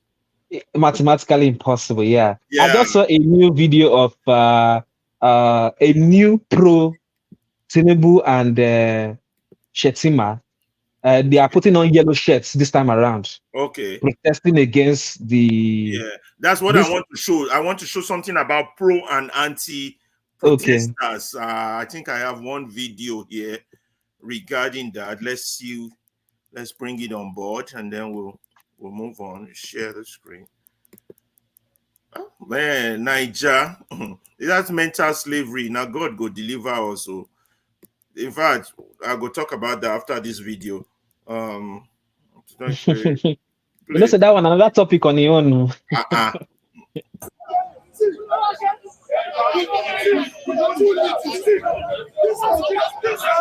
suspecting this must be legal.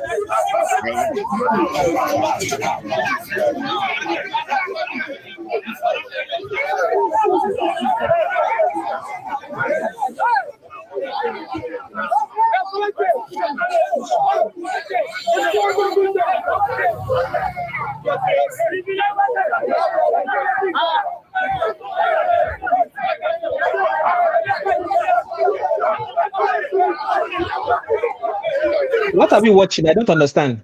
The pro, those in support and those against. You know, they don't hire talks. Oh, okay. This is Ojo. Is it? Yeah, this is Lagos. Yeah. Ojo Barracks. Is it Ojo Barracks? Yeah, Ojo Barracks near Alaba International. Oh, okay.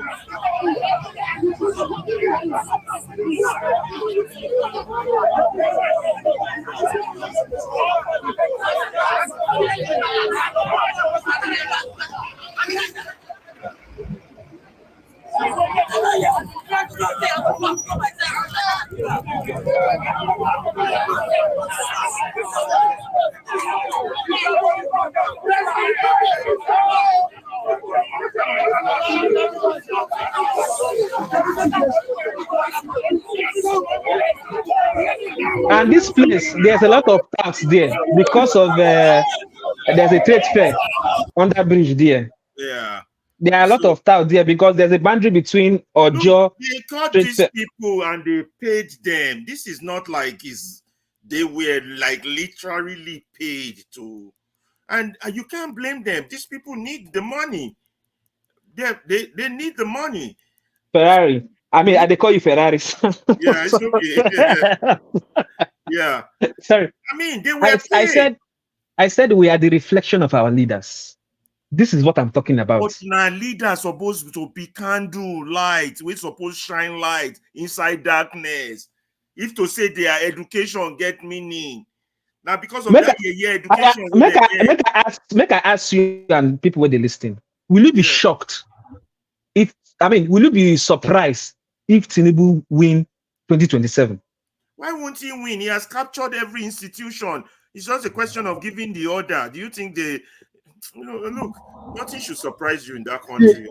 Tinubu will not 2027. I don't think Tinubu will come out. He will not survive this. You see, Tinubu will not survive this protest. I always tell people, say this man will run away from this thing. He will run away from this thing. I'm telling you nothing but the truth. He will run away. He will not survive this. Don't say that Tinubu will contest in 2027. Or where? You want me? Let me say everybody could die now. So you will not survive this one. Not to talk about to contest. Hold on, guys. Have you guys noticed that we've not seen much videos from the north? It looks like most of the videos we are seeing are mostly South video. Am I right? I don't think we just heard about the Kano situation. We saw Abuja video. We saw Edo video. We saw Enugu. I don't think I'm trying to look for specific videos that capture events happening in the northern states. Have you seen River State? What River State is doing? I'm impressed. Have you seen what they are doing? River State. I've not found Rivers. I think I've shown one video of Rivers. I don't think I've shown newspaper clippings for the north, some northern states, but I'm looking for videos here, guys. I've not found it. As soon as I get some feeds, I would. I've not gone in. So if anybody sends me those feeds, I would definitely show you guys. Because I think most of the ones we've seen are from the southern states, correct? In terms of video, not newspaper page clipping. Am I right? I don't know. Guys, correct me if I'm wrong. Since you've been with me, have we seen any northern video yet? The one that has been going around is the one from Kano. The one from Kano, Bauchi. I've even seen that they put on a curfew in Bauchi, 24-hour curfew in Bauchi. And it seems like some of the videos I don't know if it's intentionally compressed. Like because I was thinking either Arise or Channel would have. The focus is like in Abuja now. The focus is more on in Abuja and Lagos. River State, as we've seen River State, where the governor even offered to buy them water, they said no. No. They don't want water. They want to end bad governance. We saw one Kano video. I remember now. We saw one Kano video was short. Yeah. But they need to send us more video. I'm looking for videos to show. Anyway, let's keep talking until I find. Let me not use that to delay our conversation. Sorry, guys. Continue. Who was talking? Continue. When I find something, I'll share. Okay. I think I was trying to be specific, just to search only for northern demonstration video. There's a lot of pictures, but no few videos. You understand? I think what those newspapers are doing is somebody will probably snap the picture and then send it to their headquarters, and then they'll make an headline out of it on their webpage. You understand? Okay. Yeah. There's from Daily Trust. There's a protest from Osun State. I don't know if you've seen it. Is that picture or video? Video. I'm seeing this on Twitter X. Daily Trust. Okay. Osun State Daily Trust. Yes. News today. Let's see if I could get some decent videos because I want the videos to be all across. Yeah, you can check. You can go to their Twitter. I think they have some videos. Even another one in Maraba. I don't know where Maraba. I don't know where Maraba is. I don't know where it is. I read that about Maraba. Yeah, I think Maraba is close to the border state, somewhere in Niger State, close to Abuja. Ah, see me. I don't even know some part of my country. No. I read it from here while I was. I'm talking about myself. I don't even know where Maraba is. That's what I'm saying. No, I just read it from here. It's not like I know. Oh, okay. Yeah, I'm trying to stay away from all this foreign media. Sometimes they punish us. Sometimes when we use their videos. So. Oh, okay. Tonight's news is gonna be overwhelming. Yeah. So the punish us. I'm trying to keep away from newspaper. It's actually easier to show websites than to show videos. So. You know why? Because most videos have copyright rules. Copyright and you can use people, but website doesn't. I think I'm also saying since it's a live protest, videos will be much interesting to view than. I think I'm also seeing a picture of Sokoto. So a fan of Sokoto stunned by protesters, but it's just a picture. I'm not sure if it's correct. That's what I'm saying. I've seen several pictures from the north, and I've even already showcased them, but I've not showcased videos yet. Maybe those one will come in like later in the afternoon or evening. What? Where is Jalingo? That's probably somewhere in the north. I don't know where. Somewhere. Let me check Jalingo. They said children leads protest in Jalingo. Yeah, this is good though. This is strong awareness for the Nigerian people because they've been in the dark regarding. Jalingo is Taraba State. Taraba, yeah. Yeah, Taraba State.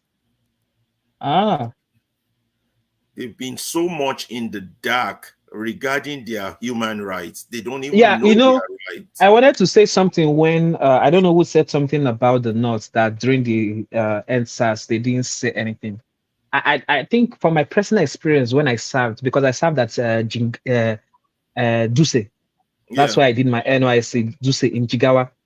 So that was when I knew that donkey was still a means of transportation where I went.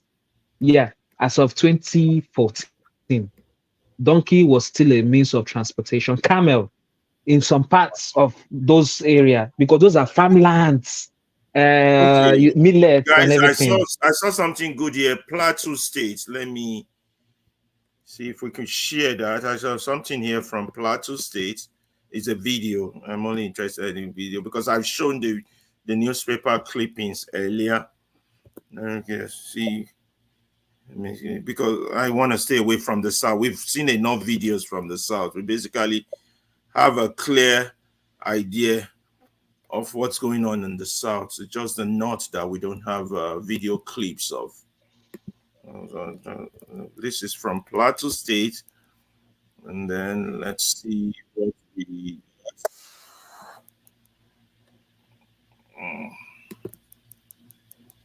Okay, let me share that, guys, and see how they're dealing with their protests in Plateau. This is good, though. Real strong awareness. This guy is tried for Thursday, I tell you. At least let the people know that they have some rights. Do we really know the organizers? There are so many organizers. Yeah. That's good. That's the way it should be. If there was one organizer, they would go and pick that person up and cut the snake head off from the top.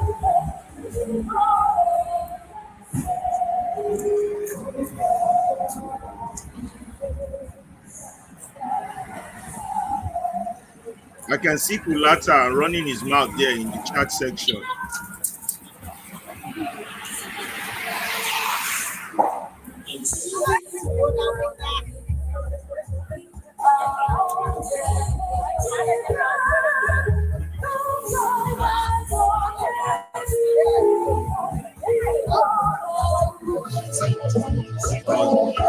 This looks like paid protesters. Don't you think so?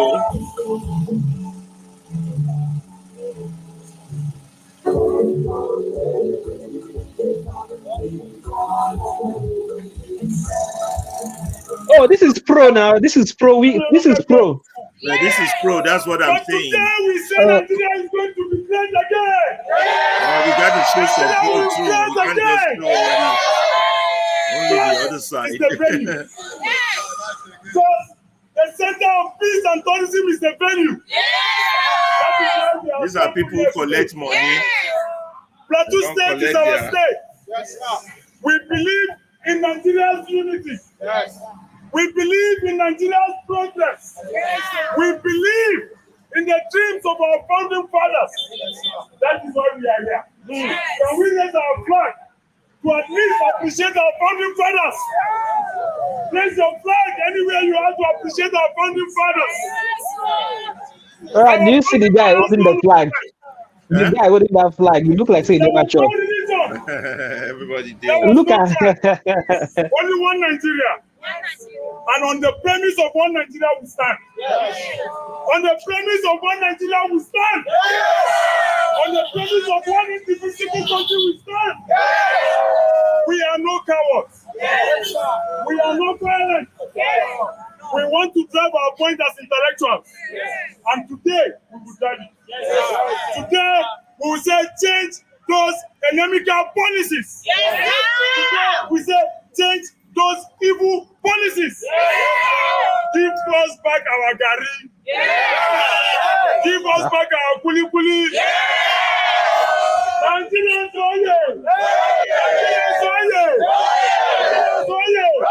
Nigerians oye! The reason we are here is not perfect. Personally for me, I'm here today because I cannot afford one cup of gari and kuli kuli, which was the. I thought that was Dino Melayo. Okay. I think we got it wrong, bro. This is the real protest. If your voices are heard, it will change. We don't need violence to meet violence. We need intellectualism to meet violence. We need intellectualism to meet violence. But upon the foundation is God. Nigerians, upon the foundation is who? God. And in God Almighty, in God Almighty, in God Almighty, in God Almighty, nothing is above God. Our nation has turned their back on God. Our nation, me, you, and them, we have turned our backs on what? God. And today we want to see the face of God Almighty. We got all these possible. We got all these possible. Nigerians, I want you all to come out at Secretariat Junction. This is our Anutak Town. Yeah. Come out, let us show the world. Let us tell the world. Let us tell our leaders that we only need food and medicine. We are calling our leaders, we only need food and medicine. If you are healthy, you can walk. If you are healthy, you can protect yourself. A healthy man is not like a dead lion. A healthy man is like a dead lion. Okay, that one is over. Continue, guys. Continue talking. Let me close that one out. There was this one they said it's on 6 minutes about the Bono children protesting, and I've not seen it yet. It's on. Is it Bruno? Yeah, with the one with the children protesting. Is that the? Maybe I'm not searching for it right. It's on channel. Probably, I think. Okay, you said you cannot go on Twitter. I can't go on Twitter. I'm only on YouTube. This one was on channel, and I'm trying to figure it out. I think videos are flying up and down in Twitter, but I don't want to make somebody no go copy and paste. Yeah. There's a limit to what you can share around here. You have too many rules. It looks like Lagos done the Dabaru too. They see video of tear gas, but I don't trust the site, so I don't want to share it. Look like I see police heavily tear gassing people in this video, but it's not a site that I can share, so I'll just leave that alone. We want to stick to sites that won't give us problems. Where's the one for these children that were protesting in Borno? If any of you see it before me, or you can help me put it in the private chat. That's the one I'm looking for. But we can continue talking. We don't have to be all quiet while we're searching for videos, guys. I don't know, but I'm listening. I'm listening to. I don't know if you see the statistics going on in channels about the increase and the decline. Makenelli just said he just shared it on here. Let me look for it on the chat.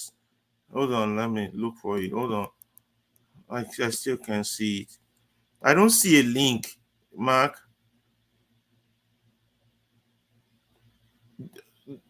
Did you share the link, Makenelli? Can you hear me?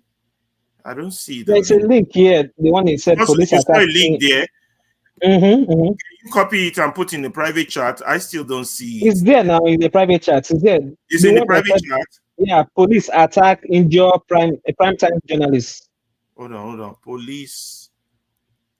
Are you sure? Oh, now that's the public chat. You're looking at the public chat. I went to, let me go back to the public chat. Hold on. Police attack. I don't see the one you're talking about. Oh. Police attack something. I see Alaba. I just shared it on here. Not sure if you can. I can't see it. That's the problem. I saw Kulata's comment and I saw Mark and Ali's comment, but I don't see the site. Okay, let me post the link. Maybe they can come on the link and put it on the private chat. Maybe it will show up. It's not showing up on the public chat. So I don't know why. Maybe the public chat doesn't allow link. Control, copy. Hold on. Yeah, I don't see it. I saw his comment, but I don't see no link. So Makenelli, if you can help me come in and then put it on the private chat. You don't have to appear on the screen. You'll be on the backstage. That will help me. I still can't see it from my search. Okay, let me go to some other videos that we have on our stable regarding this protest. Okay, let's go to this. There's a few videos I have here, but it has no audio. I don't understand why it doesn't. This one showed this earlier. Yes, one link. At Arise, peaceful protests has turned chaotic in Kaduna. In Kaduna, Kano we heard of earlier. Actually, no, to be honest with you, as Nigerians, it's hard for us to do anything peaceful. Gra is in our nature. It's very hard for us to do anything peaceful. Read me loud and clear. So there is an ongoing statistics of how bad the economy is right now at channels. It's real bad. Let me see.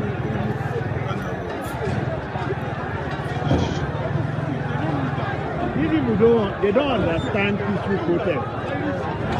They don't understand peaceful protest. Once protest was these people they don't listen.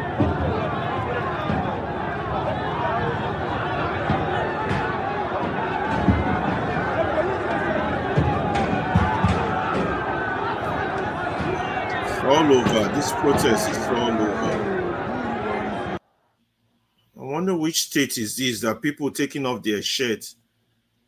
Yeah, shirts. Let me show you guys this video. I see, but I don't know which state. I want to be sure which states before I show it. There's quite a lot of people. I'm thinking it's one of the northern states. There is ongoing protest right now in Benin, across the channels. In Benin City? Yeah.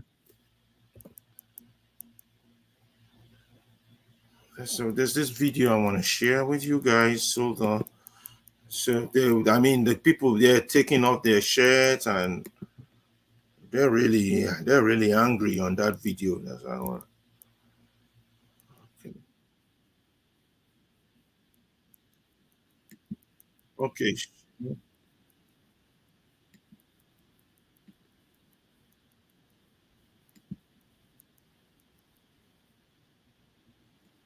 Attempts to pick a pin. As he picks the pin, he will go with the pin. Go down with it, because we will not allow anything close to that. If you are for peaceful protest. Fubara, in all earnestness, said, I'll give you guys something for pure water and bread. And our reporter, our correspondent on the ground, said the people were upset. They were furious. Because Okay, they just shared it. We don't want handouts. We don't want palliatives. Mm-hmm. What's your take on this? Because it has extended. Are you saying the one in Calabar? In all good faith, as a way to try Calabar. No, and I've not seen bring Calabar. This ease one and is some the succor one to with the people in this children. situation. With the But the children. people are saying it's not palliatives we're looking for. How would you unpack this? Okay, I've seen it. The one with language of politics from the language of protest. Okay, when he said that I was, he said it in jest. Appreciate that. That everyone will say I can buy you. They did not sound. It was not a message as such. It was, see, the language of the moment. Get me? If they were angry, they would have pursued him and said, do you know if they were of your view and using the language of what led to this, I found they the would have video. stoned him. I'm going to show it. But he was in their midst. Yeah. And he had rapport. So it's context. He had rapport. Yes, he had rapport with them. So that's why he was able to communicate. So I don't see it in that light. And if leaders can go into the midst of people protesting like that and still be able to create rapport, that's democracy. That's a good politician. Get me? People should cultivate that sort of habit. Instead of when people want to get elected, they go around everywhere, and when they get elected, they create a barrier between them and the electorate. That is part of what has led to this. But the face of anger is content. One thing that amazes me with Nigerian old people, they be coming on here saying things that are not true. Let's go to that video. We're going down. Okay.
Yes, that's a video from Borno. Check this out. I'm going to show you how I afforded this car. Okay. First, we're going to go to subscribe. Thank you so much for watching. Thank you. Have you subscribed? Yes, you. Have you subscribed? You. Yeah, before you go, click. It's free. Click. Just that's it. Have you subscribed? You're laughing. Have you subscribed? Have you subscribed? Thank you. Thank you. Thank you. Hey, madam. Thank you so much. I can see you. I can see you. We have to get to 100,000 subscribers. This by the end of the year. How are we going to do that if you don't subscribe? Yes, you. Yes, you're about to click off. Why? Have you subscribed? It's free. If you don't, ask your son. Ask your daughter.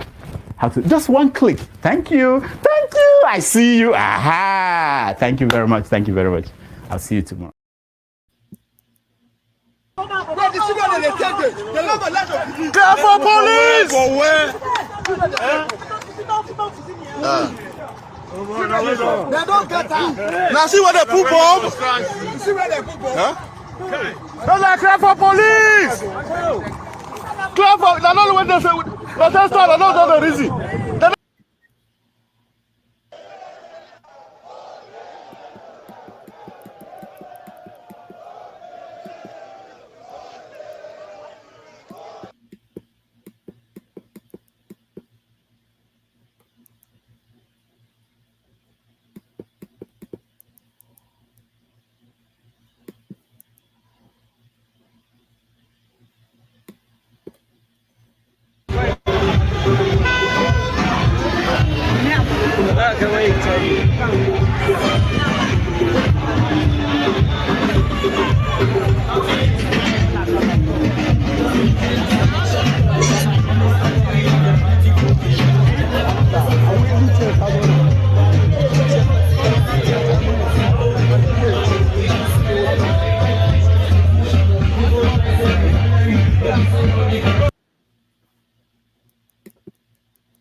menene kiranka gwamnati?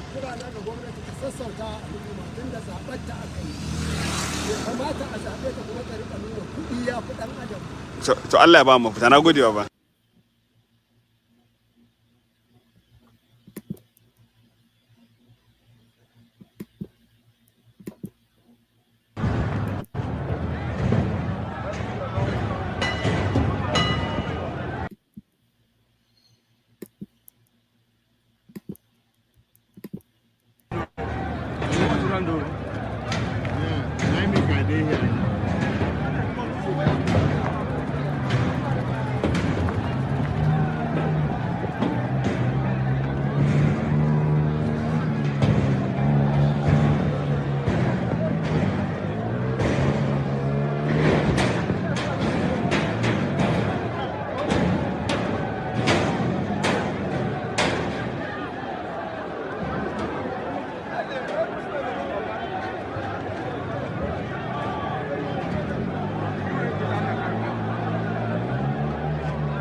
Read me loud and clear.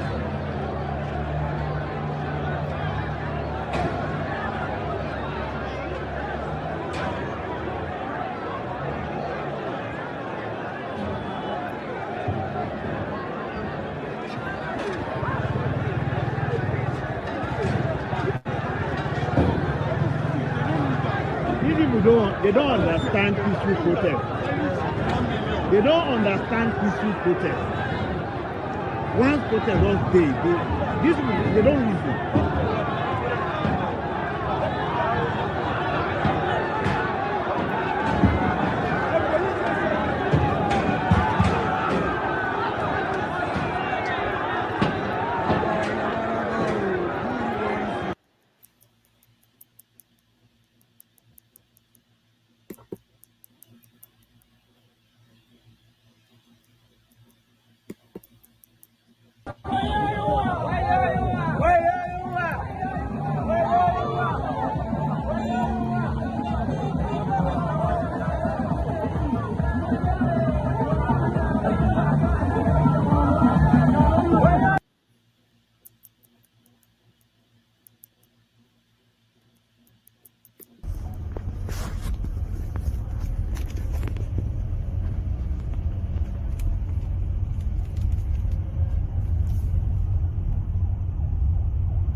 Police for inside Lekki.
We dey suffer.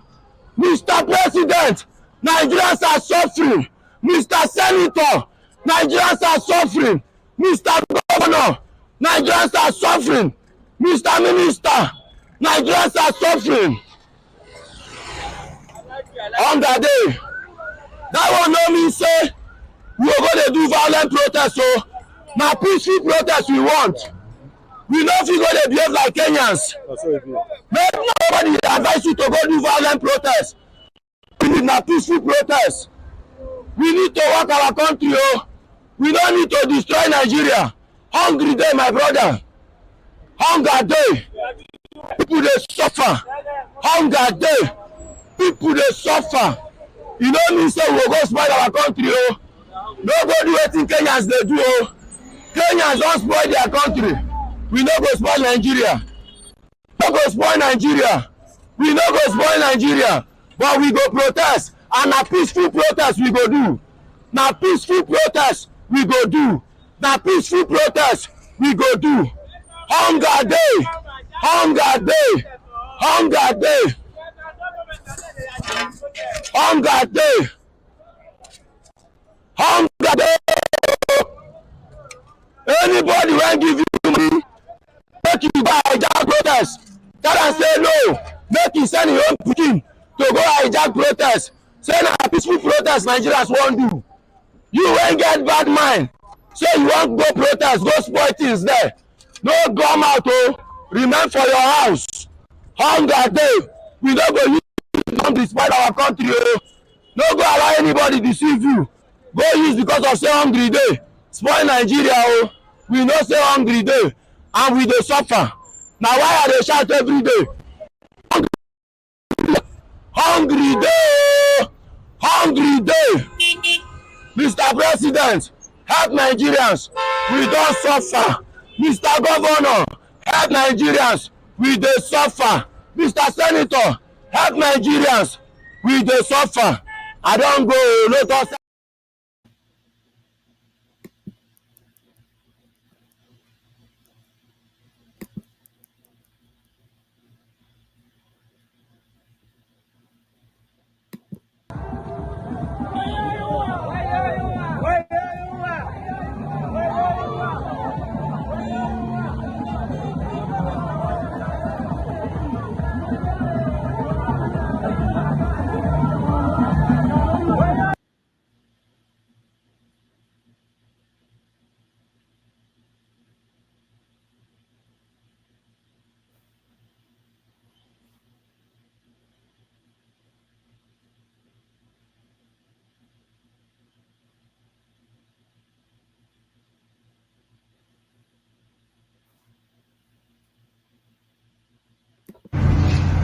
Oya o Pastor Enoch Adejare Adeboye, Pastor Tunde Bakare, Murik.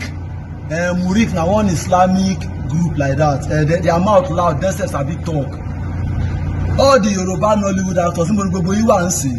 Jide Kosoko and rest, ẹ sọ̀rọ̀ sókè. Ọláìyá Igwe, ẹ sọ̀rọ̀ sókè. Gbogbo yín lẹ protest lábẹ́ Jonathan when Nigeria was the third fastest growing economy in the world globally. When Nigeria was the largest economy in Africa by GDP. Pastor Adeboye, you said you heard from God. You led million-man march against Jonathan. Tunde Bakare led march in Ojota. Suddenly now, if I say God change number, and I know they see God talk to you again. Murik, ẹ̀yin lẹ sọ̀rọ̀ jù ẹnu yín gbòòrò gan. Ẹ sọ̀rọ̀ sókè bí ń pa àwọn èèyàn ẹ sọ̀rọ̀. Ẹ sọ̀rọ̀. Ẹ̀yin aláìní tí.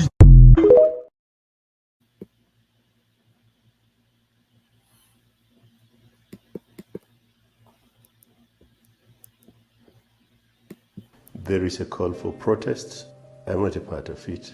I do not know those who are organizing it.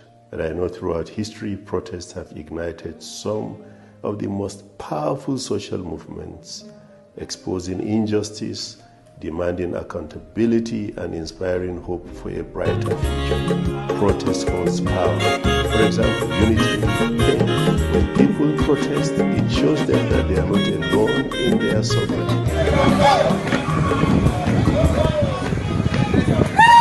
Bamba,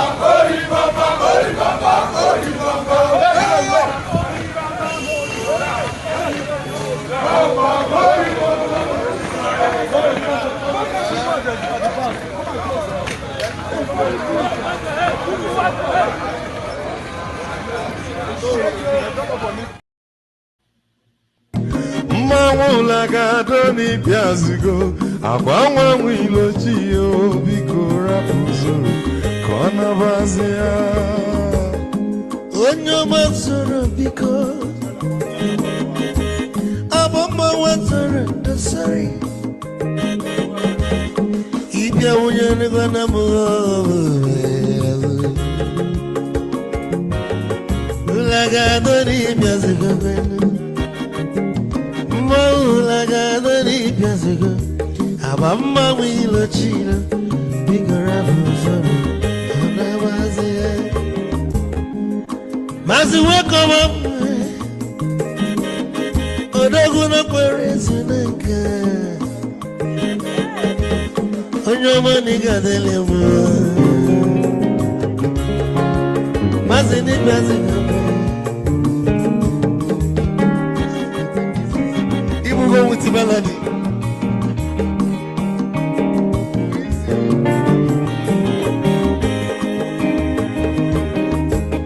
You got to know where you're for. Odogu Nachala Noka. Is it one name nigga delemo? Olagadoni Piazigo. Lagadoni Piazigo, Amama Wilochilo, Bigarafuzo, Anamazia. Say, Onyamazoro, Amama Wazoro, sorry. Ibia Muyano Guanamo, Fubenaro, Olagadoni Piazigo, Nazaboy. Lagadoni Piazigo, Amama Wilochilo, Biko Rapuzo, Anavazia. A dog can never be catching for.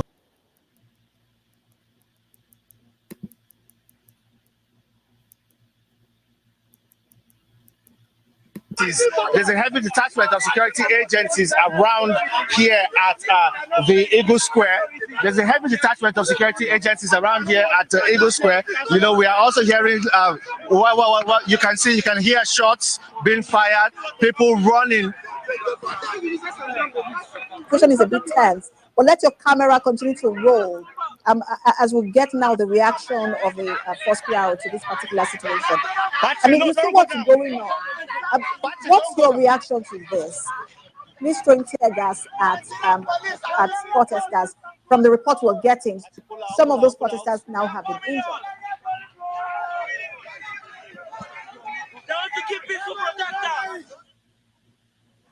Hello? I was asking you your reaction to what's going on ground there in the nation's capital, where we understand that police is firing tear gas to disperse protesters, and some of them have now been injured. We should be mindful of the words we use. There's a difference between protesters and violent trigger people, because for those who have assembled at Eagle Square, I don't think we're expected to have any protester at Eagle Square in the Four Sisters. Let us get it right. Those who are assembled at Eagle Square, they are there for ulterior motive, and the security agencies will not allow such a thing to happen. What are they doing at the Eagle Square in the Four Sisters? And for those who are along the major highways to the airport, we expect them to use the stadium. That is MKO Stadium in Abuja. That is the approved and designated venue for protests in the Federal Capital Territory. So for people to block the highways, I don't think the organizers and those who have come out genuinely to protest would do that kind of a thing. So these people are those that we are saying that we have gathered intelligence that they may likely hijack these protests. And this is what is coming to play now. Because I can see that I've not seen any notices of those who have indicated interest that they want to do this protest. So those who have mobilized them to come out and run down the system, run down the government, you please call these ones to order, because we will not allow anarchy in any part of this country. But like I said, I still want to reiterate, we are going to engage every situation tactically, diplomatically, and professionally. Every soul of a Nigerian is so important to us. We are not out to kill anybody. We are not out to attack anybody. or to injure anybody. But we don't want violence. Once we have violence, the law has stated it clearly. Once a protest has become riotous, there are ways to go about it. We have our rules of engagement, we have standard operating procedure, and we have what the law has clearly said about how to go about riotous assembly. But there is no indication that these particular protesters were violent and they were heading towards the Eagle Square. You cannot also brand everyone hijackers of this protest. From my view, there are over 100 of them, and they cannot all just be hijackers of this protest. I know, but what I've said, you got my message there, was that even if the organizers are there, can they control their followers? Because the way it's going now, I've been told that maybe in Kubazis, they have been vandalizing Nigerians' vehicle, innocent Nigerians who are going on their way. When you do issues like this, you don't picket, you don't force people to join you. Now we have said it, where your right reigns, another person's right starts. So let us be mindful of this. Are they still protesters? Are we to go out and vandalize property, to destroy property, to attack anybody? They have been stoning security agencies. This is not a protest again, for goodness sake. Don't let us bring in unnecessary sentiment or sensationalism about this issue. We need to be realistic. We need to be very objective when we are addressing this issue. So let us mind the words. Those are not at the Eagle Square. They are not to be regarded as protesters. Because of the first instance, we don't expect to see any protesters gathered in that place in the first instance. So I don't know what they are doing there. Perhaps they want to go around the government and do whatever they want to do. And the security agencies will not allow that. Because that place is not meant for any protest. You can see Lagos, they have been doing what they want to do in Lagos. They are managing Lagos because they are clear-headed and they know how to handle protests. This is not the protest we expect to have in Nigeria, where those who are even out, don't ask any of them. They don't even know why they are out. We just mobilize them to come out for certain individuals to justify the money they have collected from some agencies to come and run down the system or to jeopardize our security architecture in this country. But will the police continue to just a minute, sir? Will the police continue to engage the organizers of this protest to let them know the dangers of this? Well, those who have shown interest and who are mobilizing, I'm sure our officers who are in charge of monitoring, they must have contacted them to see what is happening. And I know many of them are online too. They monitor all these things. But I want to tell you, in sincerity, I doubt if they can control what they have started. Because some of the people that are in the trade on this procession now, I'm sure they are not their members. They are not those that are accredited to come and join us. You don't make open mobilization for such a thing if you don't plan well. I don't think they have planned well for this. Aside from coming on television, coming on radio to mobilize, to just say the government is not doing anything, you want to end bad governance. Have you actually planned for such a protest? And this is what we are seeing now. It's too early to have this. If you are going to have 10 days of rage, quote and unquote, the way they have put it, yeah, it's too early to have it. You have not spent up to 2 hours, and we're having incidences like this. What will happen by the time we clock 10 days of the protest of rage or days of rage? So we be very careful about it, and I think they need to call them to order. Their voices have been heard. So if they still want to continue, they should confine themselves where the government or the commissioners of police in their various states have identified for them to do protests. Every state has its protest ground. They are known. This is the notorious fact. And we don't need to look for unnecessary trouble or create provocation because you want people to see us coming out because you want to drive home our demands. We should just be very careful. We should be professional about what we do, and we should be law-abiding on both sides. Like you mentioned, I mean, this is just the first day. 9 days left. If they still intend to go through with all of the days, what is the rules or what would be the rules of engagement going forward? And would you have series of meetings with the organizers? And I speak with you, everybody in the police is monitoring this situation. The IGP is monitoring the situation, and the management team, as a team, is monitoring this situation. We'll know the next line of action. But I'm sure commissioners of police in various states, they are competent on what they are doing, and they are in control of their commands. I'm sure they are senior officers and they have been trained. They are assistant officers who know what to do and how to go about whatever they want to do. But like I said, our engagement is to make sure that we don't lose any life and we don't injure anybody. Whatever it is, let us be reasonable enough.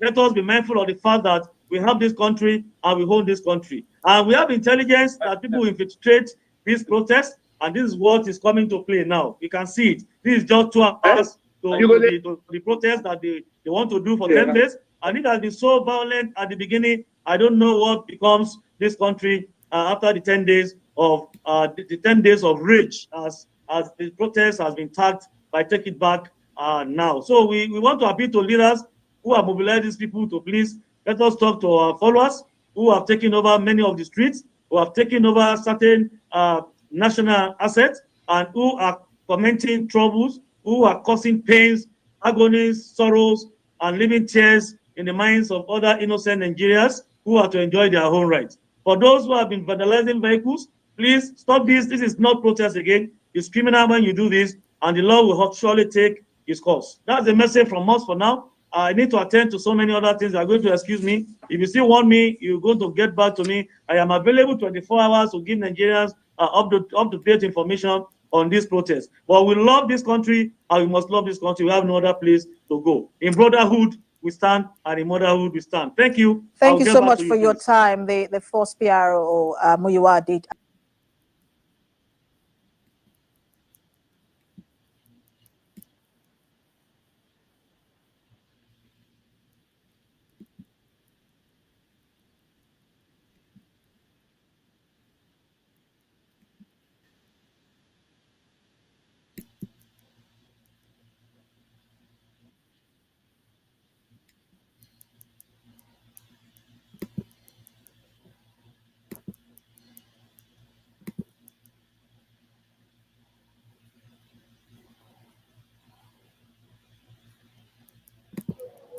The cause of this protest is hunger in the land. The cause of this protest is corruption in the land. The cause of this protest is the fact that our leaders have let us down. The cause of this protest is that Nigerians are hungry and they are angry. We are hungry and we are angry. Our common resources have been wasted by those who put in authority. And so Nigerians have taken the fate in their own hands. And we're saying enough is enough. They say we are faceless, but we're not faceless. These are our faces. We were with them. We were with them in the past. We were with them. Ashwaju was a lead protester. Ashwaju was #1 protester in this country. Maybe you don't know. When he said Emiloko is a language of protest. It's a language of give it to me. It's my turn. It's a language of protest. So the #1 protester should not be against protesters. And what we're saying is this: the courts have said something that we should be converged somewhere. But Nigeria is too big for Ojota or Ketu to contain us. We are peaceful and we remain peaceful. I need to join the protest to rescue this country because this country is drifting. We are losing it. And it's high time we all come together and save this country.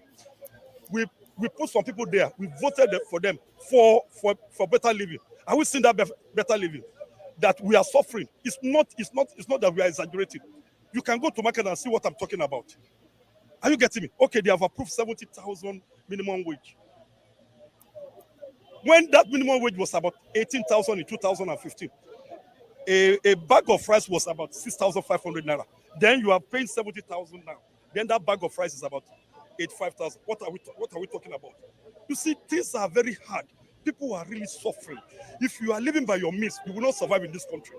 People are cutting corners. Only anybody you see that is enjoying in this country is cutting corners. That's the fact of it. If you are living by your salary, you will not enjoy this country because things are very, very expensive. Now, protesters at the National Stadium in the Federal Capital Territory, FCT, have disagreed with the FCT Commissioner of Police, Ben Igwe, over the move to restrict the protesters to only inside the National Stadium. Now, while protesters gathered at the entrance of the stadium, displaying placards and chanting about hunger, Igwe insisted that the protesters must respect court orders regarding the protests. We have a court judgment on court order on substituted service, which the barrister Deji Adeyanju is leading them, is aware of. The substituted service said that the order is that they should protest inside the stadium And we requested that each group that will protest has to come to the police and notify the police. No group has notified the police. We only came here to see some people here, and we said, for the fact you have not notified us and they want to protest, follow the court order, which Dejadeyanju, the barrister, is aware. The order said, protest inside the stadium. We are not stopping anybody from protesting, but look at how they're blocking the express road. And I said no, because where their right stops, where another man's own stops. Because they're infringing into the right of way of people is not good. They are equally trampling on other people's rights on passage. And that's why I said no, they should enter the stadium where the court has given order that they should enter inside. They should carry their 1,000 pressmen and enter the stadium and protest. They can transmit it to 2,000 word press. I don't care. It's not me that gave the ruling. It's court order. So what if they want to breach the court order, they are breaching the court order. It's not my order. It's not the order of the Inspector General of Police. It's not the order of anybody. It's the order of a constituted authority of the court. So if they're doing it against court order, they know they are equally disobeying. So what are the consequences? They should know the consequence. The barrister is here. You don't know the consequences? The barrister is here. He knows the consequence of disobeying court order. The protesters are at the stadium. Are we not in the national stadium? We are there. The court order say national stadium. They have refused to allow us to go to Eagle Square. We say we will not confront them. What the police commissioner is saying that inside the national stadium. No, the court order said stadium, national stadium. That's what the court order say. Koniman die, Koniman bury him. You understand? Koniman die, Koniman is a Koniman. I'm also a Koniman. So he has spoken to you now as the commissioner of police in Abuja. Are you willing to? Are we not complying? Are we not at the stadium? Are we at Eagle Square? Okay, but if he He's my big brother. If he insists that you should move into the national stadium, then they have to carry us in. Yes, I've got to speak as the lawyer. I've advised the protesters. I said, listen, if no matter how uncomfortable you are with a positive court order, whether it is interim, interlocutory, or perpetual, you must try to comply. The law must see you taking steps to comply. You can see that people kept it, but protesters called me as early as 5 a.m. this morning and said they're going to stop the Eagle Square. And I advised them that they should not go there. That they should not go to the Eagle Square, because if they do that, they'll be disobeying the court order. You see, because we're in the stadium, we are within the ambit of the law, complying with the positive order of the court, because we're in the vicinity of the national stadium. Do you understand? We are not in the free arm zone. That is why, you see, my appeal before the CP came, you see how peaceful and serene the place was. But with the CP's presence, the atmosphere is charged. So my appeal to my big brother is that you should not take steps that will make the protest degenerate. And that was the Commissioner of Police in Abuja speaking to protesters. But recent update from Abuja says that the protesters are already being tear gassed and being instructed to stay in the National Stadium given to them by the court order. Now, I am now being joined by security expert David Okoro. Thank you so much for joining us, sir. Now, there have been reactions to the move by police in Abuja throwing tear gas in an attempt to disperse the protesters who refused to be confined in the National Stadium. Do you think this move is warranted? Absolutely not, because the protesters are not causing any crisis. They are not violent. And so there's no need for tear gas. I think it's a matter of proper understanding of the police.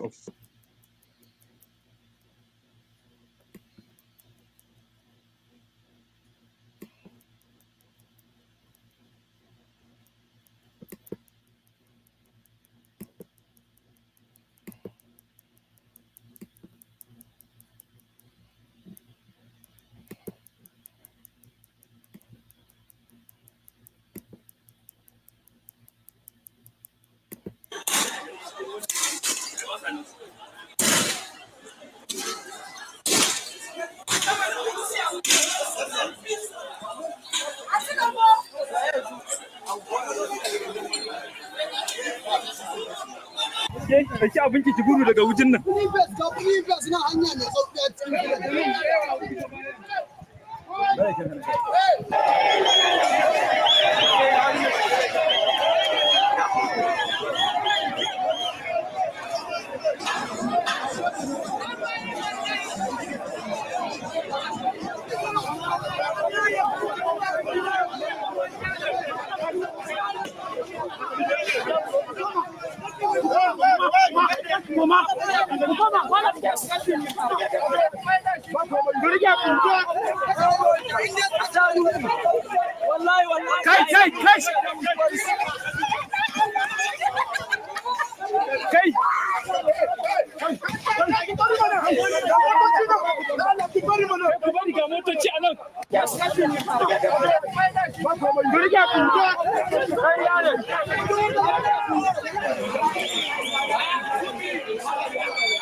Mun fito wannan zanga-zanga ne domin neman taimako daga gwamnatin tarayya. Muna cikin wani yanayi na kunci, ba mu da kuɗi, ba mu da abinci, ba mu da yanda zamu ba mu da yara ƙanana muna da su. Yunwa ta kakkaba mana mutane, ilimi babu, lafiya babu. Ya kamata shugaban kasa ya gane cewar wannan al'umman nauyi ne a kansa wanda Allah ranar kiyama sai ya tambaye shi. Wannan nauyin da Allah ya dora masa idan bai kokari ya sauke shi ba to magana ta gaskiya yana cikin matsala ta rayuwa. Kuncin duniya da lahira Allah zai dora masa. Saboda haka mu mun fito wannan zanga-zanga ne ta lumana ba cin mutunci ba ta kayan gwamnati saboda mu abin da yake damu shine yunwa da talauci. Muna son kayan abinci ya sauko a sauke a cire mana subsidy. Duk wannan cire tallafin shi ne kama.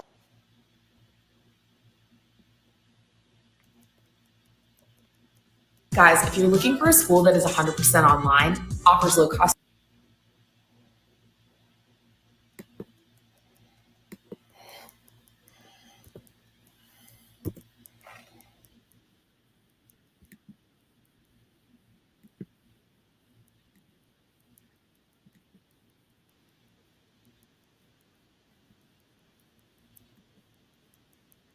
To something chaotic and something we've never seen. Well, we are here in Kaduna State and sounds of tear gas fill the air right in front of the government house. What started as a peaceful protest earlier in the day around NEPA roundabout earlier in the morning turned into something chaotic and something we've never seen before. Like if right here, you can see several security personnel stationed there, and just over there, protesters burnt tires there in front of the government house, and they were throwing stones at security operatives. So it seems the protest, what started as a peaceful protest, has eventually been hijacked by some hoodlums.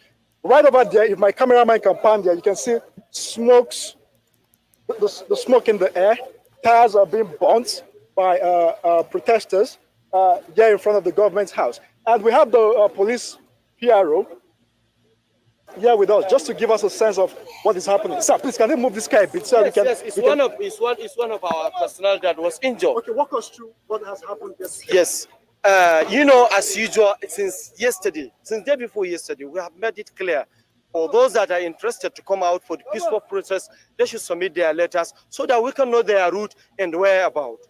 And luckily, this morning, after the peaceful protest was started, before you know, some people hijack the protest, and as we informed the members of the public, since we received intelligence information that some people are trying to hijack this protest. As you can see, this is how violence it is. My friend, please, you can excuse us. Close the door. Close the door.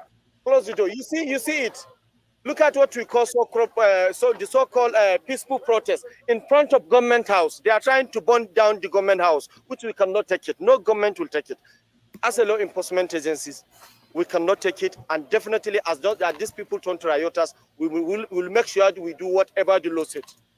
From intelligence, what are you gathering? Who are these people? Because earlier in the day, I was part of this. We covered these protesters earlier in the day. They can take him. No, wait, before you, who's in the car, please? Who's in the car? It's one of our policemen. It's one of our policemen that was injured. You see him? Okay. Why is the driver? Take him. Well, this is the situation here in Kaduna State. An injured policeman is inside this vehicle and he will be conveyed now to the nearby hospital. The protest started here peacefully around the NEPA roundabout. As a matter of fact, security operatives were escorting these protesters to ensure that law and order is being maintained. But in the twinkle of an eye, it snowballed into something else. Like you can see, billows of smoke everywhere. Please, can you pan over there? You can see men of the armed forces are now on the streets, and security operatives are trying to disperse these protesters who are burning tires, throwing stones in front of the government house. All right. Now. So, yes, what is the situation? The intelligence we gather now is we have seen a lot of IMN members, which we receive information about their movement. And you know that they are proscribed organization. And since they were proscribed, they were balanced. Anywhere they are looking for any advantage to create any violence. They started coming from back of the government house and through the front of the government house. Before you see, they have started burning tires, stoning our distance. Look at how they destroy our armor personnel car, stoning us. Look at our personnel now, they were injured. Yes, it's clear. Nobody see it. Where is the peaceful? How is this peaceful? How is this peaceful? We have said it. In fact, the good people of Kaduna State are not ready to participate in any form of protest because they have written a letter to us that they are not ready. But before you know, some people have started hijacking it, recruiting people, sending text message for them, which we have seen it. And this group intervene in this protest, which we have a record, clear record. For several years, we have been engaging with these people. In other words, you're saying this protest has been hijacked by members of the IMN. Yes, they are extremely, yes, they are part of it. And another gang of hoodlums, which they were being hired from outside state. We know that from the state, we have nobody that is interested. We have said with people day before yesterday, they submitted their letter that they want to participate in the protest. Just 2 days yesterday, we received their letter of withdrawal.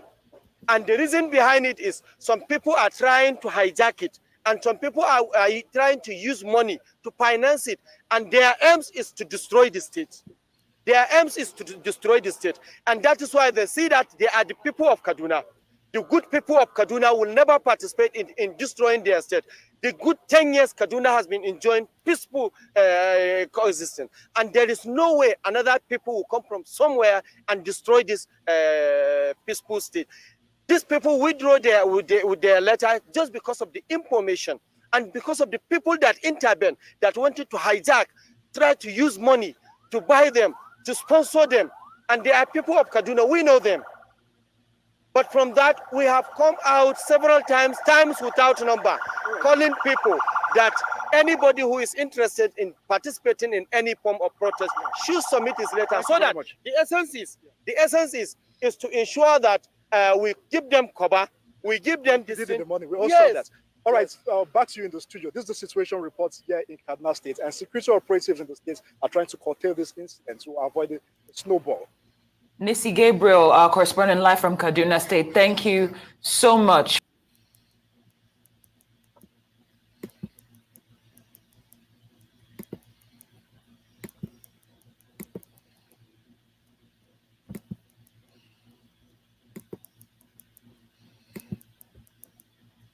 In major cities across the nation to express their grievances against the current economic hardship, despite the government's last-minute push to prevent the demonstration. The protest meant to register the displeasure of the Nigerian people against the policies of the government of President Bola Tinubu is conceived to run for 10 days, except there's a major intervention along the way. Protesters have said the demonstrations would continue unless President Bola Tinubu meets their demands. They've called on the president to do the needful, and the protest would be immediately called off. The cause of this protest is malgovernance. The cause of this protest is hunger in the land. The cause of this protest is corruption in the land. The cause of this protest is the fact that our leaders have let us down. The cause of this protest is that Nigerians are hungry and they are angry. We are hungry and we are angry. Our common resources have been wasted by those who put in authority. And so, Nigerians have taken the fate in their own hands. And we're saying enough is enough. They say we are faceless, but we're not faceless. These are our faces. We were with them. We were with them in the past. We were with them. Ashwaju was a lead protester. Ashwaju was #1 protester in this country. Maybe you don't know.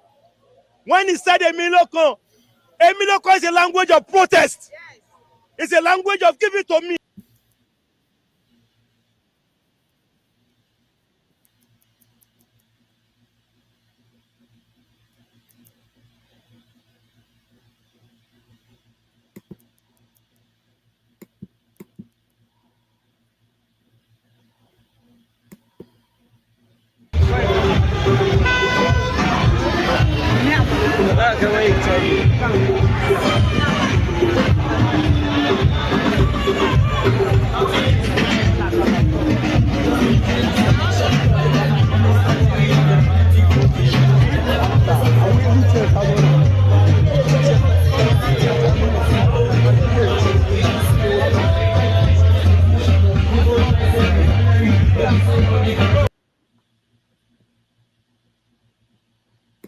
We dey suffer, Mr. President. Nigerians are suffering, Mr. Senator. Nigerians are suffering, Mr. Governor. Nigerians are suffering, Mr. Minister. Nigerians are suffering.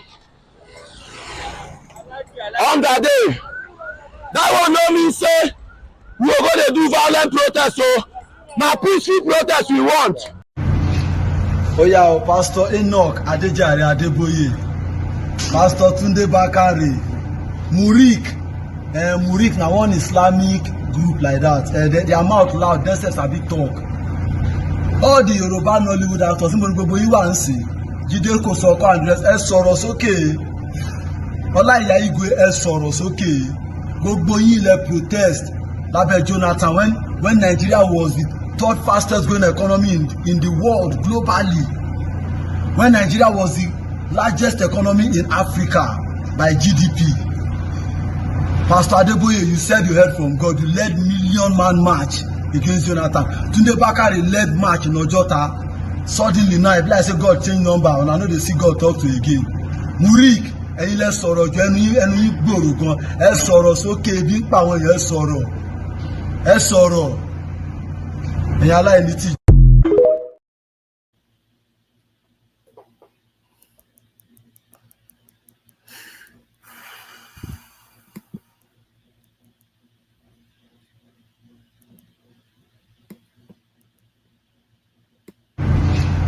Oya o Pastor Enoch Adejare Adeboye.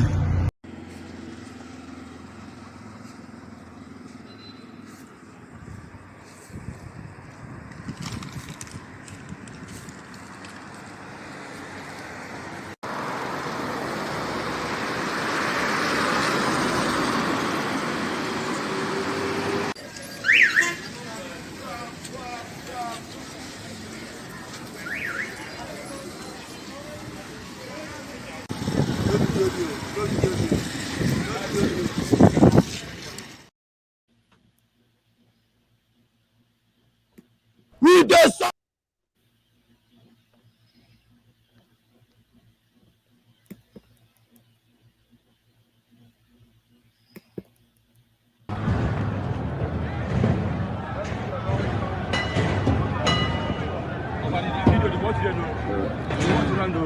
Yeah, Mr. Gomez. You're there.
Arise News correspondent who monitored the protest reports that businesses and offices, including markets in the state, are closed, even as the protesters conduct themselves in a peaceful manner amid security guard while vehicular movement continues unhindered.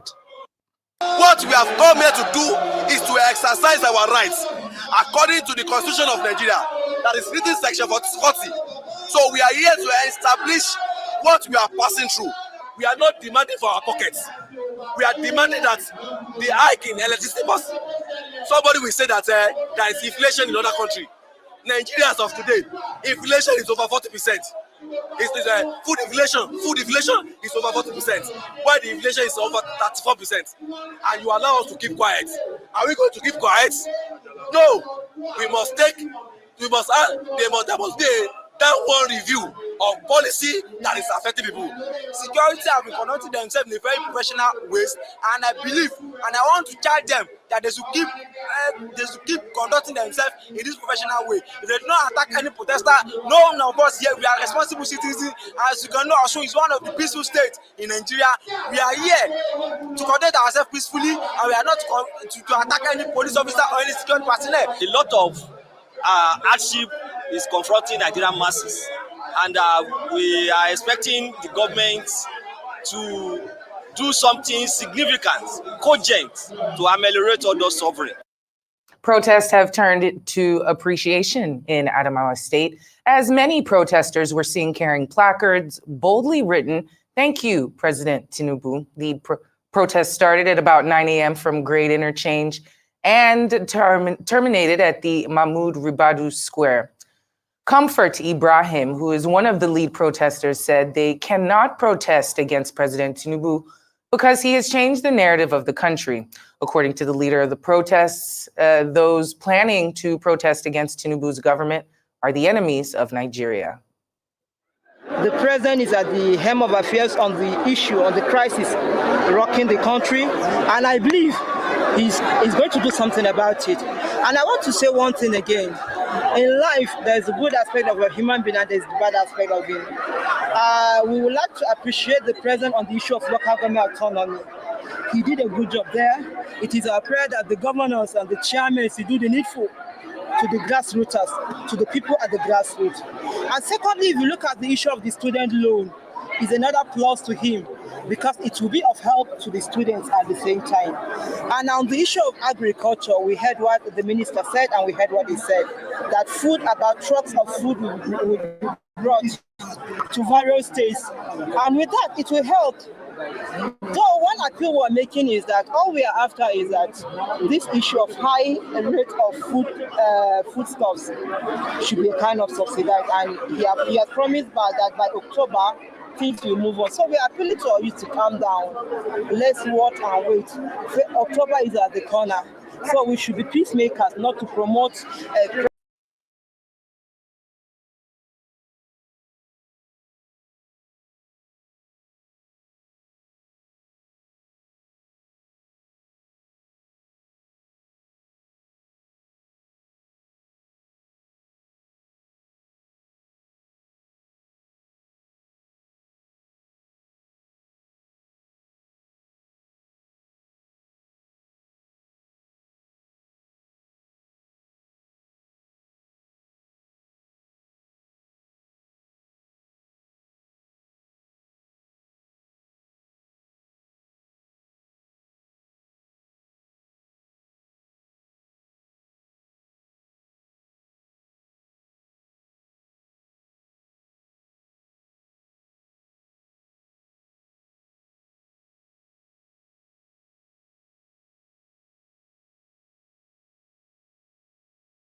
Yeah. Now is right time for us to protest, and nobody's protesting. So I feel nobody's is passing through anything. It's just a mere cry. So let's just say Tinubu government is working perfectly. What they are protesting against is food and hunger. Igbo doesn't have that. What we need is good government. Once we have that, we don't see any reason to protest. As you can see, it's people, we came out to jog, to walk, live our normal life without fear of anything. As you can see, the governor, there's camera lights everywhere. Enugu is peaceful. That's what I would say.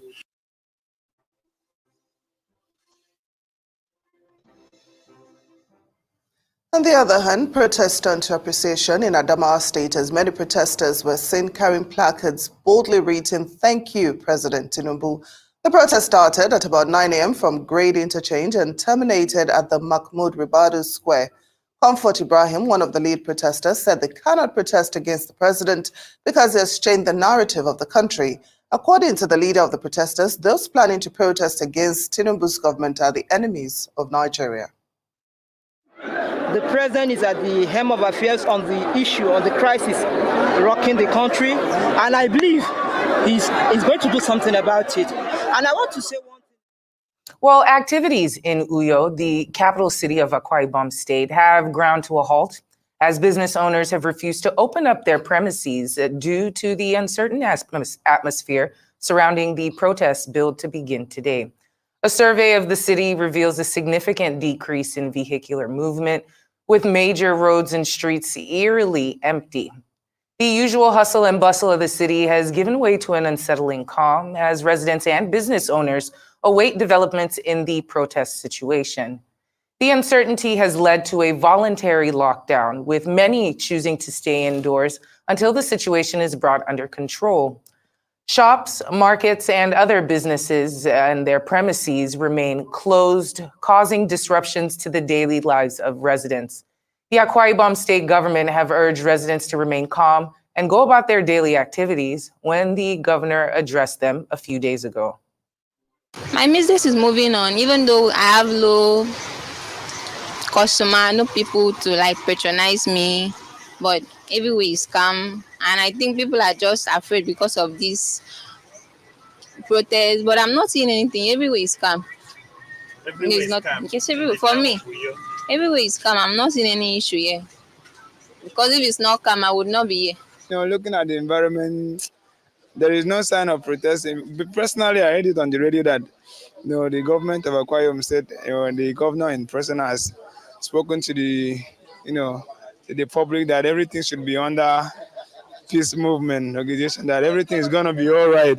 So there don't see any need for protest. There is no need, because as it is now, this protest issue of a thing is always caused violence.